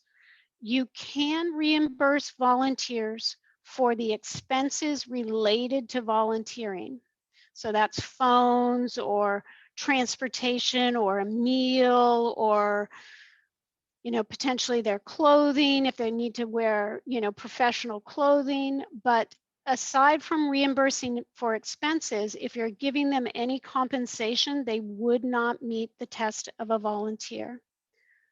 Also, volunteers cannot work for a nonprofit if the nonprofit is operating a commercial enterprise. So like my organization is a nonprofit, but we're in the business of insurance. We're in a commercial enterprise. We could not have volunteers performing any work for us. All right, so now you have a grounding in the various classifications that workers can have, and we're going to focus our attention now on how and whether you should classify any of your workers as independent contractors. And I want to start with just a general overview of the various regulatory agencies that really review how employers classify their workers. And I do this because it helps define the scope of the problem you're trying to deal with. So all these federal agencies care how you classify your workers because they either collect tax revenue or they have a goal of protecting workers or providing benefits to workers that are classified as employees. So they all care how you classify your workers. In California, there's similar agencies, the State Franchise Tax Board, and then all the regulatory agencies that administer the laws that protect workers, like workers' compensation, the Labor Commissioner's Office that requires employees to get meal and rest breaks and overtime and minimum wage. The Employment Development Department that provides unemployment and disability benefits to workers, and then the anti-discrimination DFEH, which enforces anti-discrimination laws. All these agencies administer laws that form the social safety net that protect workers, and they're really concerned that an employer does, if they do not classify a worker correctly, that they're not protected by the benefits that they administer. So how is your agency likely to be reported or have a claim that you've got a worker misclassified? Well, all those entities can get reports, either the tax filings or other reports that you have to file. Individual workers can file complaints with any of those organizations or entities. Most of them have administrative complaint procedures, and they regularly do audits, not usually of a small NAMI affiliate, but of larger organizations. More likely, though, the way you're going to have your classifications questioned is when an employee or a worker files a claim saying either they were injured in, say, an auto accident that when they were working, or what's happening a lot in the pandemic is that workers are filing claims for unemployment benefits with the EDD, and whether they're an independent contractor or an employee is determinative of the funds that are used and the benefits to which they're entitled. So that's really bringing a lot of issues to light about misclassification of worker. So what factors determine independent contractor status? And the difficulty here is all those regulatory agencies that I listed in those previous slides have slightly different tests. But today I'm going to focus on the ABC test, like Carol mentioned, and the new legal developments in California, because California has the stricter test, and they're the more likely the entity that's going to trigger any kind of investigation in how a small NAMI affiliate would classify its workers. So just to give you a brief overview, for the past 30 years, we've been covered by this California Supreme Court case decision called Borrello. And in that Supreme Court case, they set the test for how an employer determines how to classify their worker. And that test focused on the right to control, who had the right to control the worker in the performance of the work. And so this was a balancing test. It wasn't kind of a knockout test like the ABC test is, which we'll discuss a little bit later. But it looked at, was the worker in business for themselves, and who had the right to control the manner and means by which the work was being done. If the worker controlled it, they had such specialized skill and knowledge, and they were working for other entities, they likely could meet this balancing independent contractor test if they were an entity in business for themselves. By contrast, if the worker in their day-to-day functioning was controlled by the hiring entity, they told them when and where to work, how to work, they provided the equipment, they supervised the work, they edited the work. In those circumstances, under the Borrello test, the economic realities of the entire relationship were likely that the worker should probably be classified as an employee. So again, that was the sole test for about 30 years until 2018, when the California Supreme Court made a major shift in the law in the case of Dynamex operations. And for the first time, California Supreme Court adopted what it calls the ABC test, or a three-pronged test. And this case only involved interpretation of the wage and hour laws. Those are the minimum wage, overtime, meal and rest break type laws. And in its decision, the court broadly characterized the misclassification of workers as independent contractors as really harmful to workers. It was destroying the social safety net that all these regulations had exist to protect. And it was unfair to honest competitors of businesses whose model was just to staff it with independent contractors rather than pay its workers as employees. And so relying on the public policy undergirding all these regulatory systems, the court adopted this three-pronged ABC test. So that existed for about a year and a half, and the legislature in California really got involved. There was a lot of legislative wrangling about who should be covered by ABC and whether the legislature should overturn through legislation this Supreme Court ABC test.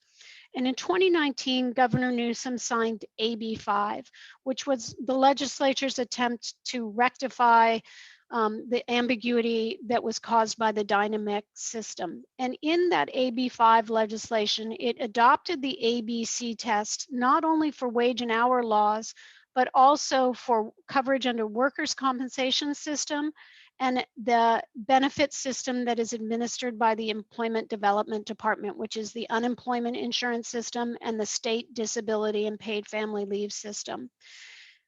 The AB 5 legislation said primarily it's an ABC test, but they did recognize exemptions to the ABC test. And so we're going to first go through the ABC test itself, and then we're going to talk about the exemptions to the ABC test. So the first prong of the ABC test is that you evaluate whether the worker is free from the control and direction of the hiring entity in the connection with the performance of the work, both under the terms of the contract and in fact. That means in how the contract is administered day to day. So this A factor is the traditional right to control test that is the foundation of the Borrello test that predated the ABC test. It looks at who has the right to control the day-to-day work, the manner and means by which the work is performed. It looks at, is the worker supervised? Do they set their own work schedule? Is their work reviewed? Who assigns the work? You know, it's looking at it wants somebody to really be independent and free from control. They're so skilled or they're so professional in what they do that they're not following the direction of the hiring entity. The A test is not the problem of the ABC test, it's the B prong. And the B prong is particularly troublesome to employers that have traditionally used independent contractors, because what the B prong says is that the worker has to perform work that is outside the usual course of the hiring entity's business. Basically, you're hiring somebody or some business that's doing something that you're not in business to do. So let's talk about some examples here. Say you have your office and you have a broken pipe. You're going to call a plumber. Are you in the business as a NAMI affiliate of being a plumber? No, you're not. You can hire a business entity. They come in, they fix your pipe. Say you're a NAMI affiliate and you're going to hire an IT specialist to come in and set up and wire all your computers or troubleshoot, everybody's problem with the printer and the network. Well, you're not in business to be an IT specialist as NAMI. You do mental health service or training and education. So you could potentially hire an IT specialist under the B prong of the test. But say you're going to hire a trainer to perform training to the community on mental health issues. Well, we'll talk about that later, but that's likely within the scope of the work that a NAMI performs, and that wouldn't meet the B prong of the ABC test. All right, so the C prong is another more problematic test. And that is that the worker is customarily engaged in an independently established trade, occupation, or business of the same nature as the work they're performing from you. This is basically saying they're in business to do this. This isn't they're working just for you. They have, Joe's plumbing service that's out there in the community, and they provide plumbing work to you and to others. Where this can be problematic from your perspective, I think, is the circumstance where, say, you have a retired board member that says, "Oh, that IT work you need, setting up and your printer and your network, I can help you with that, but I'd like some money for that, so I want you to compensate me." Well, that worker isn't in the business of doing IT technical work, so could you classify them as an independent contractor? Not under prong C. So they'd meet prong B. They are doing work you're not in business to do, but they wouldn't meet prong C. So when I go through the ABC test, I'd focus first on prong B because it's the hardest to meet. If that doesn't work, I go, or they meet prong B, I go to C. If that works, then I go to A. If you don't meet any one of these factors, the person can't be classified as an independent contractor. Now remember, that's the default test, but there's exemptions and that we're going to talk about to the ABC test. And an exemption doesn't mean the worker can automatically be classified as an independent contractor. It means that there's a different test for determining whether or not the worker can be classified that way. And it's typically the Borello test plus an additional test. So AB5 was the initial take at redefining these tests, and this last year, AB 2257 did an additional cleanup of the ABC test and the various exemptions. And I'm not going to talk about all the various exemptions that are under the ABC test. There are 109 occupations, and basically it was a lobbying free-for-all to see who could be excluded from the ABC test. But I'm going to focus on two tests that are, or exemption tests that are more likely to apply to a NAMI, the professional services exemption and the business-to-business contracting exemption. So the first is the classic professionals. They've always typically been easy to classify as independent contractors. They're the licensed lawyers, doctors, accountants. I know you folks don't provide mental health services, but maybe you hire a psychologist to do some kind of work. that person would likely be an independent contractor under the licensed professional test. And they just look at the classic Borrello test. There's no additional test for licensed professionals. There are other professionals that are covered by both the Borrello test plus an additional 6-factor test. And I'm not going to go through the details of these tests. I have provided in my materials a cheat sheet that is a chart that has all these categories of exemptions. It has the ABC test and its factors, and then all the factored tests for all these other analysis. But the ones that a NAMI might come into contact with are folks that do marketing, HR administration, graphic design, grant writer, or maybe a fine artist. And for those professionals, you wouldn't apply the ABC test. Instead, you would provide that and analyze the relationship under the Borrello test plus these 6 additional factors. Could you classify an HR person or graphic designer, a grant writer, an employee? Absolutely. There's it is not wrong to ever classify a worker as an employee. You as an entity just need to make sure if you're classifying them as an independent contractor, that they meet the test. Now, I said there's 109 occupations that are covered by an exemption. I'm not going to go through them all again, but I thought I'd throw a few of them out there that are also evaluated under the Borrello test.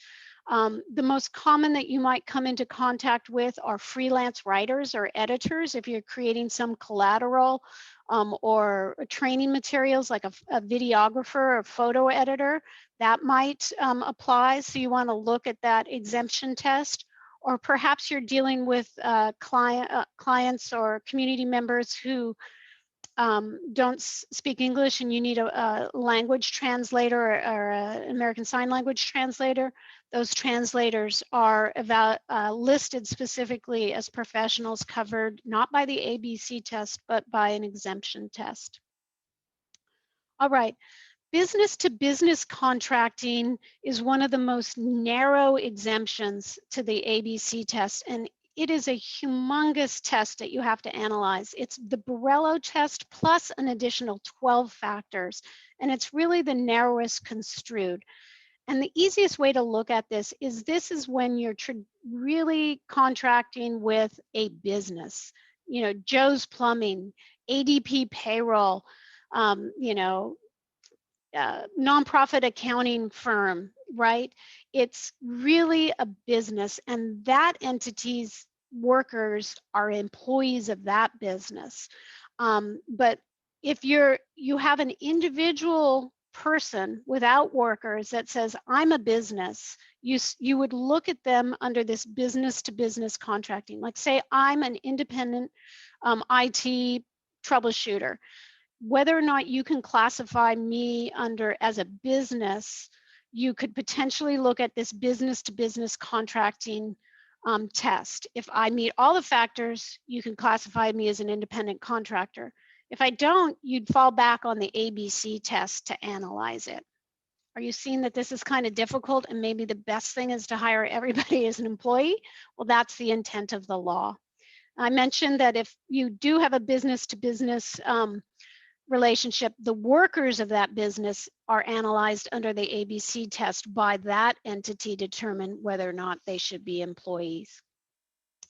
I did want to mention, and you'll see there's one exemption test that applies to when there's a single engagement business to business exemption. It has a slightly different test.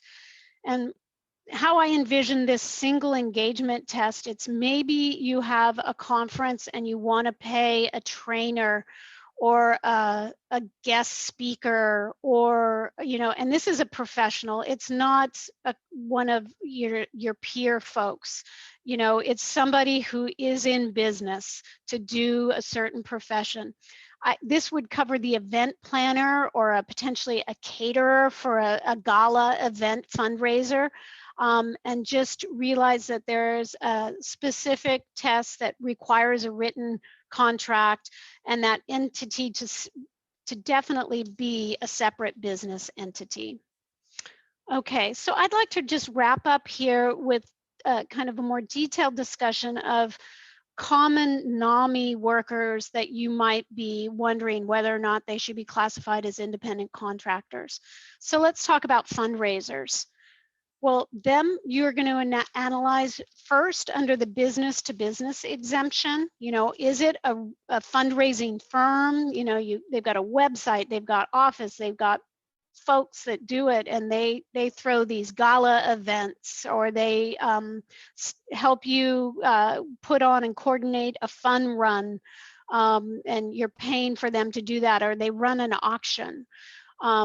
So you'd look first to the business to business exemption, and if they don't meet that test, you would look to the AB5 test to potentially classify a fundraiser.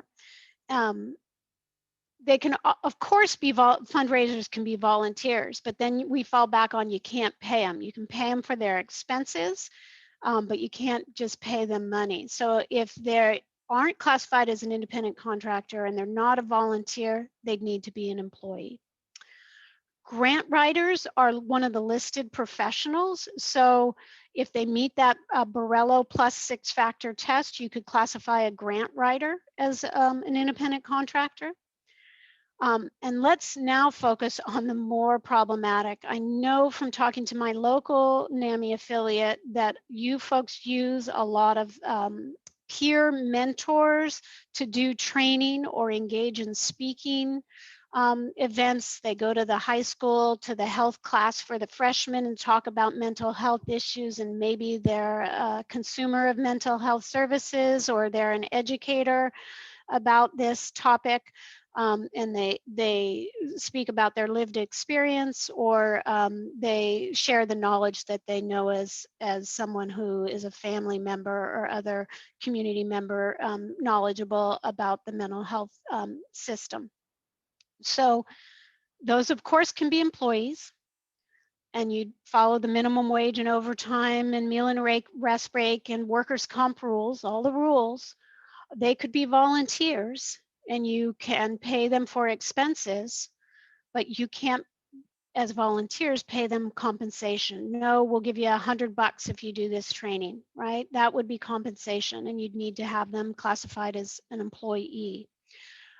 Whether or not they're an independent contractor is very unlikely unless they're a professional. So say you had somebody that was you know, a social worker by profession, and they're coming in to talk about, do a formal training, and people are going to come and they're going to talk about crisis management, and that's their profession. You know, maybe that person would be covered under meet the ABC test or the professional services test. So really, with these areas, you know, a lot of these tests are very fact intensive, and it really depends also on the skill level of the worker, not just the nature of the work, but the worker.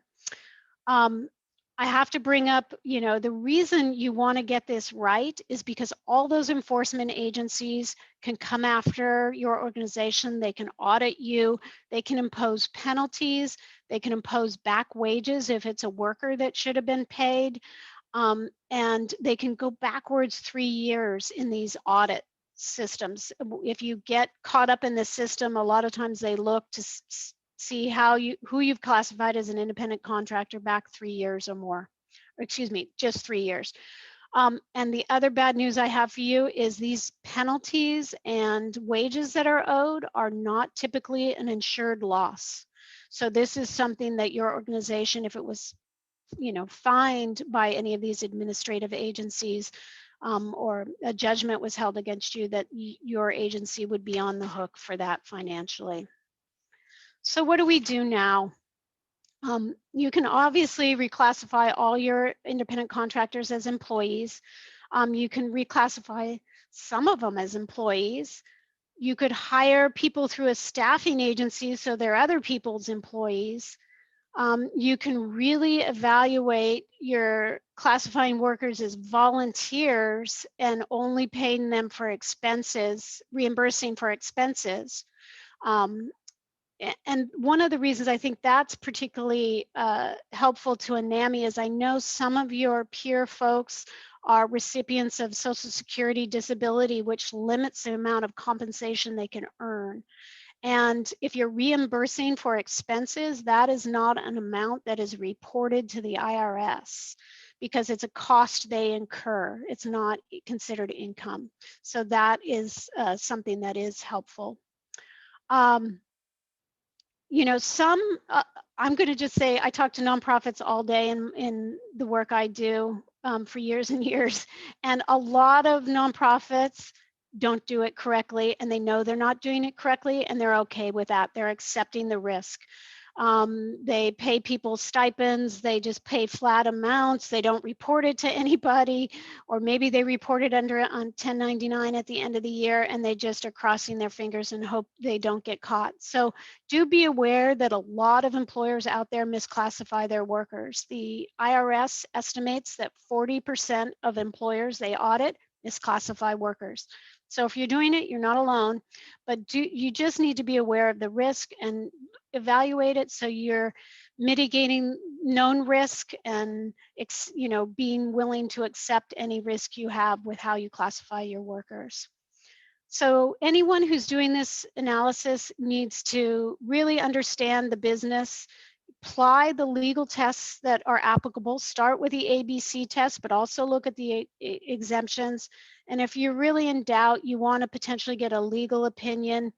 And if you've got a problem already and you're looking to correct it, you're going to want to work with an accountant or an attorney prior to making the correction, because remember, people can go back 3 years to audit, and you want to tread lightly if you're reclassifying somebody that's been misclassified. So with that, that is the end of my presentation. So I'm available for questions.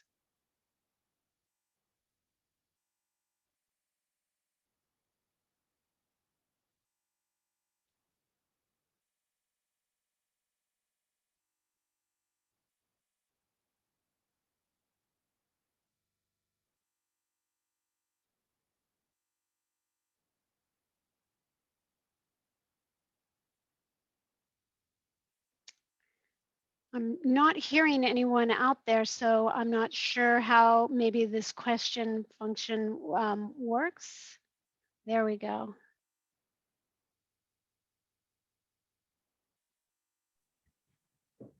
Hi, Ellen. We have some questions in the chat. Let me go ahead and read them off to you.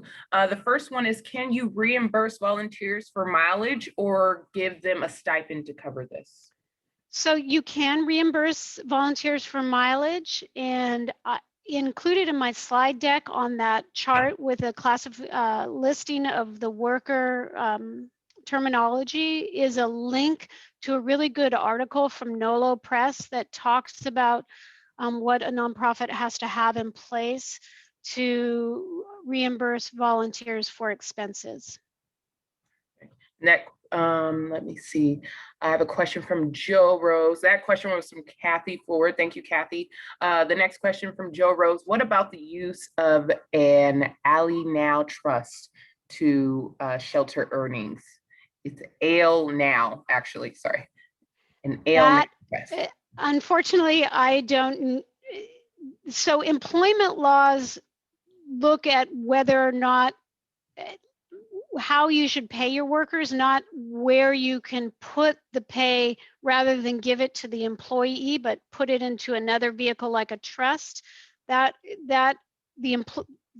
trust wouldn't be a way to circumvent all these employment laws.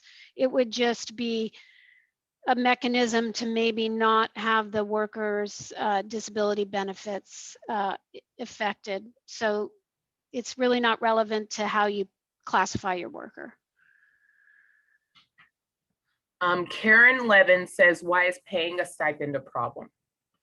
So we have to go back to that there's 5 classifications of workers under employment law, and none of those classifications envision a worker getting a stipend. Intern, you can pay them flat amount, but stipend is just a word used for money, money that's given to a worker.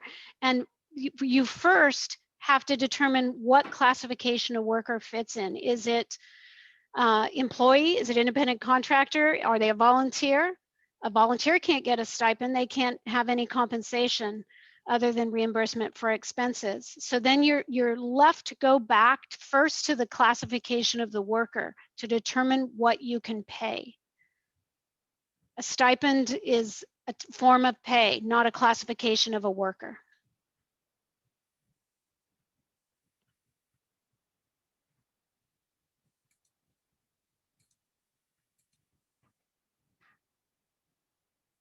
That's all the questions that are in the chat now. If you guys have any other questions, feel free to put them in the chat, or you can unmute yourself to ask. Could you give them a gift card? You could potentially give a gift card, but it would have to be a de minimis amount, like really de minimis.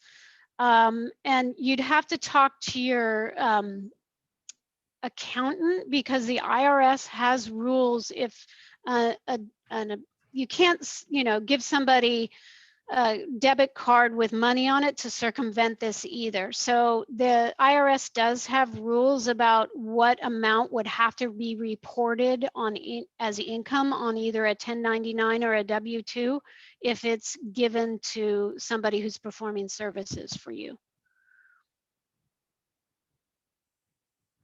Giving a $10 Starbucks gift card or something, truly de minimis like that, I don't think is problematic.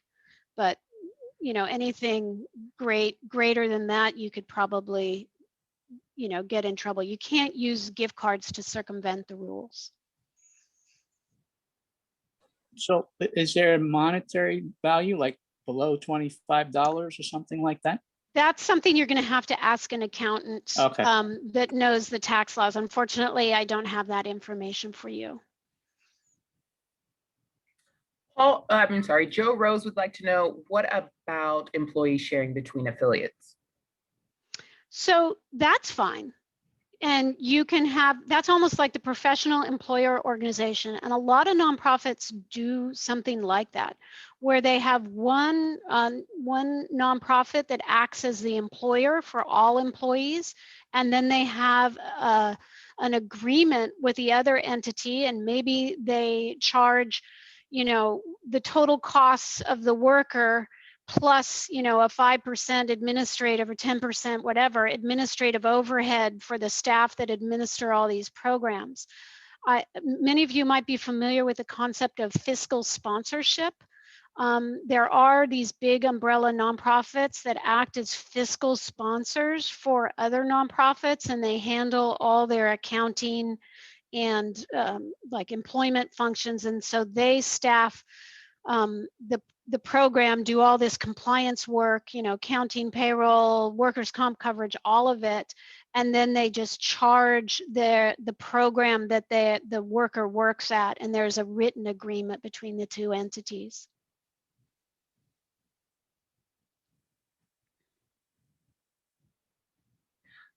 Isabel Sierra from NAMI SBA asked, can you please elaborate a little more about trainers? Will the affiliate need to pay taxes and insurance for them, even if they only do a 2-day training within a year? Well, again, they've got to fall into one of those classifications. So you would, if they, just like if you had an employee who worked for you 2 days, you'd have to pay them. So if they fall within the classification of employee, all the employment laws would apply. So you'd want to get that person into a different classification if you don't want them to be an employee, and you'd have to go through the test. So are they a volunteer? Is it somebody that's a professional and is going to meet the independent contractor test? And in that circumstances, their income, if they're earning any, would be reported on, Form 1099. Like say you're hiring a professional. I went to a NAMI training once, and it was a psychiatrist that was talking about different meds that folks could do, and whether you do DNA tests to determine which med is more effective for certain people. You know, I assumed maybe he was a volunteer at that event, but maybe if you're hiring a professional like that to do that kind of training, that gentleman would meet the test as a professional. He was a psychiatrist. He does those kind of trainings, and that he would meet the test for an independent contractor. But if you're using an individual who's a consumer of your services, who isn't in the business to do what they're trained, they're just discussing their lived experience or the local system or some other crisis management that they've learned, and they're not a professional doing that work, that they'd either be, if you're going to pay them, they're likely going to be an employee.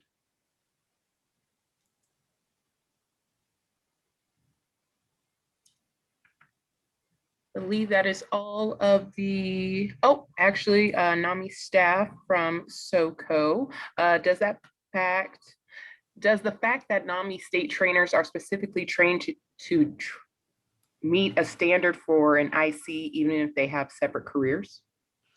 Well, you can have two jobs. So your state trainers could potentially be either a business professional and meet so you have to go back to those tests. They'd be, if you're going to pay them, they'd potentially be independent contractors. And you'd have to look to those tests. So they potentially could either be a business to business, meet the business to business test, or meet the professional test. Trainers aren't generally listed as one of the professionals unless they're like a psychologist or a licensed clinical social worker that's a professional. They might. So you would likely analyze that under a business to business contracting test that's going to be on the chart that I've sent you to determine how you pay those folks. So a lot of people think that just because a worker just does a one-off situation that they can't be classified as an employee. And that's not the case. A lot of employers have temporary workers, on-call workers, occasional workers that may not have regular schedules. So the law does, the preference of these laws is to classify everyone as an employee, so they're covered under the social safety net unless they're truly in business for themselves. So that's really kind of the default of how you analyze this. It's very complicated, it's very overwhelming, and for that reason, a lot of employers do ignore the law. And that's a risk decision that you get to make, and you evaluate, the risk of any particular situation. But do realize that if you are audited or a complaint is filed, that a lot of the loss you'd be exposed to is not an insured loss.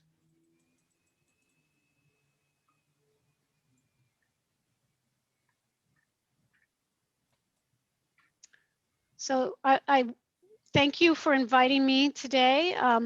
And for any of you that are insured through the Nonprofits Insurance Alliance and you have your directors and officers insurance with me, like the consulting I've done with NAMI Santa Cruz and a number of other NAMIs I can mention, we are I and my coworker are a free resource to those NAMIs that are insured through Nonprofits Insurance Alliance of California, and we are available to answer these type of questions and help folks walk through those. But if you're not insured through my company, do turn to your insurance broker that provides your directors and officers insurance company and see if they have similar resources that you can access to help you through these employment law compliance concerns.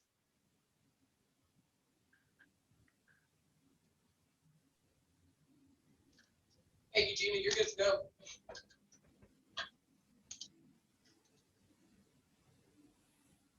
Thank you so much, Ellen, for being one of our presenters. We certainly appreciate you. And to this, we come to the close of our second annual affiliate symposium. Yay! I want to thank all of our attendees for taking time out of their busy days to be here. We very much appreciate it. And I hope you enjoyed it and were able to take away some helpful information and resources. We will be providing links and documents, resources that our presenters have sent to us, along with the recording for this symposium. Give us a couple of days and we'll send that out to you. Also, I do want to ask for you guys to please, I'm going to be sending you guys an email in a couple of minutes. It's a post survey.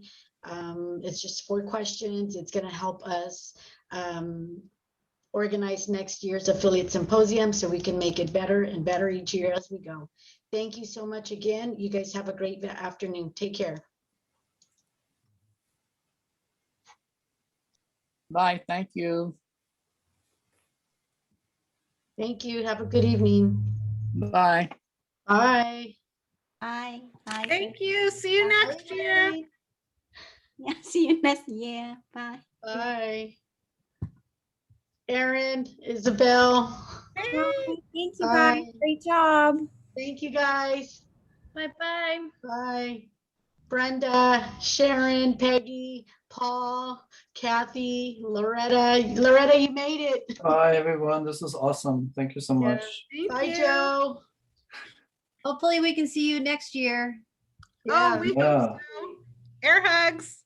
Yay. Bye-bye. Bye, Vernita.